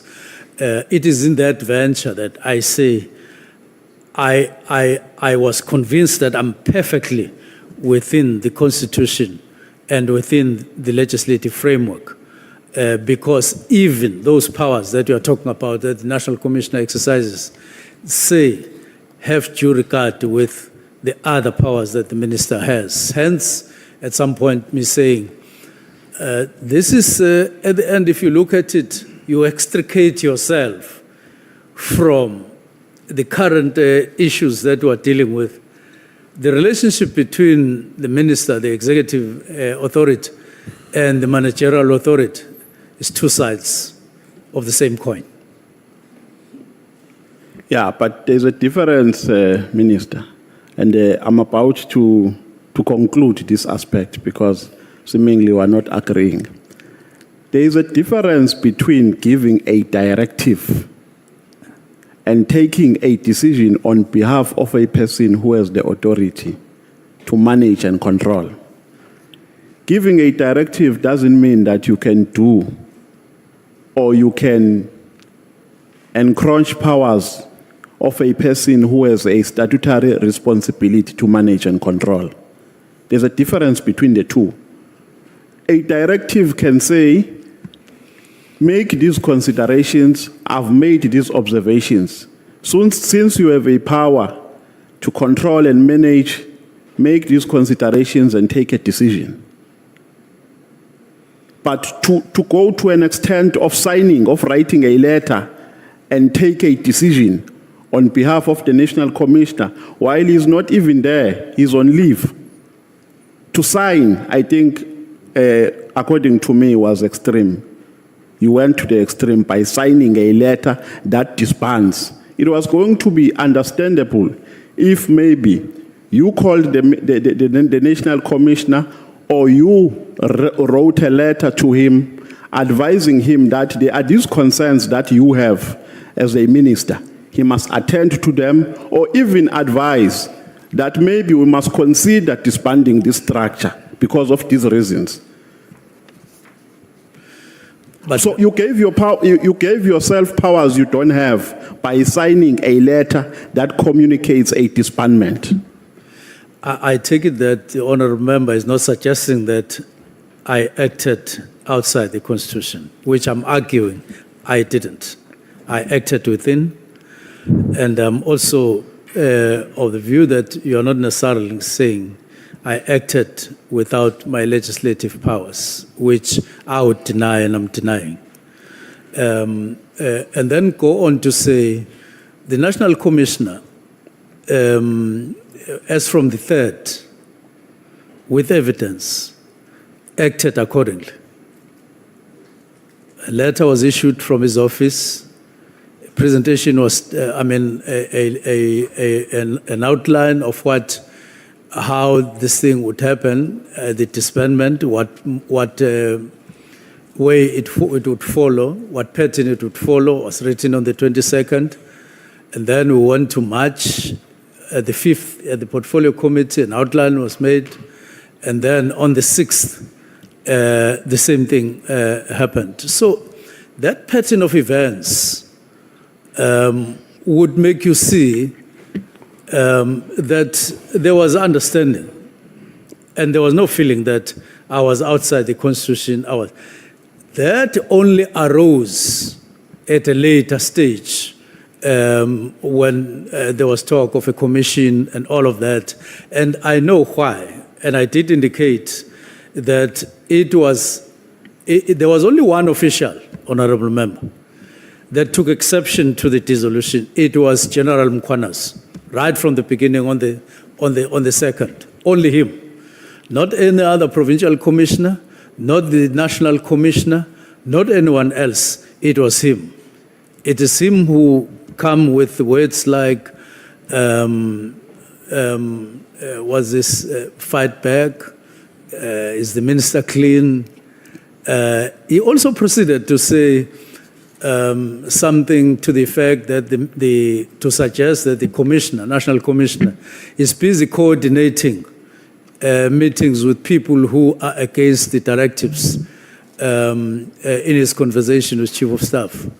Now, it was all from him, and so on. So that's why I'm saying not exactly, because we had an understanding. After all, there was nothing stopping the National Commissioner from writing me a letter to say, Minister, it happens all the time.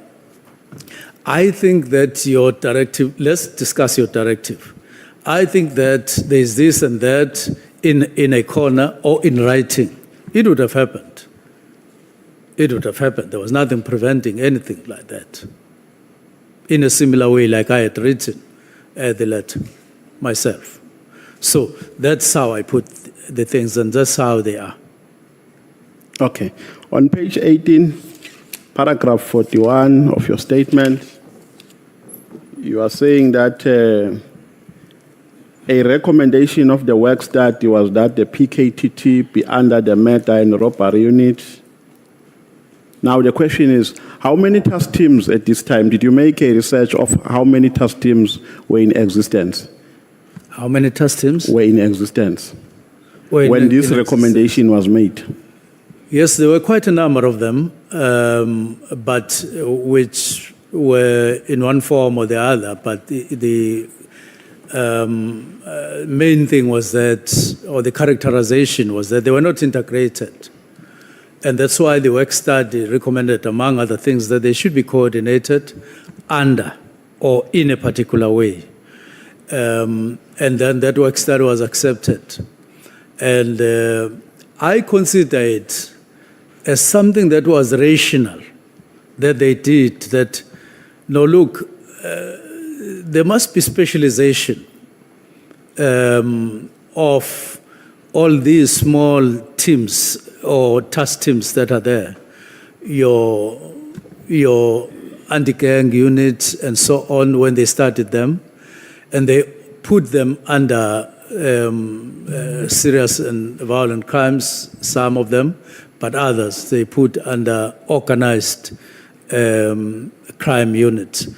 Now that integration would then cause one commander for each, who would then have sub-teams under him, other smaller legs. And that would give rise to a better coordination, in my view.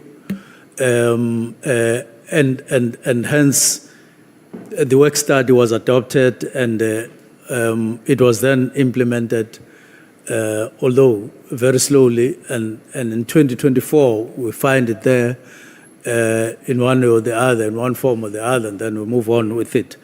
So it was put like that, and yes, there were others, but they were then reconfigured as per work study recommendations. So since this recommendation was made, how many task teams have been dissolved?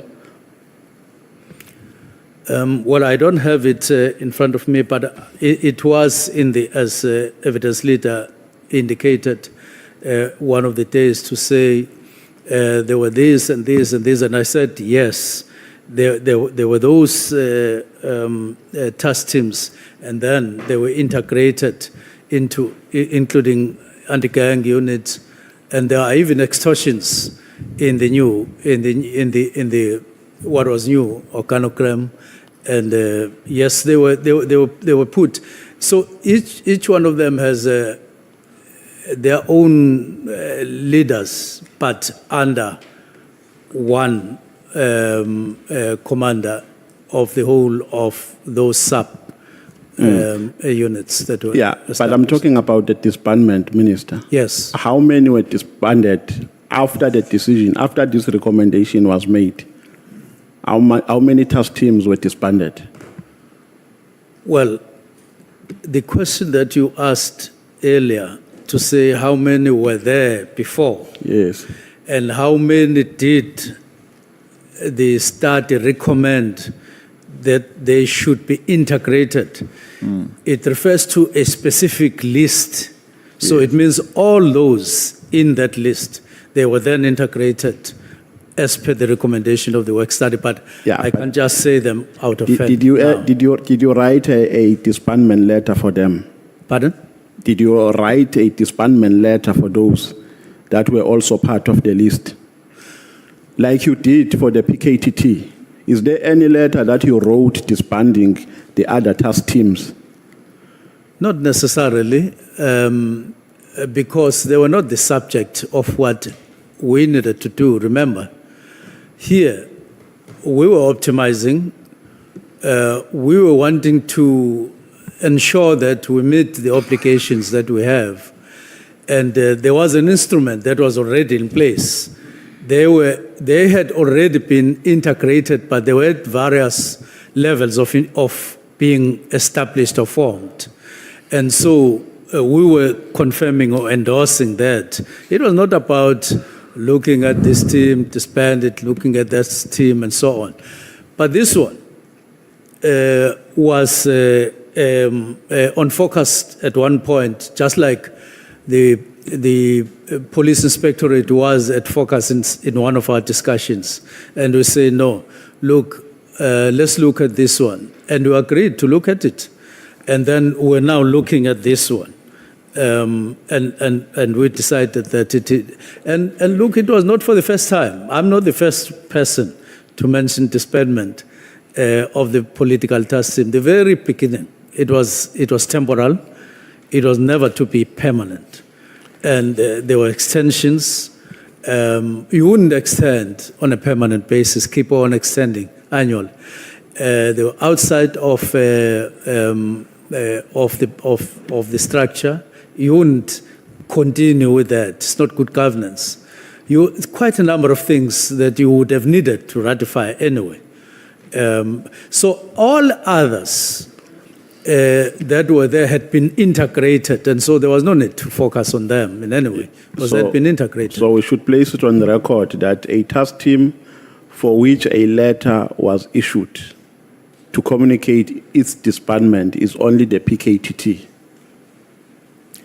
Not necessarily, because I'm explaining that others had already been integrated. Yes. Those that were recommended by the work study. Yeah. And there were still, some of them were still in the process. But in terms of the letter, it was the National Political Task Team that had to be disbanded, and I've stated reasons that wouldn't apply to others because they were no longer there.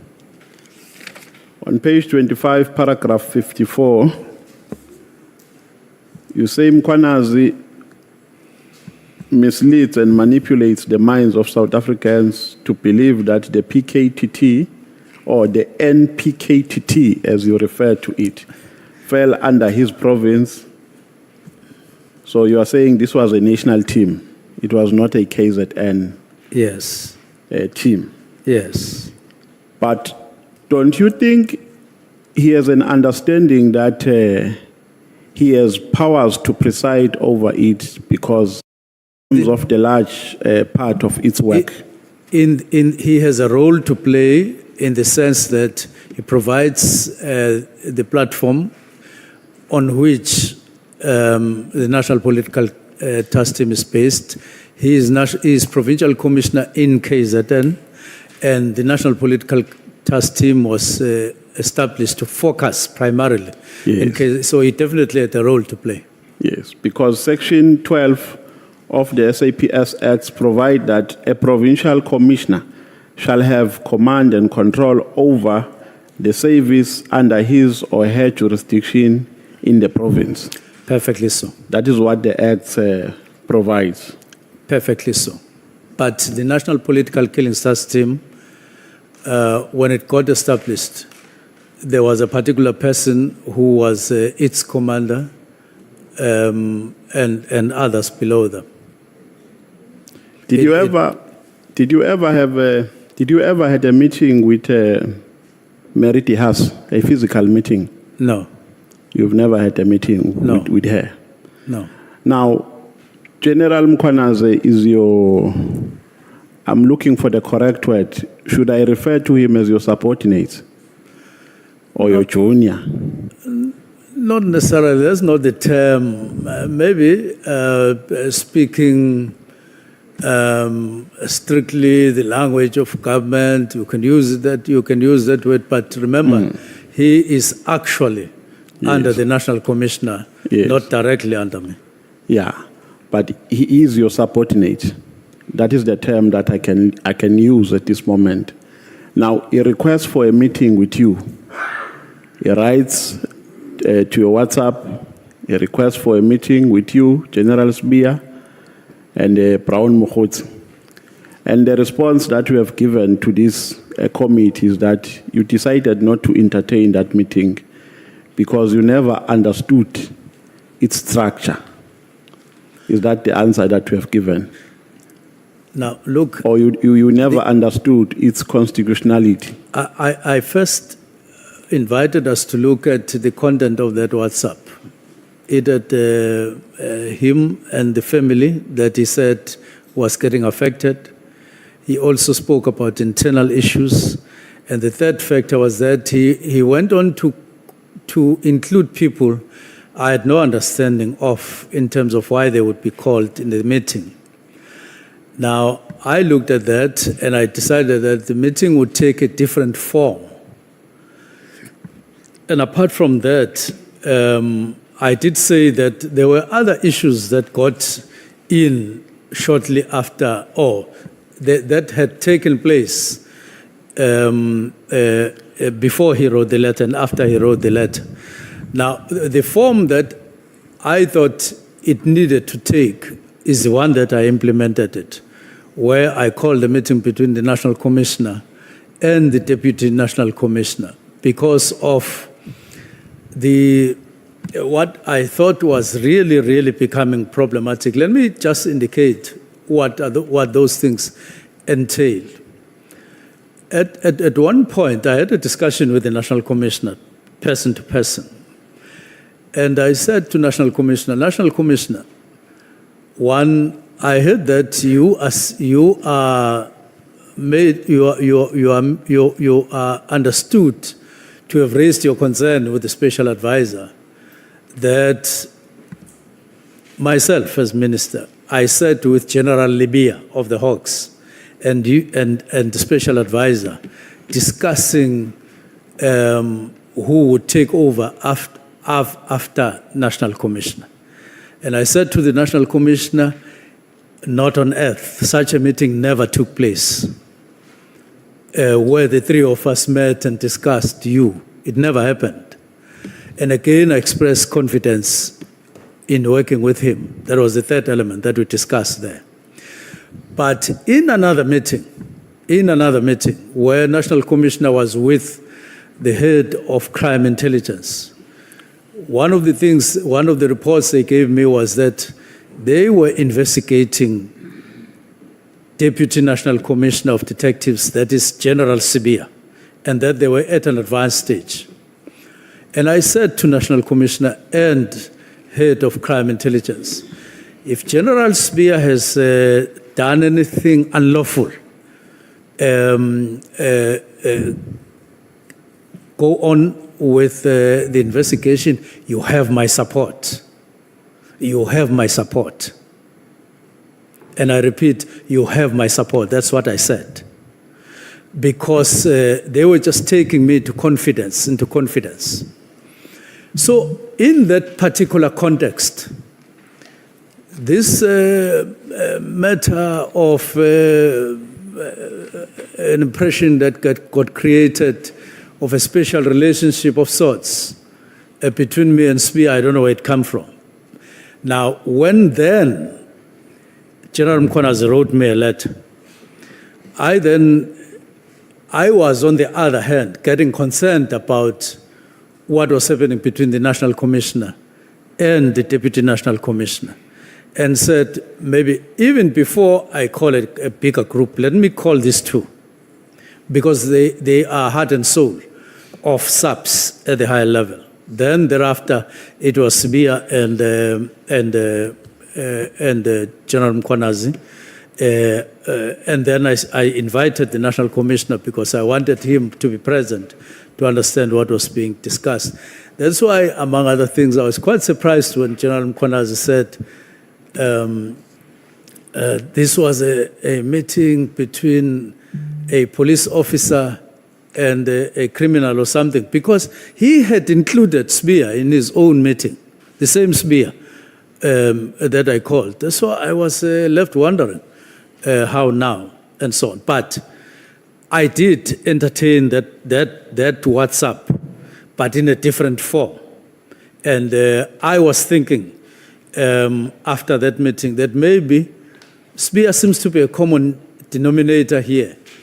I would need to call a meeting between him and General Khumalo as well, because the air between them was actually not. So once you have dealt with that, then you can see other matters. So it wasn't a straightforward letter that said, Minister, please can we meet to discuss a national political killings task team, as it were. Okay, second last question. I'm running out of time. When was the work study signed? The work study that made a recommendation that there must be a unit, there must be a murder and robbery unit. When was it signed? I'm asking because there is somewhere in your statement where you say it was signed by General Stolle, and later you say it was signed by General Masemola on the 5th of June 2025. So when was it exactly signed? Yeah, General Masemola signed a new one arising from our reconfiguration of the organizational structure, which we started last year. And we concluded that it was concluded earlier this year, and he signed it. But there had been another one for another term earlier by Sithole earlier in 2019. So it is the new one that influenced your reason, right? Yes, Honorable Member. Not the old one. Yes, because I had come and said there are new imperatives. They may demand a different structure. And let's look at that. And we started looking at it. And that's where all of this. And remember, I did indicate that we even divided Vispol into a separate division, which has now been done. And we removed also the inspectorate. So a number of things happened which had not been in the structure of 2019 to 24 that got introduced anew in the new one. Which Following your response, the assumption is that the new one can only come into operation after it has been signed by the National Commissioner, yes, correct? because it went to negotiations with unions and all of that. That's why it sort of delayed January, February, March, April, and so on. I went to the extent of engaging unions myself to say, please, can you help us? We are in a hurry to implement the structure because we want to use it to fight crime out there because we are under serious pressure to fight crime. No one is really recognizing that we are serious about fighting crime because it is rampant, and I'm concerned about it. So if it's unsigned, it has no binding effect. It's not operational. The answer is? If it's unsigned, it's not operational. At the moment. I'm saying if it is unsigned, it can never be operational. It can be operational. It can never have a binding effect. It gets operational once you sign it. So it was signed on it was signed in June on the 5th in terms of what we have written here. But the decision was taken on the 31st. So it means the decision was taken prior to implementing this study. We had already... This work study. By end of the year, we had already agreed, and I was anticipating. In fact, when I went to the meeting with National Commissioner and deputies and provincial commissioners on the 22nd of May, I already had in mind that we have decided on this structure.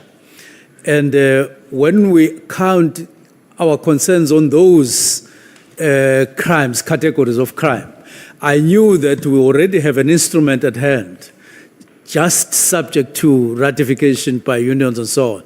So it was in anticipation, and I was conscious of it. But it was not operational at that time. It was not when the yet. Decision was taken. Not when you took the decision on the 31st of December. Not really entirely, because murder and robbery was there. The implementation structure had been discussed and decided on in May 2024 already, or March 2024.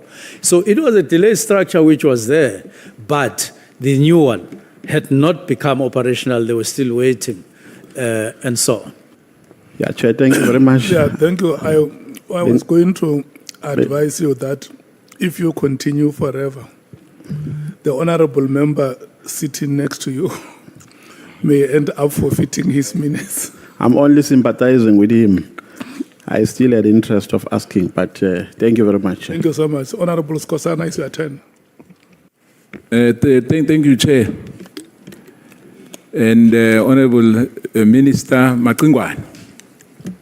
Baba. My first question to you, Minister, would be, can you perhaps comment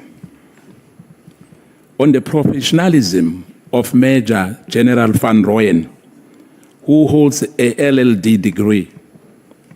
He's a LLD graduate, who's on record that you acted ultra virus. Well, the comment is contained in my submission that I didn't. And in fact, I acted within the Constitution and within the legislative framework in terms of powers of the minister. So you disagree with her? I disagree with her upfront. Thank you. Do you know and understand your job as a cabinet member responsible for policing? Yes, I do. Do you know and understand Chapter 11, Section 206 of the Constitution of the Republic? Yes. All in all. Well, I may not claim I don't want to make claims to that effect as you are taking me through. Do you know and understand the South African Police Service Act, Act 68 of 1995 as amended? Yes.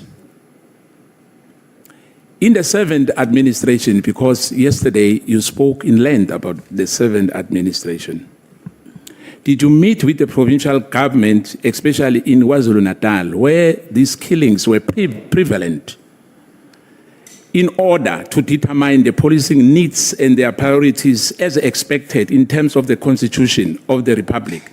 And if so, Minister, when was such engagement and what are the priorities focused, especially in KwaZulu-Natal? On the date on which I wrote the letter, the 31st, I had not met provincial government of KwaZulu-Natal, nor had I met any other province, but I knew that at some point I would meet with them to talk about this. So you never met them? You say I never? Yeah, you never met them. We had not met. But you were able to disband that task team? Yes, I was able to disband the task team because it didn't necessarily, because that's the impression that I want to remove, that it meant stopping policing in KZN. This was a team belonging to, at a national level, operating there, and I would engage with them at a later stage. But I had not met with them when I wrote the letter. But do you understand that by doing so, you have violated the Constitution? By dissolving the team, a team? No, without consulting them? Not necessarily. So you disagree completely as well with that? That we are within the framework of the Constitution? Yes. You are within the rights of the Constitution to do that without any consultation? Yes, because it was not alpha and omega decision. Now, Minister, it was the beginning of a process. Yeah, remember, Minister, that the Inter-Ministerial team did not only compromise of the Minister of Police, There were other ministers involved. Do you agree on that? There were other, you mean in the Inter-Ministerial? Yes. Yes. Now, you never consulted them when you wrote that letter? In the IMC, and it was no longer there when I came in the 7th administration. Now, in other words, because they were not there when you came in, the question now, which would be very interesting to understand, does the Republic of South Africa have a national policing policy as envisaged in Section 2061 of the Constitution of the Republic? And if so, was this development under this GNU government, or was it developed by the previous government? Remember when we spoke about the 7th administration? Was this the GNU, or was it the previous one, the 6th administration? That did what? Let me ask you again. I'm saying to you, the Republic of South Africa have a national policing policy as envisaged in Section 2061 of the Constitution of the Republic. You know that. Do we agree on that? I hear you talking about the policing policy and at the same time the Constitution. Yes. Policing policy is the one that we developed after I got appointed and finalized. Let me make things Based simple for you. Based on the powers of the minister as indicated in the Constitution. Jama-ke akhe ngibeke ngesintu.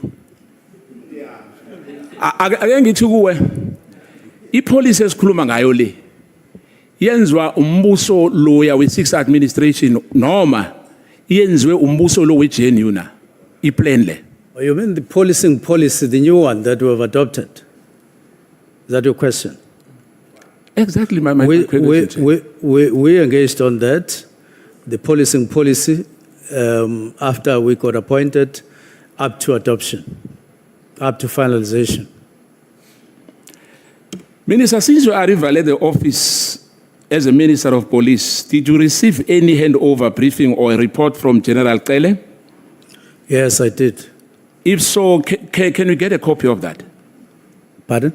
Can we get a copy of that? Yes, you can get a copy thereof. What is your understanding of the role of the Minister of Police as per Section 206 of the Constitution?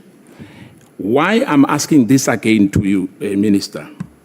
Does this role include getting involved in development of organizational structures and the establishment of units and teams within SAPS? Because yesterday you spoke about a lot of, the issue of the organogram. Are you allowed to do that, Minister? Yes. That is part of the policing policy. That is part of the directives. That's part, let me just say, that's part of the exercise of the powers of the minister in terms of the Constitution. So the National Commission has nothing to do with that. It's your prerogative. No, he does in terms of the Constitution. It's clearly indicated.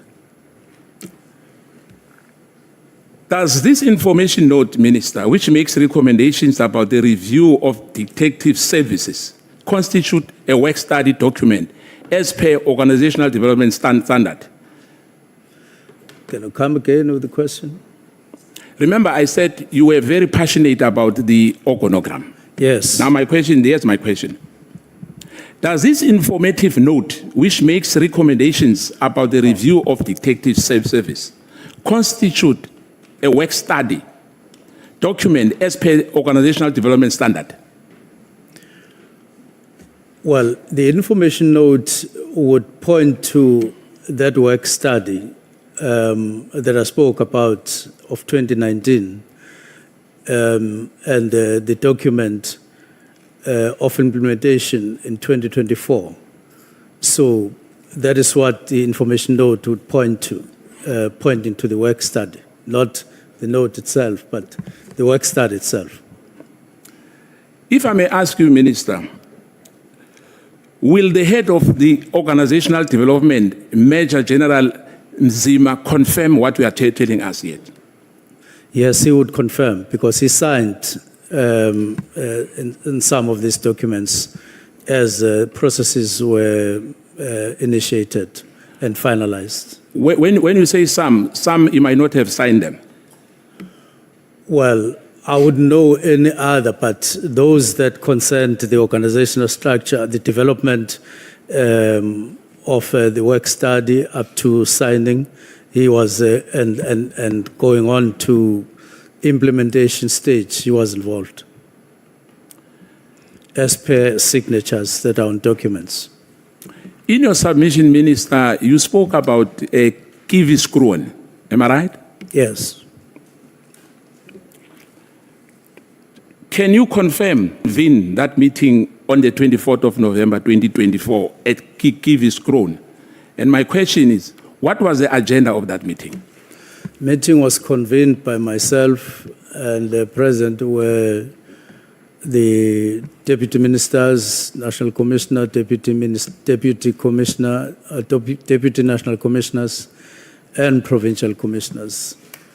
I don't have the agenda of hand here, but the purpose for that meeting, among other things, was to discuss issues that I felt were of deep concern to me, namely murder rate, to proliferation of firearms, and then the drugs all over the country, and concerns around GPV and NF. And those are the matters that are outlined to leadership of police on that day. So that was the agenda? I suppose, even though I don't have the copy with me, but I think we also included a presentation by Advocate Piccoli, but I don't have the agenda. Now, but we can get the minutes of that meeting. Pardon? We can get the minutes of that meeting. Yes. Because remember... And the agenda. Yeah, because we are under oath, Minister. Don't forget that. I must ask you again about that particular meeting, whereby you discuss your plan to close the PKTT and the filling of a post of crime intelligence and border security. Was that discussed in that meeting? Was that? Was that discussed in that meeting? The filling of posts of crime intelligence and the border? It was not discussed? No, it wasn't. The directives were not part of the agenda on that. It was the concerns around these 4 crimes, the 3 in particular. Because the issue of the intelligent post and the issue of the border, which were supposed to be... in the directives. In the directives. Yes. Is those posts filled now? In other words, is there someone appointed into the post of a DG? If so, what is the name? Post of the DG? Yes.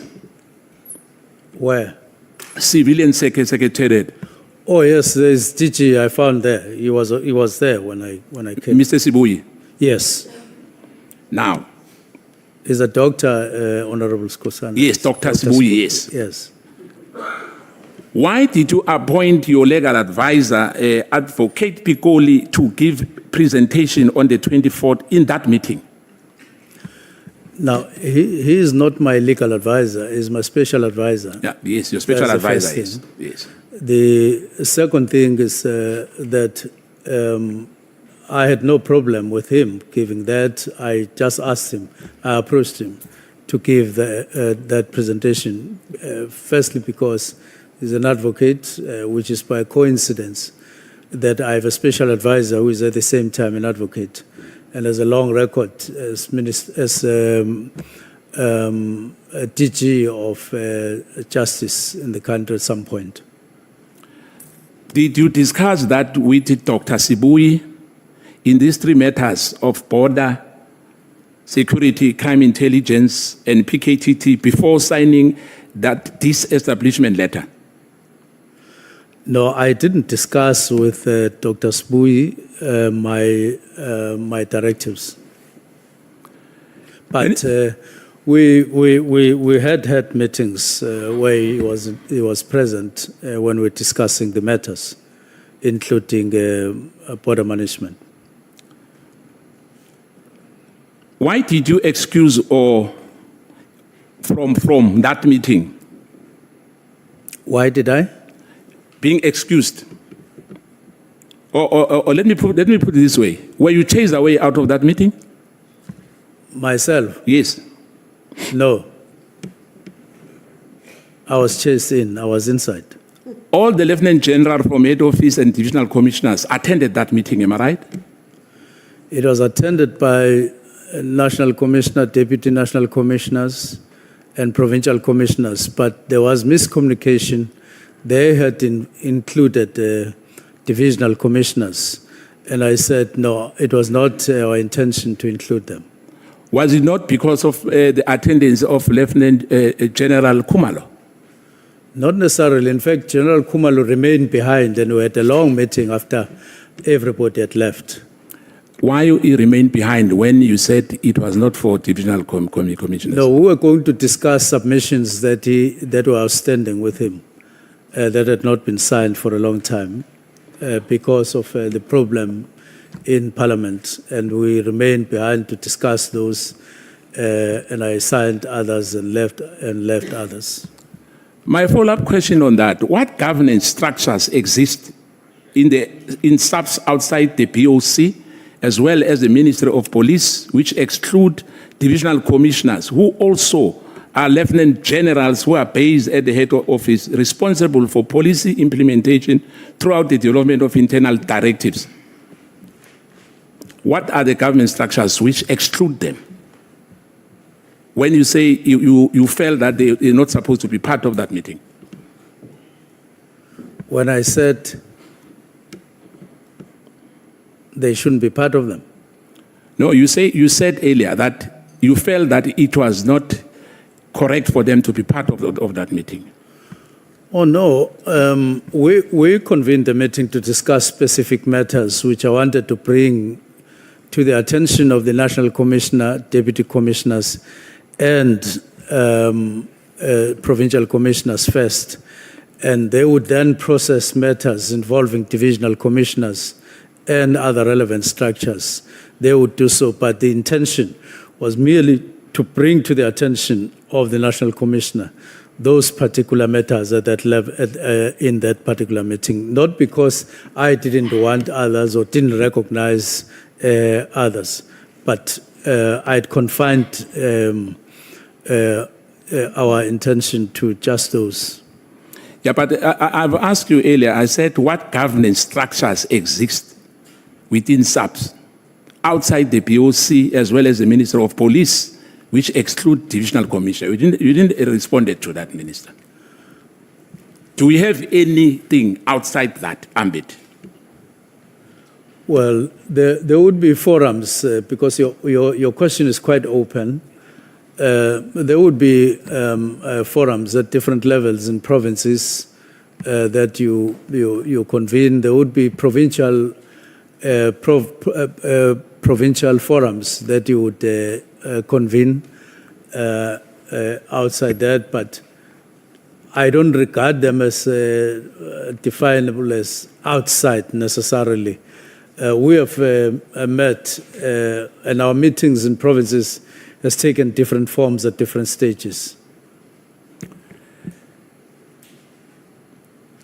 Let me put it to you that the purpose of that meeting in KwaZulu-Natal, as well as your presentation, including the one that Advocate Pikoli presented on the day, did not cover the disestablishment of the PKTT, the suspension of filling of vacancies within crime intelligence, and matters of border security, as per your 31st December letter. Do you agree on that? That meeting was somehow a precursor of the 31st. Is that what you're asking? Yes. Not necessarily. They were not linked. The meeting at KwaZulu-Natal was to register and discuss the concerns on the rate of murder, on the escalation of, or on the proliferation of firearms and drugs. And remember, up to that time, I had never heard time to deal with these matters in depth. And I was then wanting the generals to share the concern that I had, as they did afterwards, one by one. And it was leading to other things. Not at that time, I didn't even have a thought about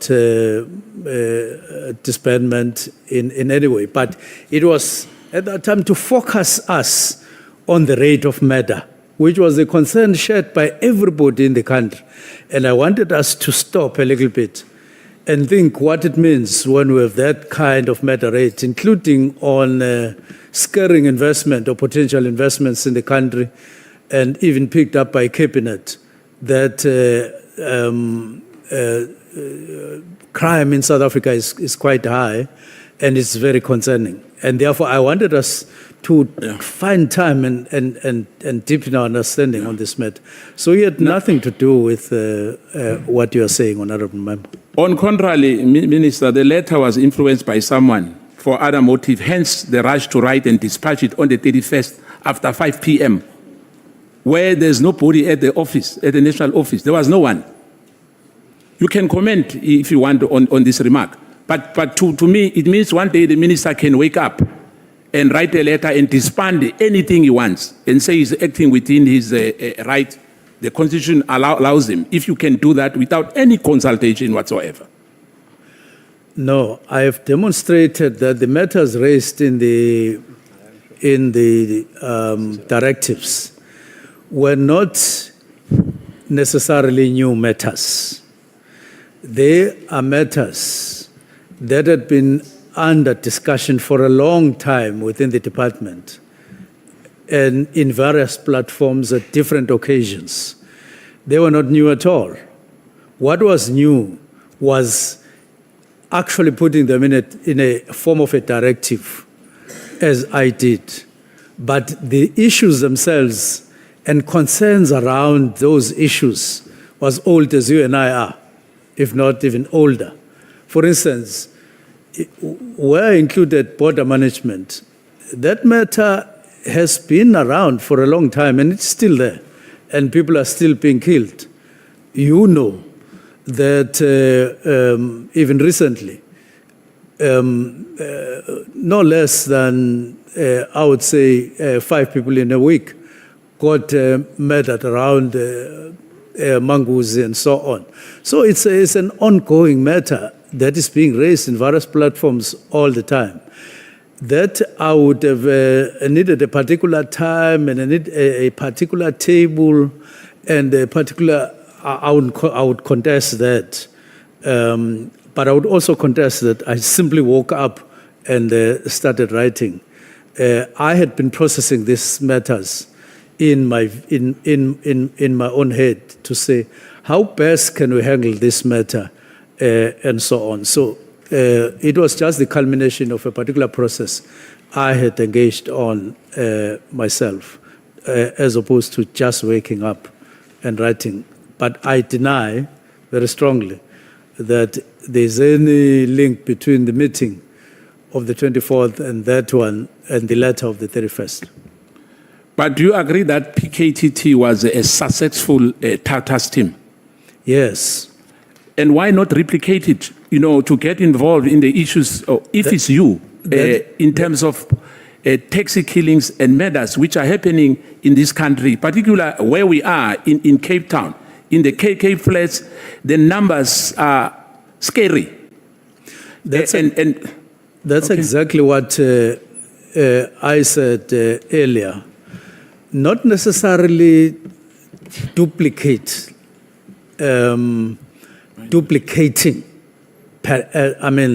literally. But what I agree on and I see rationality on is the result of the work study in 2019, where you say structure subs along these lines after a work study.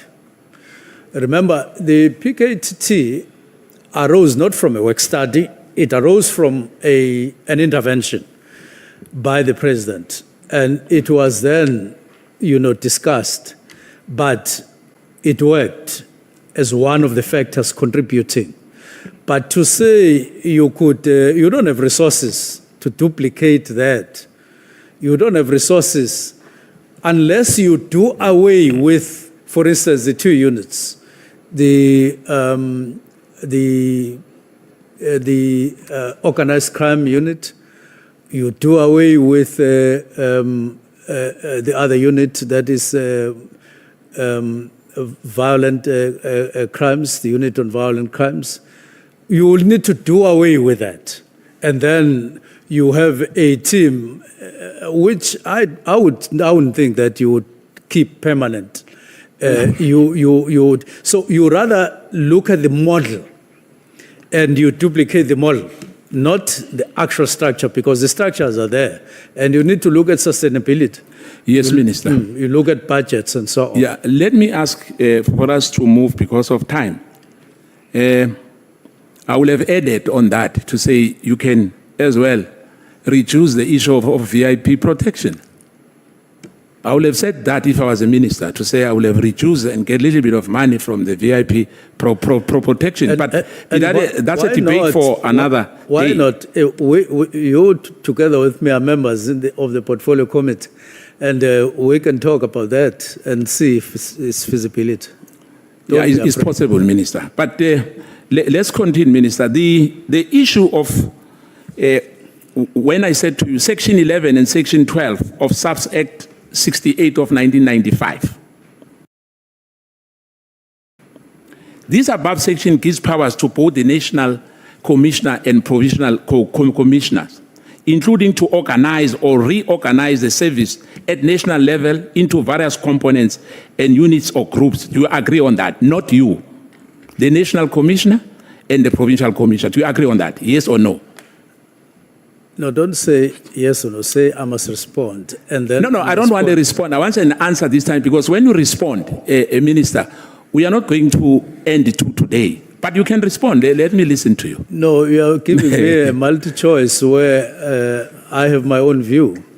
And my own view is that, yes, those powers, but within policing policy of the minister and all of that. That is the only addition that I want to make. But And do you it is not part of agree? your yes or no? But do you agree that what I've mentioned to you is the competent of the National Commissioner and the Provincial Commissioner? Subject to you. To powers of the minister on policing policy. Because that's how the Constitution is written. I don't want us to write another. No, we'll get to that, Minister. Okay.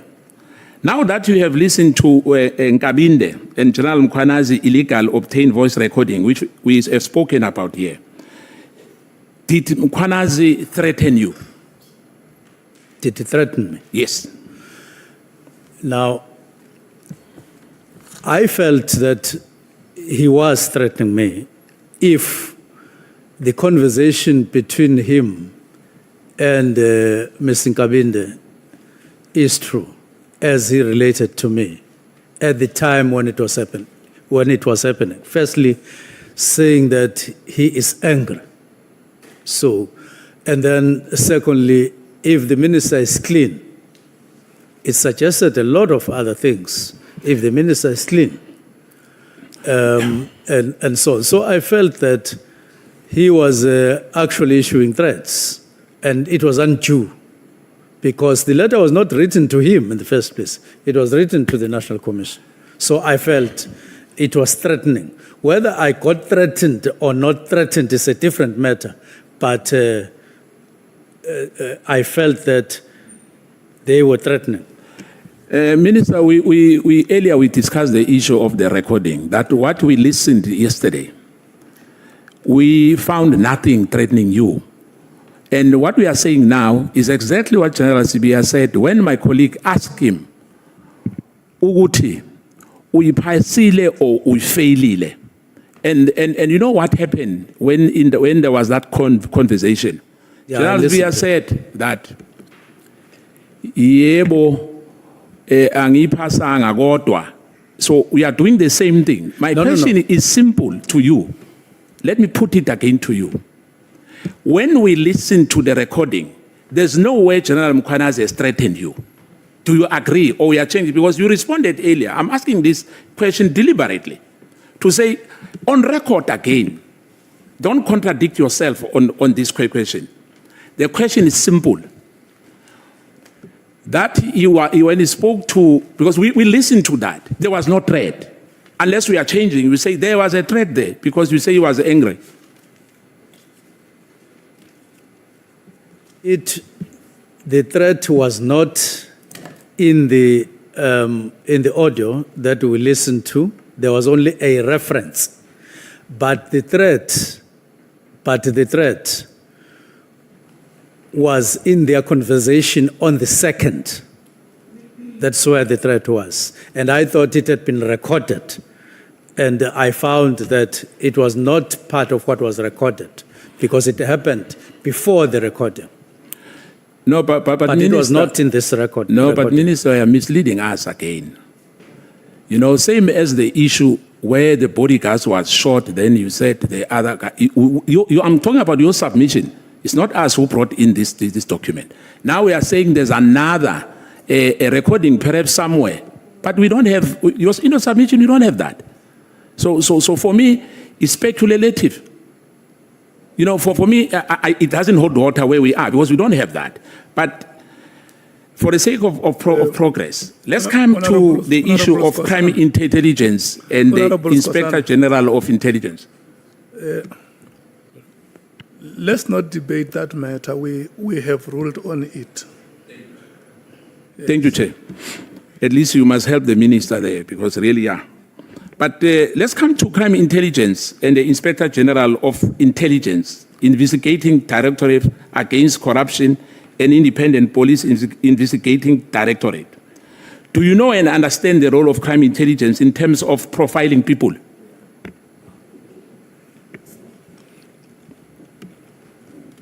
Yes. Do you know and understand the role of Inspector General of Intelligence, IGI? Yes. Do you know and understand the purpose and functions of IDEC? Yes. Are you aware that General Mkhwanazi spoke here about the rogue? Some of the people at IDEC are rogue. Do you agree or you disagree with that? Well, I don't know anything about that, but I heard him. What I'm saying, it was for the first time. You were hearing it for the first time here. That there are people who are rogue, there are people who are not. Who are harassing, yes, who are harassing people, yes. Who are arresting, who are like you, they say they'll arrest you as well, yes. I was hearing that for the first time. I had not heard it before. So there's no any correspondent to your office, to the Chief of Staff or to the National Commissioner, which was discussed about the issues of IDEC? Not that I can recall. At all? Not that I can recall. Thank you. Do you know and understand the role and the purpose of IPAD? Yes. Who do they report to? IPAD? IDEC report to NPA, to the Director of Public Prosecutions National. Yeah. If so, why didn't you refer Patricia Mashale matter to crime intelligence instead of IGI? The Patricia matter, which he wrote a letter. We have your submission here. Yes. On various occasions, when Patricia would write whatever she writes on whatever platform, she included intelligence most of the time. This about intelligence, that about intelligence. And I thought it fit that I should ask the person who is Inspector General on Intelligence to look into the matter. But earlier, Minister, you said when I asked you that, do you understand the role of crime intelligence? You said yes. And I asked you about the role of the Inspector General. You say yes. Yes. But you took the matter of Patricia Delil to a wrong agent. Not Patricia Delil, Honorable. I mean, Patricia Mashale. Please correct it. Not really. And apologize to apologize. No, not really, Honorable Honorable Member. Skosana, may you please apologize to... Yeah, no, I apologize for mentioning Patricia Delil. It's Patricia Mashale. No, not really, Honorable Member. On a serious note, Skosana, I saw nothing wrong in saying to the Inspector General of Intelligence, can you look at this person, because she often writes on matters of intelligence. I just want to know who she is, because I'd never come across her and so on. I needed to know. And he didn't say it doesn't fall within my scope or whatever. He did what I requested him to do. Yeah, but as I said, it doesn't matter, Minister, even if he has done that. But it was referred to a wrong person. And Patricia Mashile is not an expert of intelligence. Do you agree on that? No. I didn't want the IGI to write on her expertise. I just wanted to know, who is this person? Now, is it true that Sisoka took that case docket of iPad to IDEC? Are you aware of that? Have you ever heard about that? That what happened? Yes, that Sisoka took the case dockets from iPad to IDEC. Are you aware of that case? Patricia Mashale. No, Sisoka. I'm talking about Sisoka now. Soka matters? Yes. Well, I'm not aware. You're not aware? Yeah, I've never come across anything that I read that pertains to that from her. Let's come to your chief of staff. How long do you know Mr. Nkabinde? I know him from... Just a moment. Are you in the same frequency? No, I am. I'm done. I'm done with that, because if he doesn't but answer... You say Sisoka, Yes, I said Sisoka, yes. and then he says soccer matters. No, I didn't say soccer matters. I heard you say. Chief of Staff, as I ask you about your Chief of Staff, how long do you know Mr. Nkabinde? I know him from 2017. Is he a member of the African National Congress? Well, I don't know. Are you sure that you don't know about that? I'm sure I don't know, just like I'm not sure whether you're a member of MKP yourself. Oh, okay. So I should not be sure that you are a member of the ANC yourself? Yes, because I haven't shown you my card. No, I can show you my card as well. Then I will know. Okay. Yes. Now, is it true that you first met Nkabinde? Because my colleague asked about this thing. And I think it was the issue of Robert McBride. Is it true that the first time you met him, he was accompanied by Robert McBride? Can you confirm that? Yes, I confirm that. I don't know who was accompanying who, but it was two of them that came to my home after I had written a letter to IPIT at National. What was the purpose of the visit? It was to discuss my complaint. At your house? At your house? Yes, at Mbangil.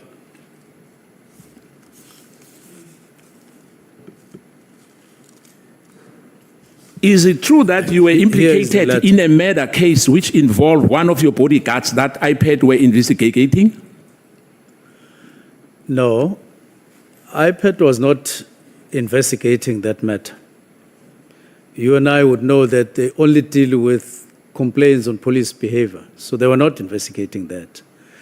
I had written this letter complaining to them about an investigation that I had picked up were being conducted by the Hawks on a case that had been dealt with over some time and got closed when the Provincial Director of Public Prosecution had applied their mind on. Okay. So then I heard that there's an investigation on the same matter taking a different form, I got worried because it would get you worried the way it was put. And therefore, I wrote this letter to say, let's be transparent. Let them be transparent. If there's anything, let them put it here, not the way it was happening. Then I wrote the letter. Then they came to address the letter.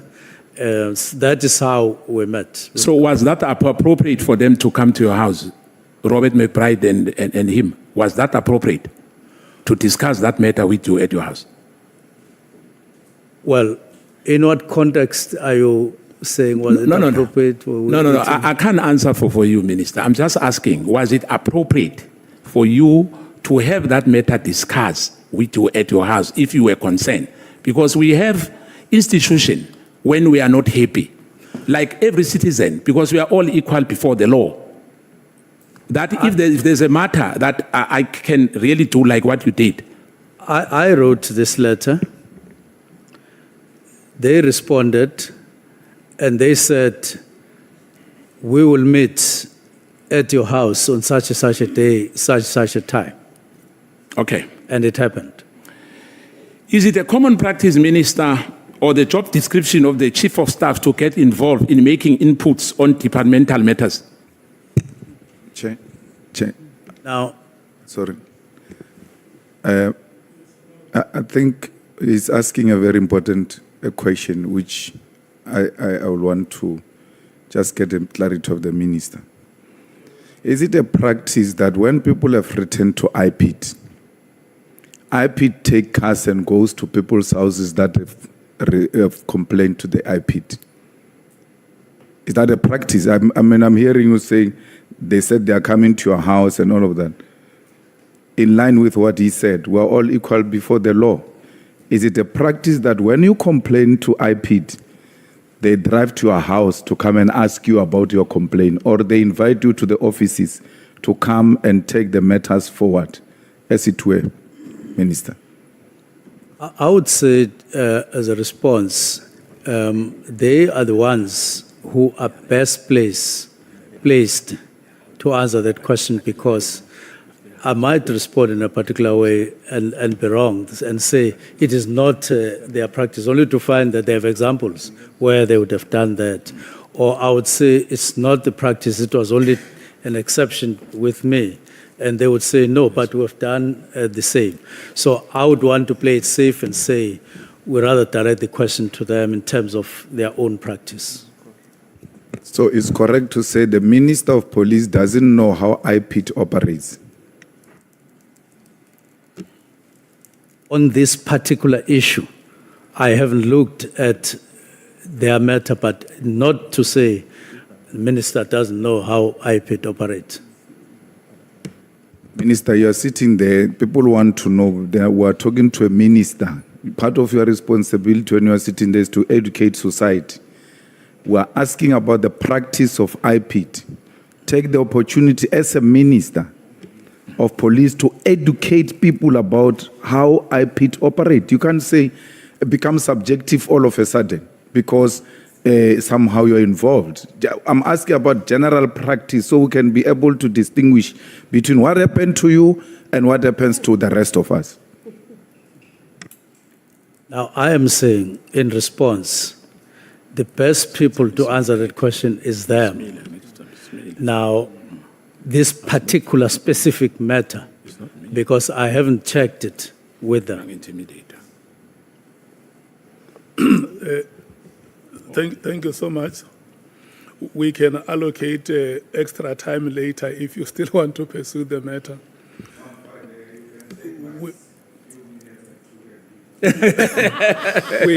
We must go back to Honorable Skosana because his time is no more. No, not yet. I'm watching the time. I'm watching the time. I know I'm not a timekeeper, but I'm watching. Thank you, Chair.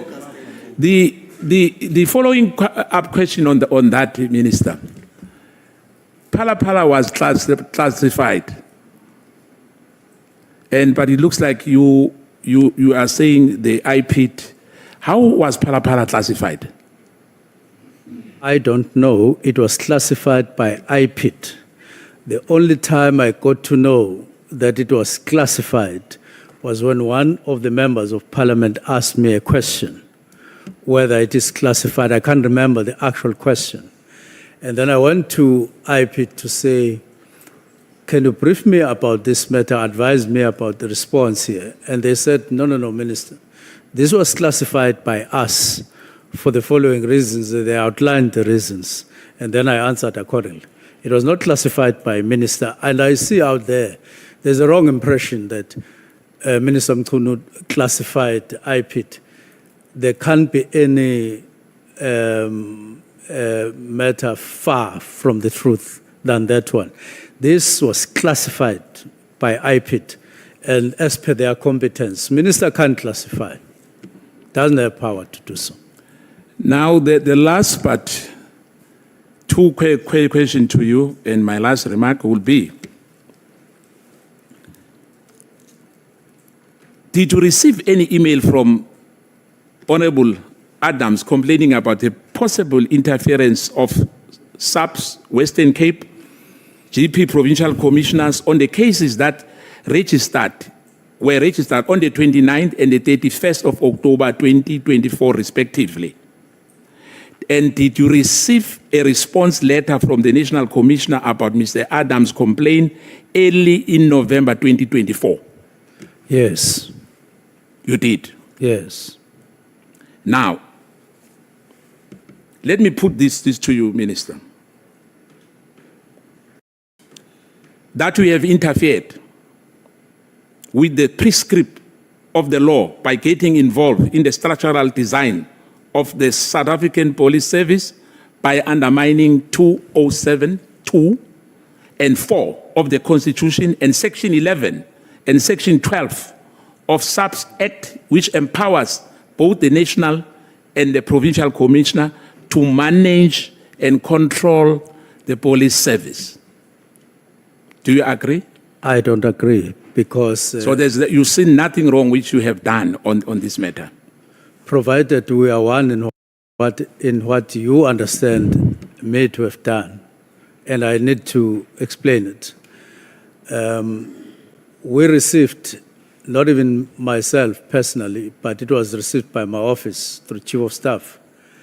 And I then said, well, if it's like that, send, which we normally do, send that letter to National Commissioner.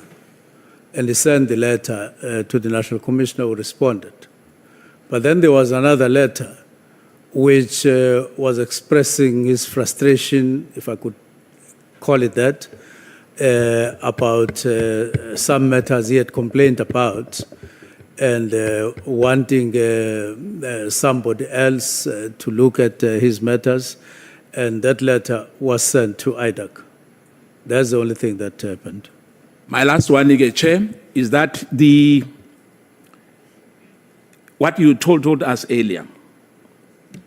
You said that Mkhwanazi WhatsApp request is not part of the SAPS governance structure. Hence, you didn't convene a meeting, but you convened a meeting between General Mkhwanazi and Sibiya in June 2025 at your official residence. Now, the minister called a meeting between Sibiya, Mkhwanazi, and Masemola. You remember that? That you call that meeting, yes. As you said. Yes. What happened during that meeting? And what was the main agenda from that meeting? So I first held the meeting between National Commissioner and that is General Masemola and General Sibiya, and said if there are matters that are unresolved between them and therefore require to be discussed, let's discuss them, because those matters, whatever they are beginning to interfere with work that we are all here to do, including them. And there was a discussion. Sibiya outlined his concerns or his issues. National Commissioner responded in basically saying, look, I understand what you are saying. I don't have any intention to have any problems with anyone. And let us take it that whatever you were concerned about, is now resolved between you and me. That's how the meeting ended. Now, thank you so much. We will come back at 16 hours. 16 hours. Over 45 minutes. Phela ngiqale ngo 3 minutes. We're going out for a break. Akasinike ikhathi into leyo. Uyayibona?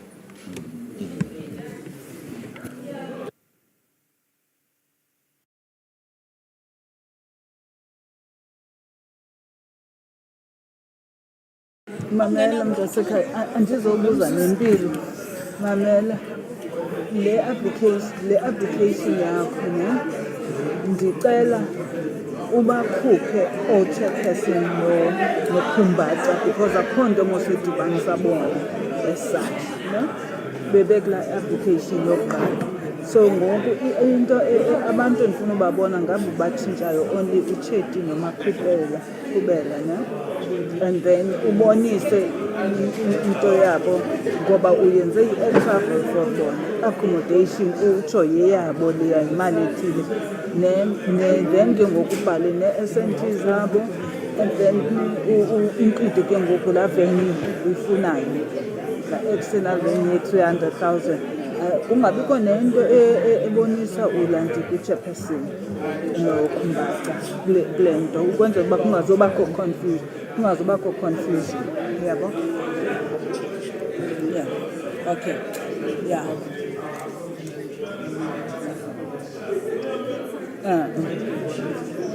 Utata uxhasa nguye uba awu inkosikazi yami.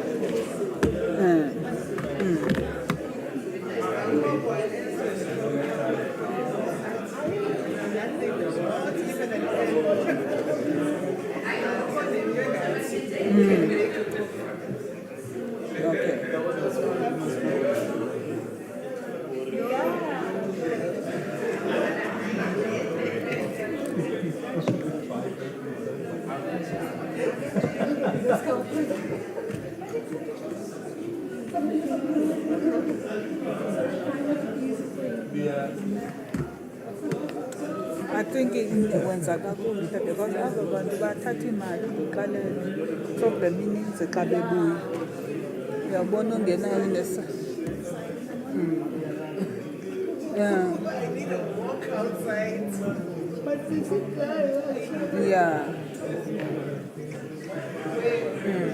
na kukhona abanye abathatha i-50 ndibabuzile ndathi nizawukhona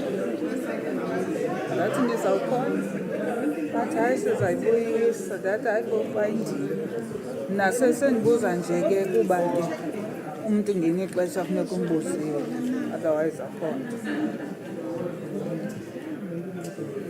Yeah, okay, sure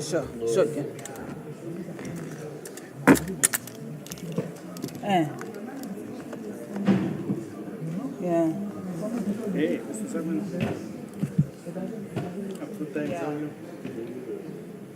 Yes, now who's on the lap of the okay. Very serious.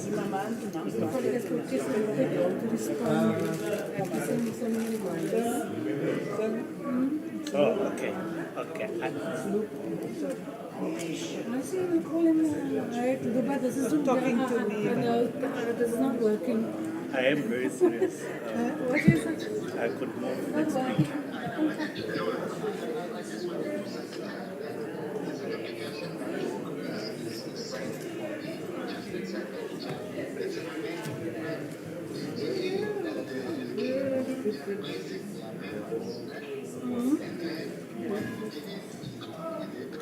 I am serious. I'm very serious.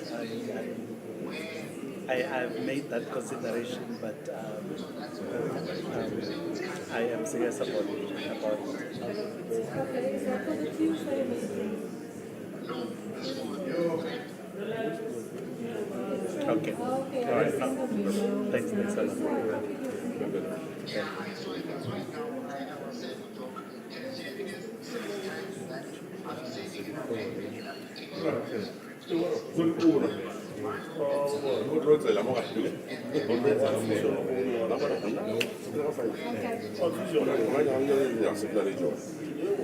problem, we'll send it tomorrow.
It's a life I live there.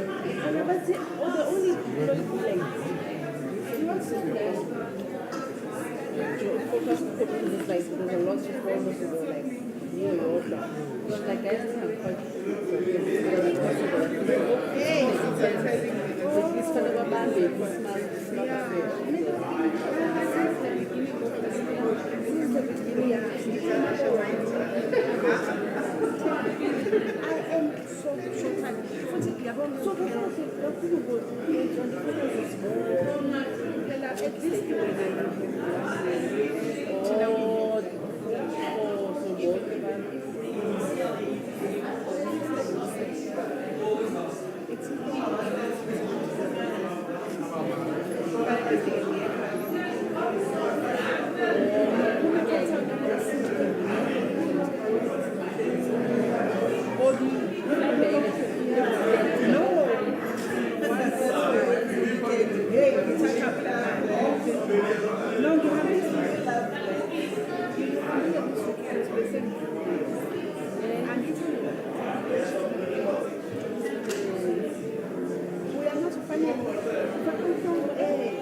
Honorable members, we must resume.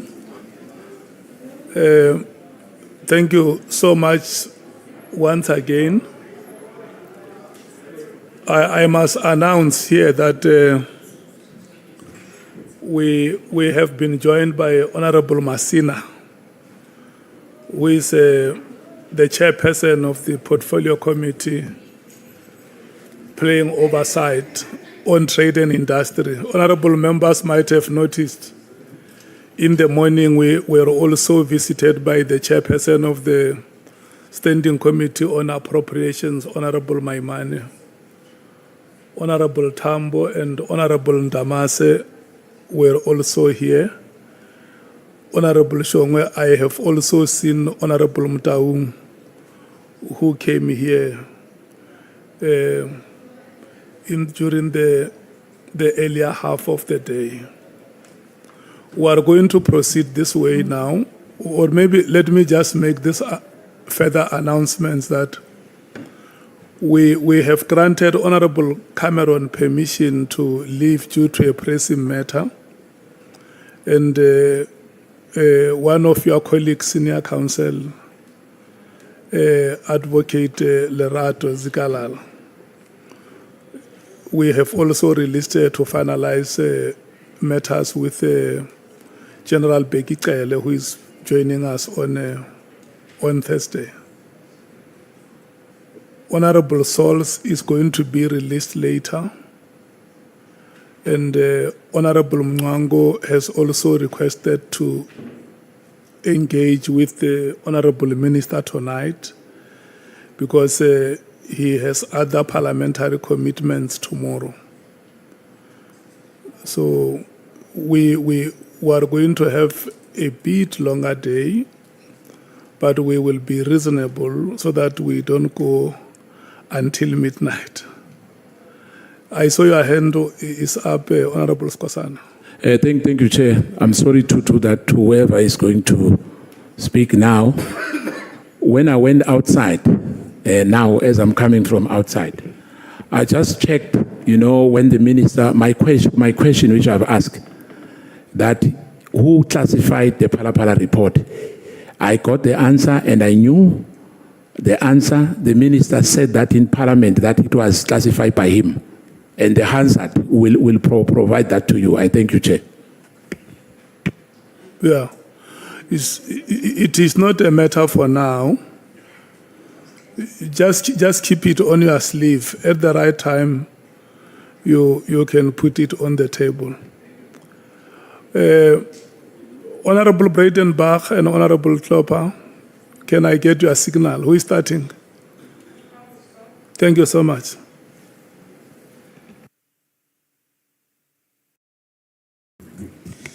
Thank you, Honourable Chairperson, and good afternoon, Honourable Minister. So, Mr. Mkhwanazi, I'm really struggling to understand what all this fuss is about. None of this information is new. I put this to General Masemola as well. None of this is new. We've all known about corruption in the police for years, 10 years, more, 14, 15 years. We know the police are corrupt, largely. We know they're very good policemen who go to work every day and do their very best. And we're very grateful for them. But we know that there's rough corruption in the police. Everyone knows. So this is nothing new. And the things mentioned by General Mkhwanazi at his press conference, while they're deeply concerning, are also nothing new. He packaged them in one afternoon, but they're nothing new. We've known all of that information has been around for ages. So what is this fuss about? Why the press conference? Why all of this? Can you tell me?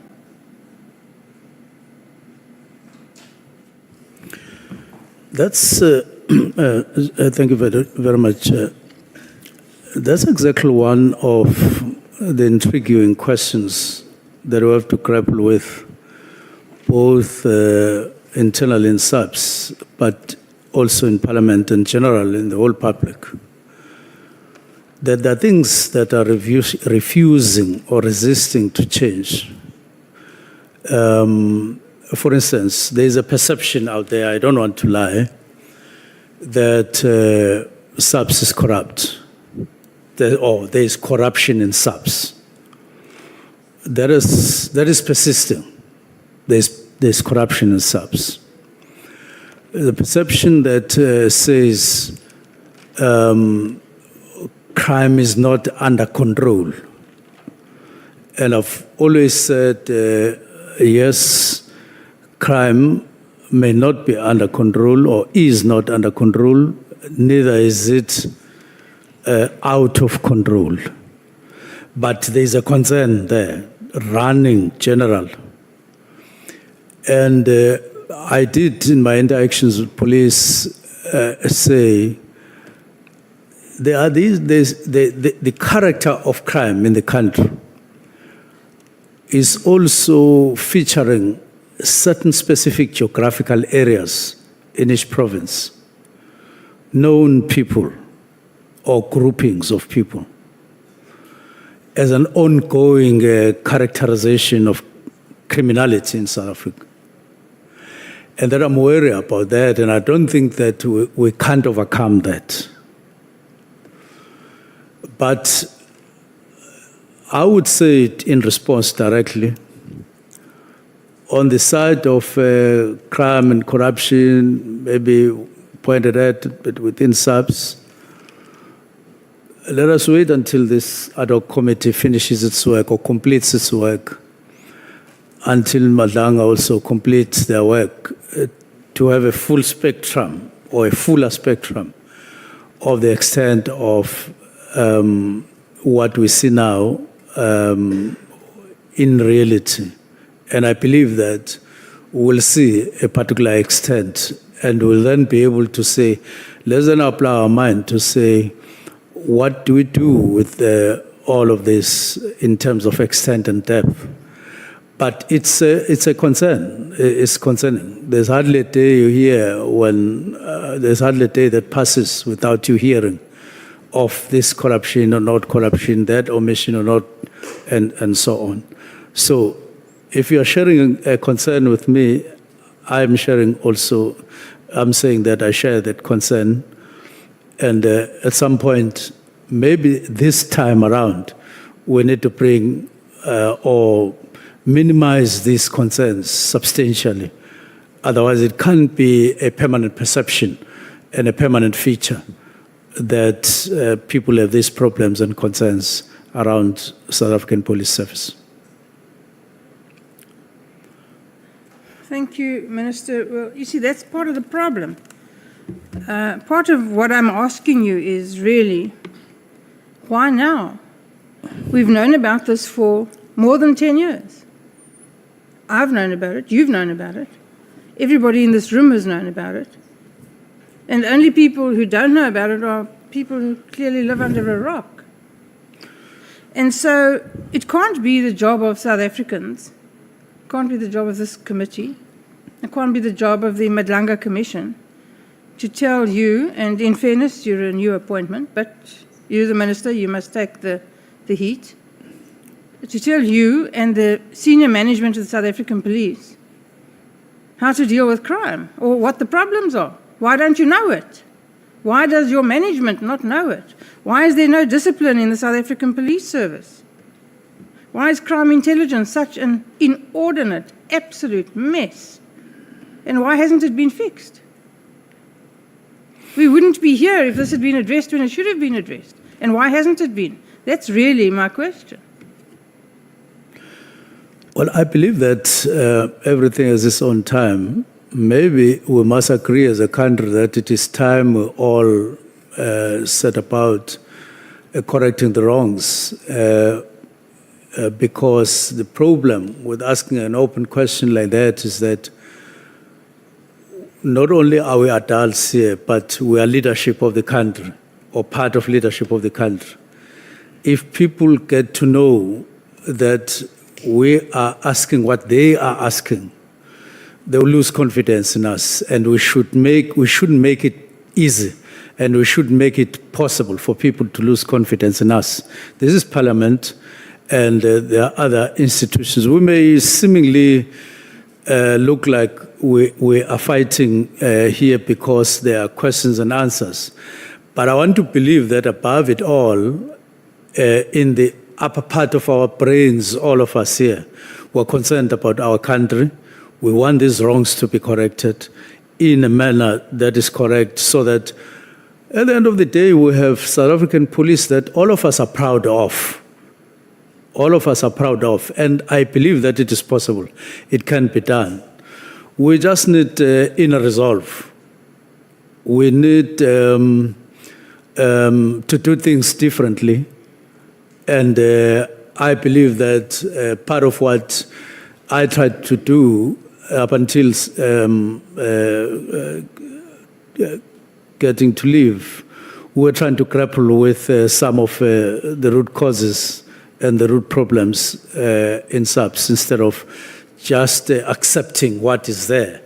We set ourselves a target to say, let's change this. This is changeable. For instance, even though, crimes like are being perpetuated in the 4 provinces are in part a reflection of the problems that the country is undergoing via suppressed economic growth or slow economic growth, and therefore people turning this and that. But the majority of the people in South Africa are law-abiding. They are good people, even as unemployed as that. I'm sorry to interrupt you, Minister. I've got limited time. Just a moment, Honorable Breitenbach. If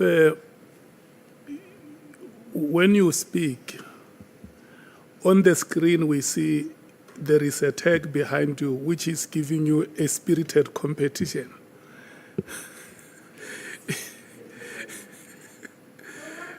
There is a tag behind you to your left.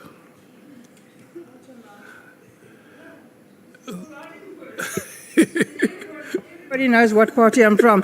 I have no difficulty with the tag behind me. Yeah, if anyone thinks I'm from Al Jamar, then they're also living under a rock. You can proceed. I just wanted to bring it to your attention. And if you are comfortable with it, I'm very comfortable. Everybody in the whole world knows I'm not from Al Jamar, nor will I ever be. I'm sorry to interrupt you, Minister. I have limited time. And so I don't want to enter into a discussion with you. Maybe at another time it would be interesting, but today I want you to answer my questions, please. And I want you to do so concisely. Okay. So please listen to the question and answer the question, and only the question. We can have a discussion at another time. I'd be very happy to do that. Okay. So I want to know from you why the South African police is in the state it's in. No discipline, no authority, generally speaking. I'm not disputing that there are policemen who do their job. There are. I'm not disputing that the majority of policemen are quite likely good, honest people who go to work every day and do their best. But generally speaking, there's a serious problem with corruption in the police. There's a serious problem with a lack of discipline. There's a serious problem with lack of authority. And crime intelligence can only be described as an unmitigated mess. And I want to know why this hasn't been addressed in the last decade and a bit. I don't want to know about how we all feel. I think we all know how we all feel. And I just want to tell you that if you think most South Africans have got confidence in the South African Police Service, you're wrong. And if you think most South Africans think crime is under control, you're wrong. Well, I don't have a straight answer why it has been like this for the number of years that you're talking about.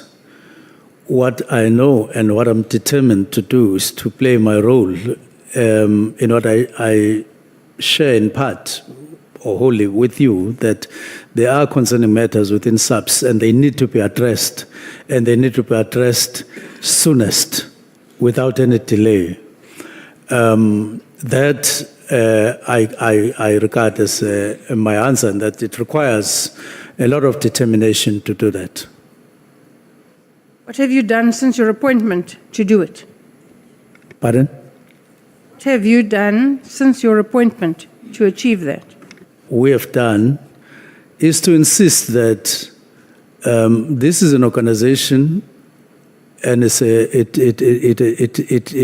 has the trust among the people in terms of its responsibility, whether it is performed or not. But people look at it as a solution to a lot of their problems on crime. And two of the things that I believe stand out in what we've done. We felt that subs require a kind of a workshop that we held so that we can look at some of the conditions of work, because if people are frustrated, if people are not answered, are not responded to on this and that, they won't be happy and they won't perform. We did that. And my impression was that people recognize that and they are prepared to pick up right from the systems at police stations to other things that would make them enjoy their work while they're at work in all manner of things. We then called the summit to endorse that, and we've begun to implement that since we got appointed. We have gone to districts with an insistence that a police station must be regarded as something very important. And we were on our way to doing so, because my sense was that we don't have a high regard in terms of the value of a police station, other than just generalizing. You're starting to have a discussion again. Please stick to the question. Pardon? You're starting to have a discussion again. Please stick to the question. And Yes. when you refer to we, are you referring to yourself? Are you using the royal we? Or Yes. is it just you? Yes, I'm referring to us as ministry and top management. I see. Okay. So those are some of the things that we've started doing and emphasizing. That let's do the work, let's make sure that all the units are able to do their work, and then we restructure. We're in the process of restructure. I was quite happy with the outcome of our engagement. Like I said, the creation of a new division, like I said, the implementation of the new structure was promising to me, because those were practical things that you realize, if implemented, would be able to deal with some of the problems that we have. Because at the center of everything is when people feel safer and safer, instead of them feeling more and more vulnerable, which I believe was the trend that we needed to cut. You said earlier today that you have the telephone number of Mr. Brown Mkhwanazi on your telephone. That I have the cell phone number, yes. Why? It's because I've known him from 2017, and I've been using that number. Why have you known him since 2017?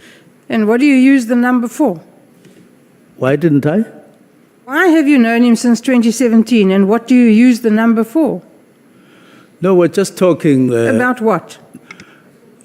Look, let me explain Brown Mkhwanazi. To me, there are more and more things that are coming out that I didn't know about Brown Mkhwanazi.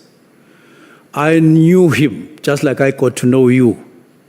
Nothing else. Just know you as a member of parliament. Then we go on. And then in the course of time, especially recently, I got to know things that I never got to know when there were no current problems. And which then put that question to say, so why would Brown say he's at Lusisi with me and create that impression when it's not? Why would he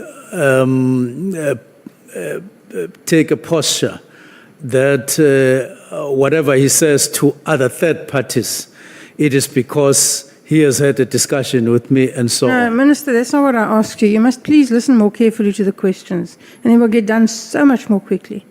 I asked, what do you talk to him about? Why do you need to use his cell phone number? Not about what he says about you. I'm not interested in what he says about you. That is part of my answer. That's part of my answer. But I can go on to say we speak about ANC-related matters with him.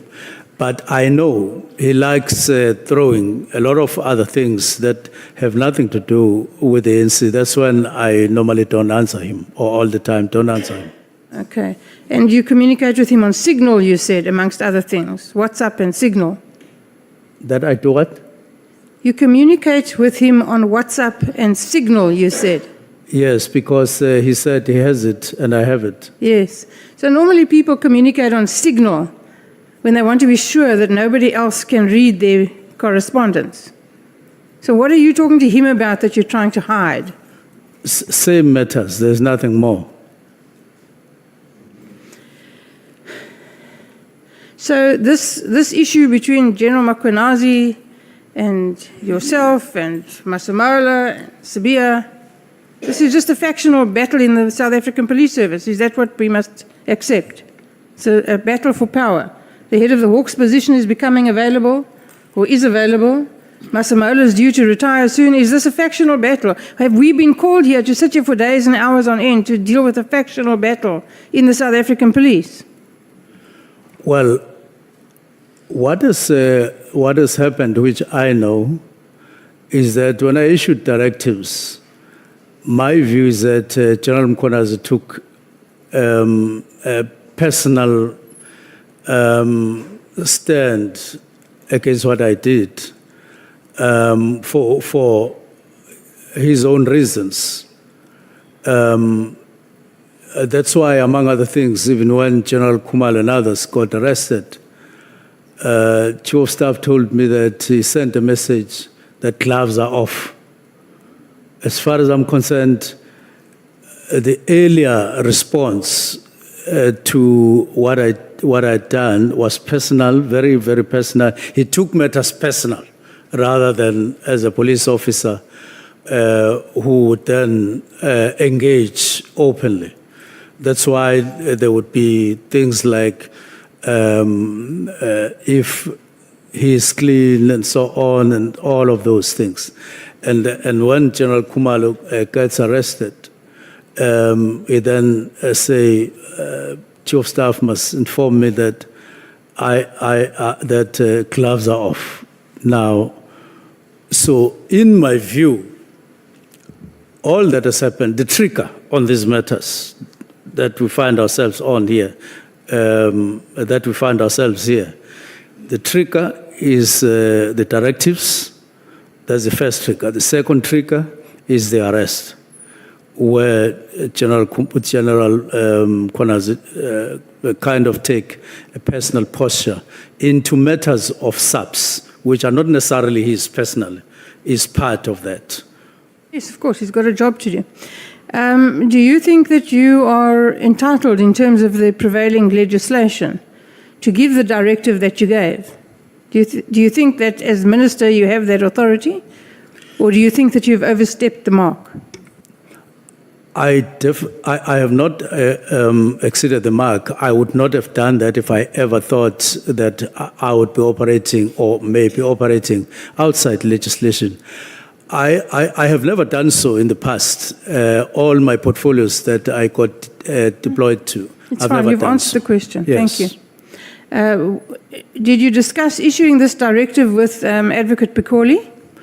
Yes, I did discuss with him. I didn't discuss him that I intend to. I said, here is the letter. This is what is contained here. Please comment. And he did comment, and then I proceeded. What was his comment?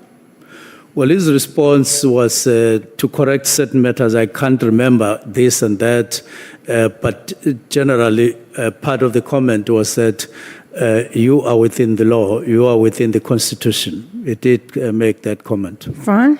Now, General Masemola has taken exception to your directive. He ostensibly gives effect to it, but in fact, as you call it, the National Political Killings Task Team is still functioning, according to General Masemola.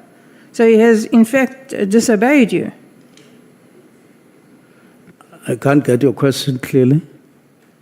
General Masemola says that, A, he thinks that you can't give him this directive. Oh, yes. But he regards you as his boss, which I find horrific. And he will give effect to your instructions, but he has not done so. The task team has not been closed down. So what are you going to do about that? Well, that took me aback. I was taken aback when National Commissioner spoke like that. because it means that it would have meant that, or it meant that on one hand he agreed, on the other he didn't agree. When he sent the letter from his office, or when his office sent the letter on the 3rd, when he made the presentation, when he wrote to me on the 22nd, when he made the presentation or okayed the presentation on the 5th and the 6th, what I understood him to be doing was that we were in agreement that we have to wrap. I had no other hidden side or feeling that, in fact, he was not, were not together on the matter. He had not done that before. The question, Minister, was what are you going to do about it? This other long story is interesting, but it's inappropriate. What are you going to do about it? Well, I'm on leave at the moment. And the country is faced with what they regard as a national crisis. We're sitting here day in and day out, and you're on leave. The minister's on leave, and that's more important. I didn't impose leave on myself. I am on leave. That is the fact of the matter. Are you on special leave? Yes, I'm on special leave. Thank you for that. I see. So the hopes that we have of getting somewhere with this whole debacle, it's clear that we're not going to get anywhere with it. That? We're not going to get anywhere. The police are not going to be fixed. You're on leave. Masemola is on leave. Sabia is on suspension. Everyone's on leave or on holiday or suspended. And nothing's going to happen. And what must we do with all of this? The top structure of South African police are either on leave or in bed. If I had my way, I wouldn't be on leave. I wouldn't even be here doing what I'm doing. I would be proceeding with the work that we're expected to do in subs so that people feel safer. So once these matters are aside and the President decides on post these commissions, then we are awkward at the moment, and things are not the way they should be, like being on leave and so on. But as I say, my wish is that I was carrying on with the work, implementing the structure and fighting crime. If we're going to be waiting for the President, Minister, then we all know that we're going to be waiting a very long time. But you talk about people feeling safe. I just want to tell you this, that this afternoon, there was a mass shooting in Westbury in Johannesburg. 2 people are dead, and many children were injured, some of them critically. Nobody feels safe. And how does that make you feel? It's a sad matter to get those news. And in police in South Africa, together with ministry, I know that you grapple with issues on your conscience that had you done this, possibly this would not have happened. And it haunts you all the time. And therefore, I feel sorry and sad for what you are putting across. But the main thing is the sooner we get over this, the better. And there are more other ugly incidents that have happened as well. And all of them, those that are said, we feel they are a letdown to the country. Let me tell you what I think the problem is with the police, Minister, and then you can comment on it. When General Masemola was here, he is the only general in the South African Police Service. Everybody else is a Major General, Lieutenant General. He's the only general in the South African Police Service. He's the head of the South African Police Service. He walked out of the room we were sitting in at the Good Hope Chamber to go and chat to some of the police who were sitting around there. I don't know what they were doing. There seemed to be an inordinate amount of police sitting around not knowing what they're doing while everyone is here. He walked over to a group of policemen. I'm not sure what their ranks were, but they certainly weren't anything close to his. One was draped across a chair. One was sitting on the table. One was leaning against the wall. And when the only general in South African police approached them, not one of them even stood up straight, let alone came to attention. Now, what do you make of that lack of discipline, lack of authority? There was no reaction from General Masemola. He accepted their disrespect without even batting an eyelid. Well, I listened to you when you were speaking to him about who is the boss and all of that. But what I felt was that there's no inclusion of boss in the Constitution and all of that in the legislation, in the legislative framework. But this is to say, General Masemola is the only general, as you say. I agree with that. And he has authority. And that authority is there to be exercised, well, with the assistance of others, including ministry and so on. I believe that there's a lot to do to improve performance, quite a lot. And it can be done, because if it is not done, if this is the climax, if this is the best and this is the only thing, then it would mean that we do have a problem, or South Africa does have a problem. So there's room, from where I sit, to do quite a lot of improvements. And we have pointed some of those out to General Masemola. You mentioned, it may have been yesterday, all these days morph into one, it feels like a lifetime, about a particular clip on the tape that you referred to that demonstrated that you were in fact threatened. Now, you haven't been able to produce that. Why not? No, I have explained. You may not take the explanation. General Mkhwanazi had a conversation with Chief of Staff on the 2nd of January. And one of the things they spoke about was to say that if minister is clean while he was premier and so on, so he can go on with the directives. I know what he said. I want to know why you can't identify where it is on the tape so that we can hear it. No, at that time, he had not started recording. He only started when they continued with the conversation in other days, like on the 3rd, on the 4th, and on the 5th, but not on the 2nd. Thank you, Chair. I'm done. There is something that you must clarify, Honourable Minister, because you now say that at the time the recording happened, the part that the Honourable Member Breitenbach is asking you about was not recorded. And on Friday, you made us to play that record and say on the record there is a part that you want us to hear.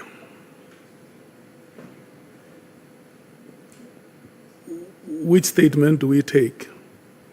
Do we go back to our statement that the extract that you wanted us to hear is not there? Can we just bury it like that to say the extract that you wanted us to hear is not there, so that we stop making reference to this evidence which has not appeared before us? Can we just bury it that way? Yeah, it is not there. Thank you so much.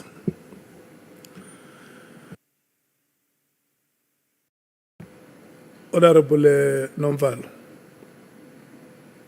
No, just a follow-up question, Chair, on that question that we have just asked. When did the minister learn that it's not there? When did he learn that the part that we advised him to bring today is not there? Did you learn after you made a promise to the committee that you will bring it? And if you learned after, does that mean you were misled? You were made to understand that it is there. I only got to know that it is not there after. Now, whether you were misled or not... No, Minister, let's leave it there. The extract in question, if there was an intention that it must form part of the documents presented or the materials presented before the committee. Unfortunately, it cannot be because it is not available. And in this way, I think, like it's your statement that let's bury the matter. That evidence is not before the committee. Is that adequate? Chair, I would say now it is adequate and it will come. Somebody will ask a question and I'll need to explain, as I did last time, that that evidence is not there except in reference. Thank you. That's sir. all.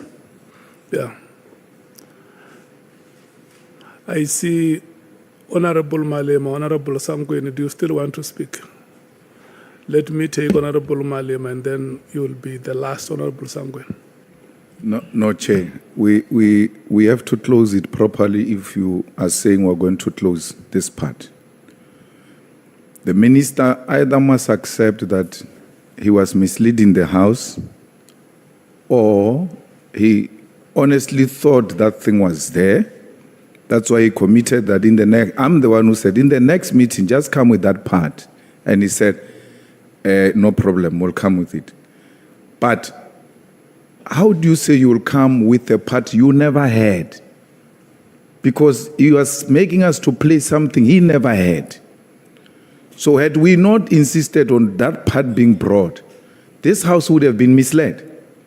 Either he was doing it deliberately, and if he was not doing it deliberately, he has to apologize to the people of South Africa, who sat in anticipation that a minister who has taken an oath, and even not just an oath, also took an oath in this House to tell nothing else but the truth.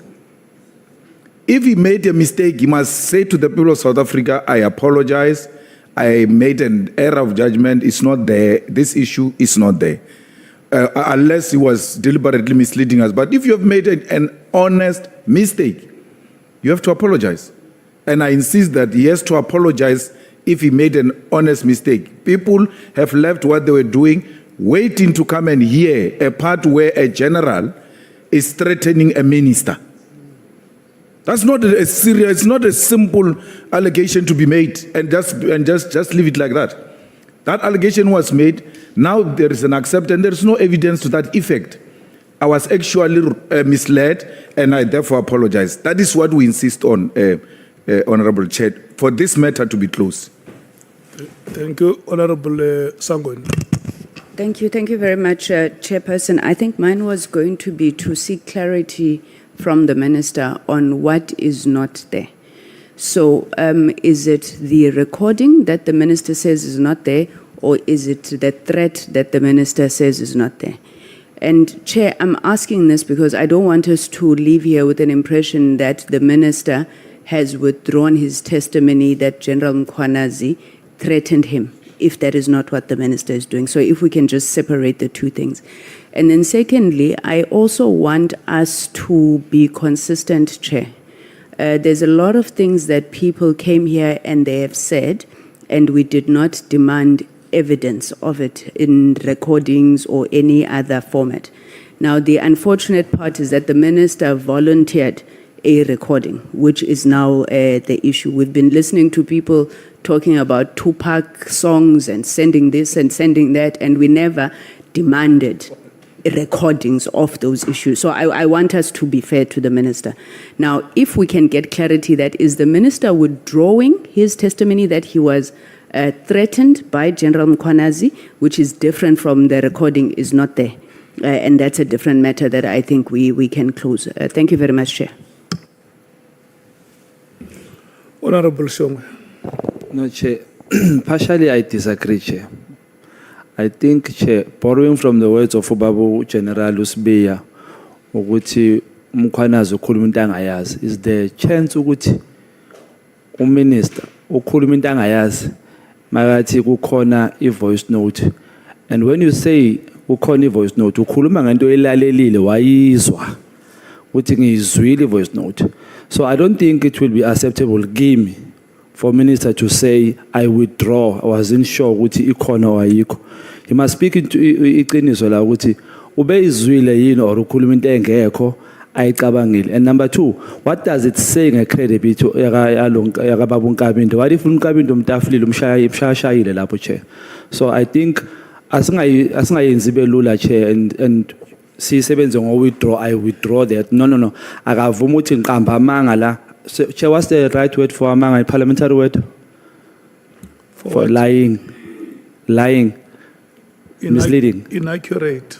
The accurate word for parliamentary word? Inaccurate. Oh, I engage the sentence. But again, Chair, just that one. The minister must be on record saying, "Bengikhuluma into engekho."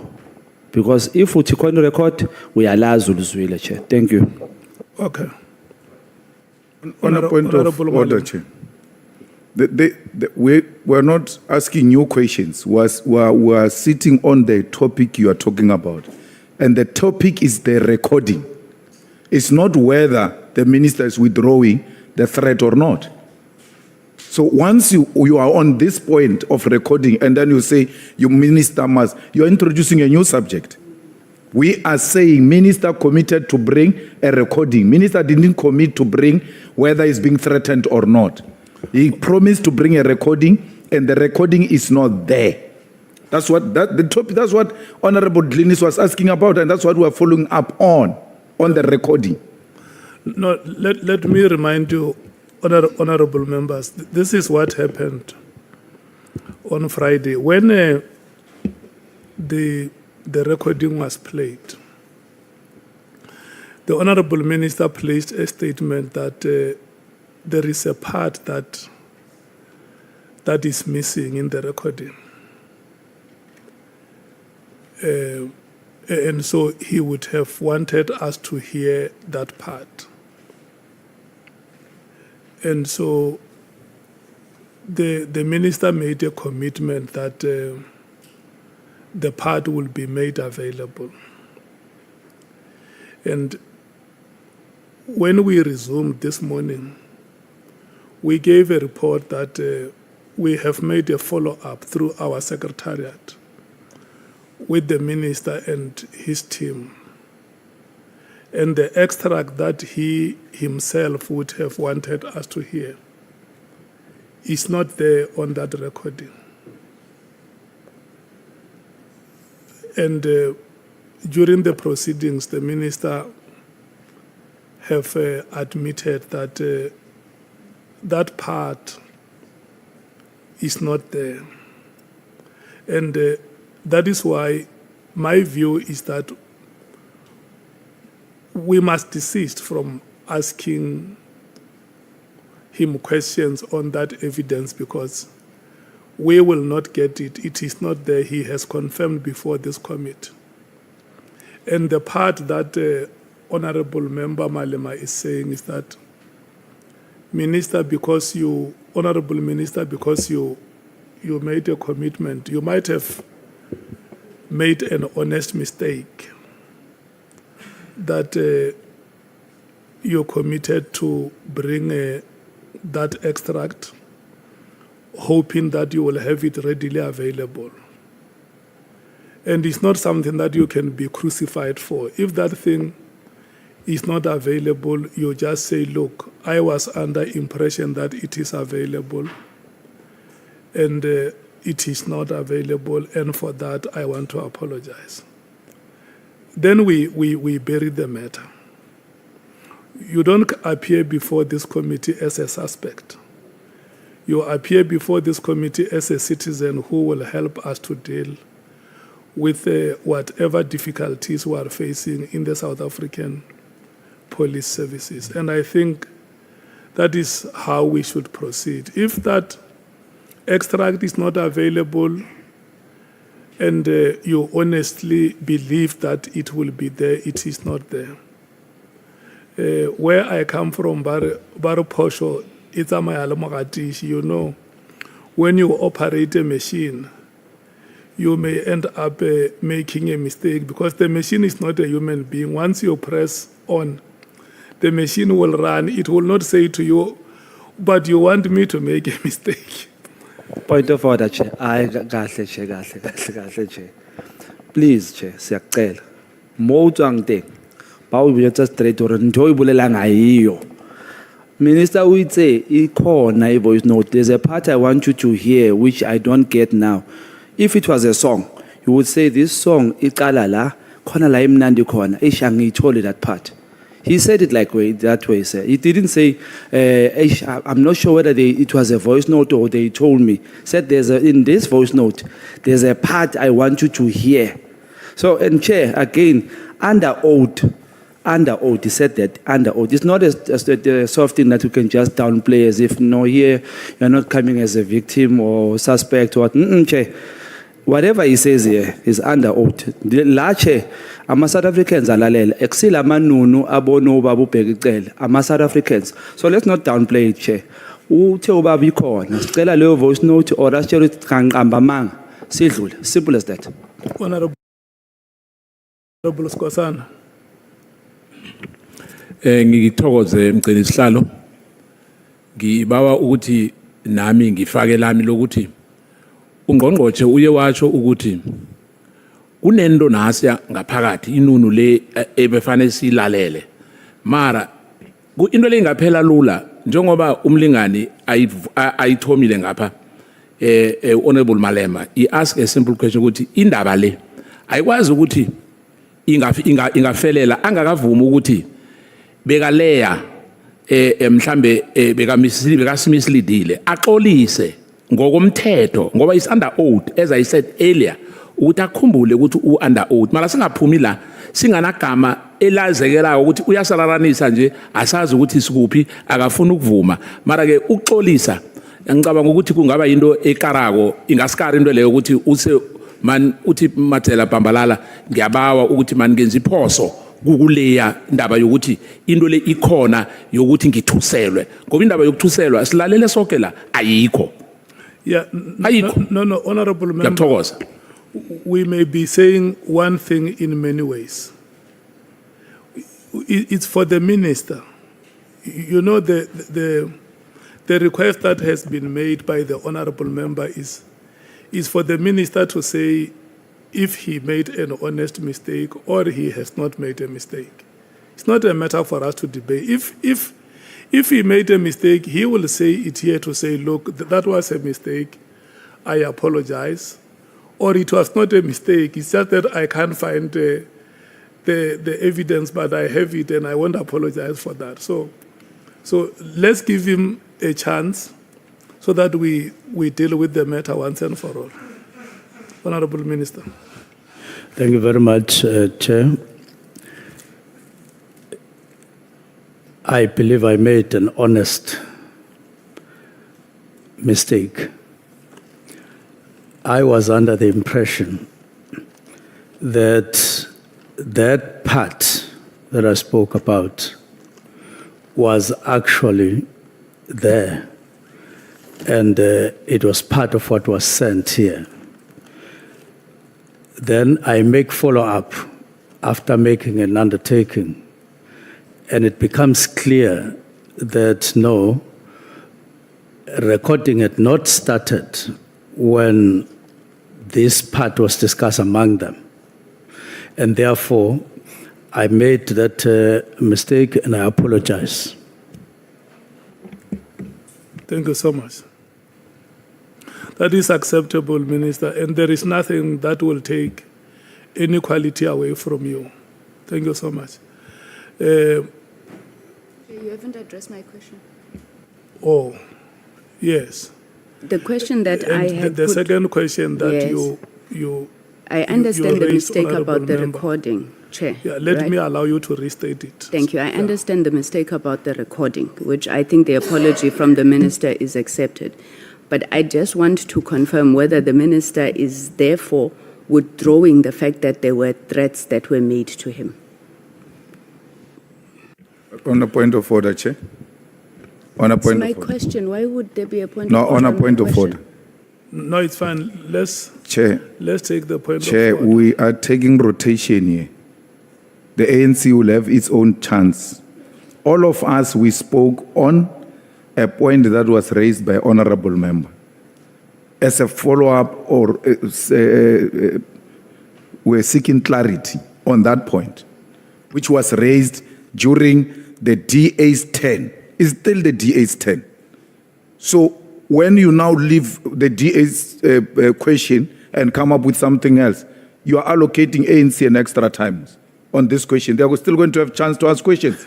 No, I'm going back to the DA. No, Chair, but Honorable Malema is out of order. He's been seeking clarity. I'm seeking clarity. Honorable on the same matter. Honorable Sangun, let's do it this way. You have asked a question, isn't it? And we must give the minister a chance to respond to the question.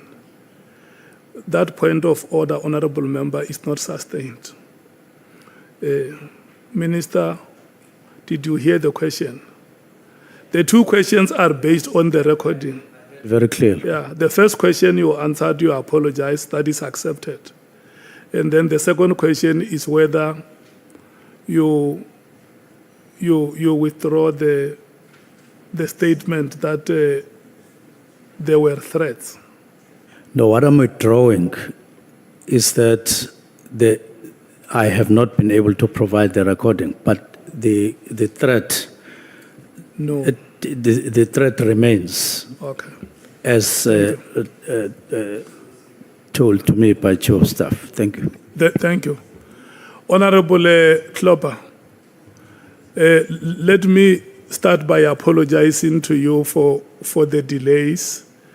And I just hope that it has not affected your chain of thought. Can you take a deep breath, and I see that you are ready to. Thank you, Chairperson. No, I'm not affected at all. Honourable Minister. Minister, my time is also quite short, so I will ask questions if you can answer as short as possible without hampering yourself.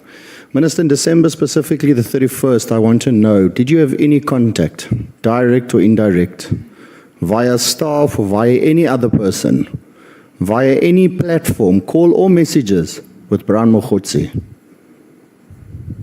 That's the 31st of December, 2024. On the 31st of December. Now, on the 31st of December, to the best of my recollection, I didn't speak to Brian Mkhwanazi on that day, on anything. It may be I forget, but especially me phoning him, I don't remember at all. Thank you. The evidence that was put in this committee this morning, there were photos flighted on the screen of messages. And in those messages, between the messages, they showed two calls. And if I recall properly, it was between 10 and 11 on the 31st. Did you not see that? That's what I was asking to see, and I didn't see messages on the 31st. Not messages, it was two calls. Yes, those two calls. All right, it showed an incoming call, if I saw it correctly. Coming to me. Yes, so you're saying you don't recall these calls and you didn't have any conversations with Brian Mkhwanazi on that day? Not that I recall, but if there's a record like that, I'll need to check and satisfy myself that it is there. But I don't recall calling him on anything on the 31st or him calling me on anything. Right, Chairperson. What I noticed this morning that there was calls made. As I said, there were two calls that I could recall, but you are saying you don't recall them, so obviously you won't recall any conversation that you had with him, and you have said you have no, to your recollection, any calls with Brian Mkhwanazi. I would just like to find out, Minister, then, in your office, who had the authority to share any non-public, to share information of ministerial decisions or diaries with Mr. Brian Mkhwanazi? If you can give their name, surname, title, who had that permission? Could I get the question? I asked, is anybody in your office authorized to share any ministerial decisions or your diary with Mr. Brown? If they are, they're just their names and their details, please. Not that I know. I don't know anybody who shares either ministerial or departmental information with Brian Mkhwanazi. How do you believe then Brian Mkhwanazi was able to message Vusi Nhlanhla about the dockets directed to Sibia the very next day? And again, following the evidence that was laid in this commission today, there was a call between you and Mr. Brown on the 31st. How did he get the information then? Which one? the disbandment and the messages that went to Sibia or to Nhlanhla, saying that the dockets are on their way to Sibia? It would be Brown Mkhwanazi himself who would be able to tell it all, to say how did he get to know, and I'm quite worried about that. How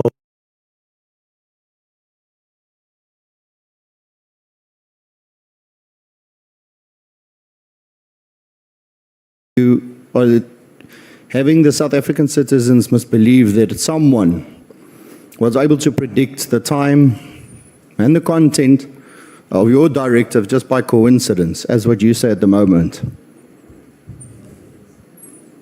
What's your question now?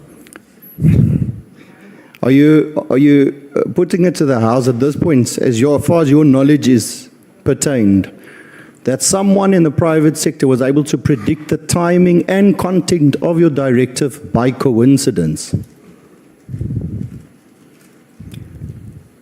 If I hear you well,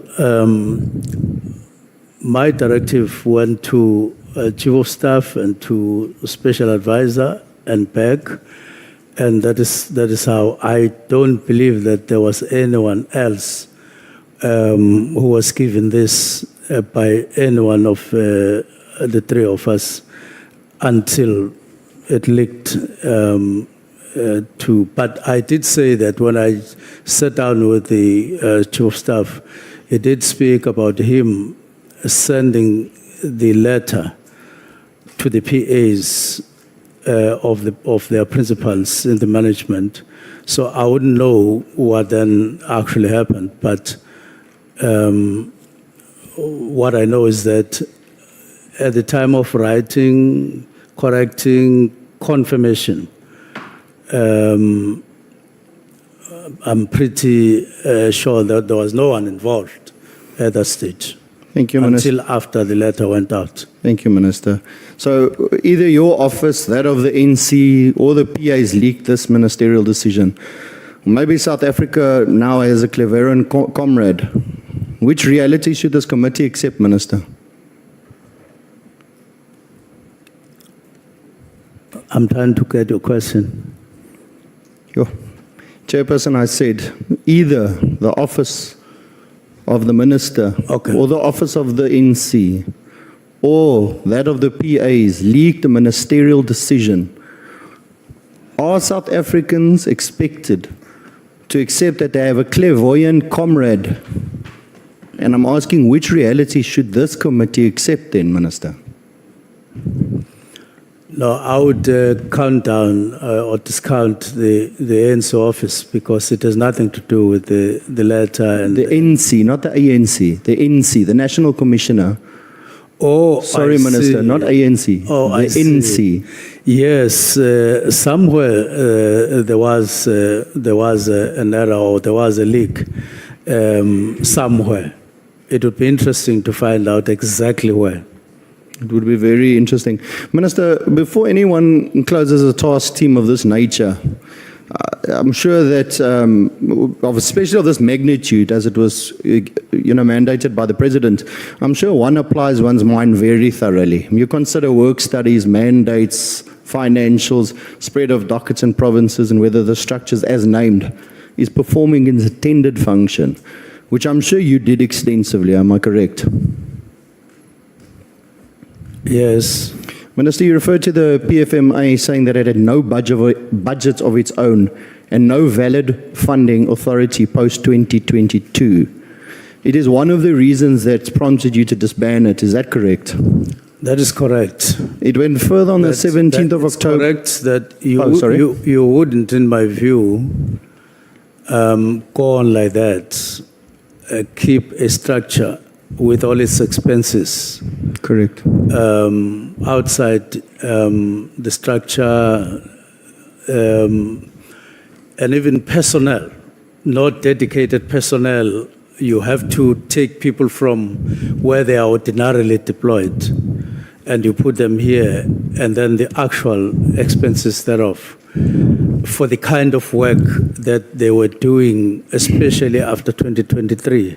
So I felt that when you observe these things, you could disband or bring the operations elsewhere, because the issue was not to say any other more thing than to say transfer all of this. Time has come, transferred to murder and robbery. The structure is there and everything. And so you went on further, Minister, on the 17th of October in your testimony, and you continued to say that the department was breaching the PFMI. Is that correct? yes, that I also looked at that matter to say, if you have no assessment that you do to justify the further existence, but you justify funding. In terms of standard operations on projects, it may fall outside those standards, those procedures, and therefore it got me concerned. And I believe that that funding that we continued with would have been would have left a question mark. Chair, Minister, then every cent that was spent on the task team after 2022 should have then appeared as a regular expenditure in the SIPC audit reports, as the task team was never extended and that the funding was then essentially being approved for something that didn't legally exist. Did I understand you correctly when you said that? Yes, after 2022. Correct. So the Auditor General reports of 2022, 23, 23, 24 don't show such entries, as far as what I'm aware, specifically to this task team. So I want to know if it does or does not reflect this irregular expenditure directly, and if not, why not? No, these matters, if I hear you correctly, were raised by the Auditor General, but not necessarily pointing a finger at the National Political Killings Task Team, but at the department, saying that there are areas that are of concern to the Auditor General. So, Minister, when the Auditor General flagged these, I mean, because it was substantial amounts that were being approved year per year from 2022 up until present, millions and millions upon millions. Were there no recommendations made on how to mitigate this expenditure? And I ask this specifically because it must have been, you've alluded now that it must have been flagged as irregular expenditure. Well, after the 31st, I didn't actually specifically deal with these matters with the accounting officer and with the CFO, but I know that CFO, even in 2025, did flag these matters, did write that it's of concern. And I have a feeling that if the Auditor General were to be approached as a recommendation to say, can these matters be probed, I believe that there would be, the findings would be a cause for concern and would relate to what I'm raising. Chairperson, are you saying that the SAPS did not act on the recommendations then of the Auditor General, just so that I can understand you very clearly? Because you're saying that it was flagged, the CFO did flag it with the Auditor General, there were findings on it, and then for the year of 2022 to 23 to 24 to 25, no remedies were followed, and that this just continued at this mass scale, this massive amounts of money that were being pushed into an entity that you claim were legally dead. That's exactly a matter of concern, and that is why it may be necessary that as part of what's happening, the Auditor General be requested to focus on these matters to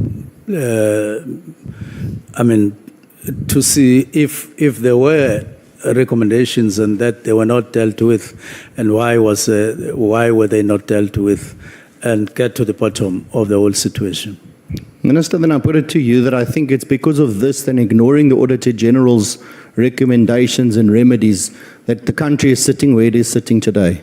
Not just with one department, with many departments. Because the Auditor General then is obviously doing their work, they're flagging this, and nothing gets done about it, not immediately. It takes years. And in those years, it's taxpayers' monies that is going to waste. But Minister, I'll move on. You repeatedly said that technically that the extension wasn't applied for. Therefore, it's time to assume that you also can't disband something that doesn't exist. You have now said to me it is legally dead. Then why did you sign a directive on the 31st of December 2024 to ban something that didn't exist? Yes, to a certain extent, there is that a rhetorical question, or maybe real question, to say, am I disbanding something that is not there? But in reality, it is there, and therefore the directive. But if you look at what I was talking about, the structure, the processes, but particularly the extension, you may as well be dealing with something that has a problem legally speaking. Hence, I'm raising that as one of the reasons for the disbandment. Minister, you made it quite clear that the entity was legally dead, or the task team, sorry, not the entity, the task team was legally dead. Why didn't you call for an investigation when you wrote the letter of the disbandment? Why wasn't the immediate investigation called? Immediately. And I mean immediately with immediate effect, not like the immediate misunderstanding. That immediately does not mean today. Like when I call a driver and I say, please pick me up immediately and expect it in a month. I mean with immediate effect, Minister. Because you knew that there was a problem, you knew that they were operating, in your own words, from 2022 till currently, not having a mandate to do that because they've never applied for the extension in your words. So they were applying for money, getting money approved to continue operating illegally in your words. Then why not call for an investigation immediately? The truth of the matter is that I took action. Now, what action is a different matter. I believe that when I circled with those views, among others, that it may be an illegal, it may be illegally operating, and of course it may not be the most prudent way of spending the budget, and that there are people out there that are concerned internally and externally. Let me first take the action. What action? Disband this. I did say at some point, although I didn't complete what I was saying, that in mind, I started developing an idea that after stopping, after disbandment, or should I say, giving that directive to disband, I thought about a kind of inquiry, ministerial inquiry, so that we sit down, we discussed at length all these matters. And processes were continuing as I had sort of thought, although not on time frame, that there would be a discussion at some point, but having stopped this at some point, but things took a different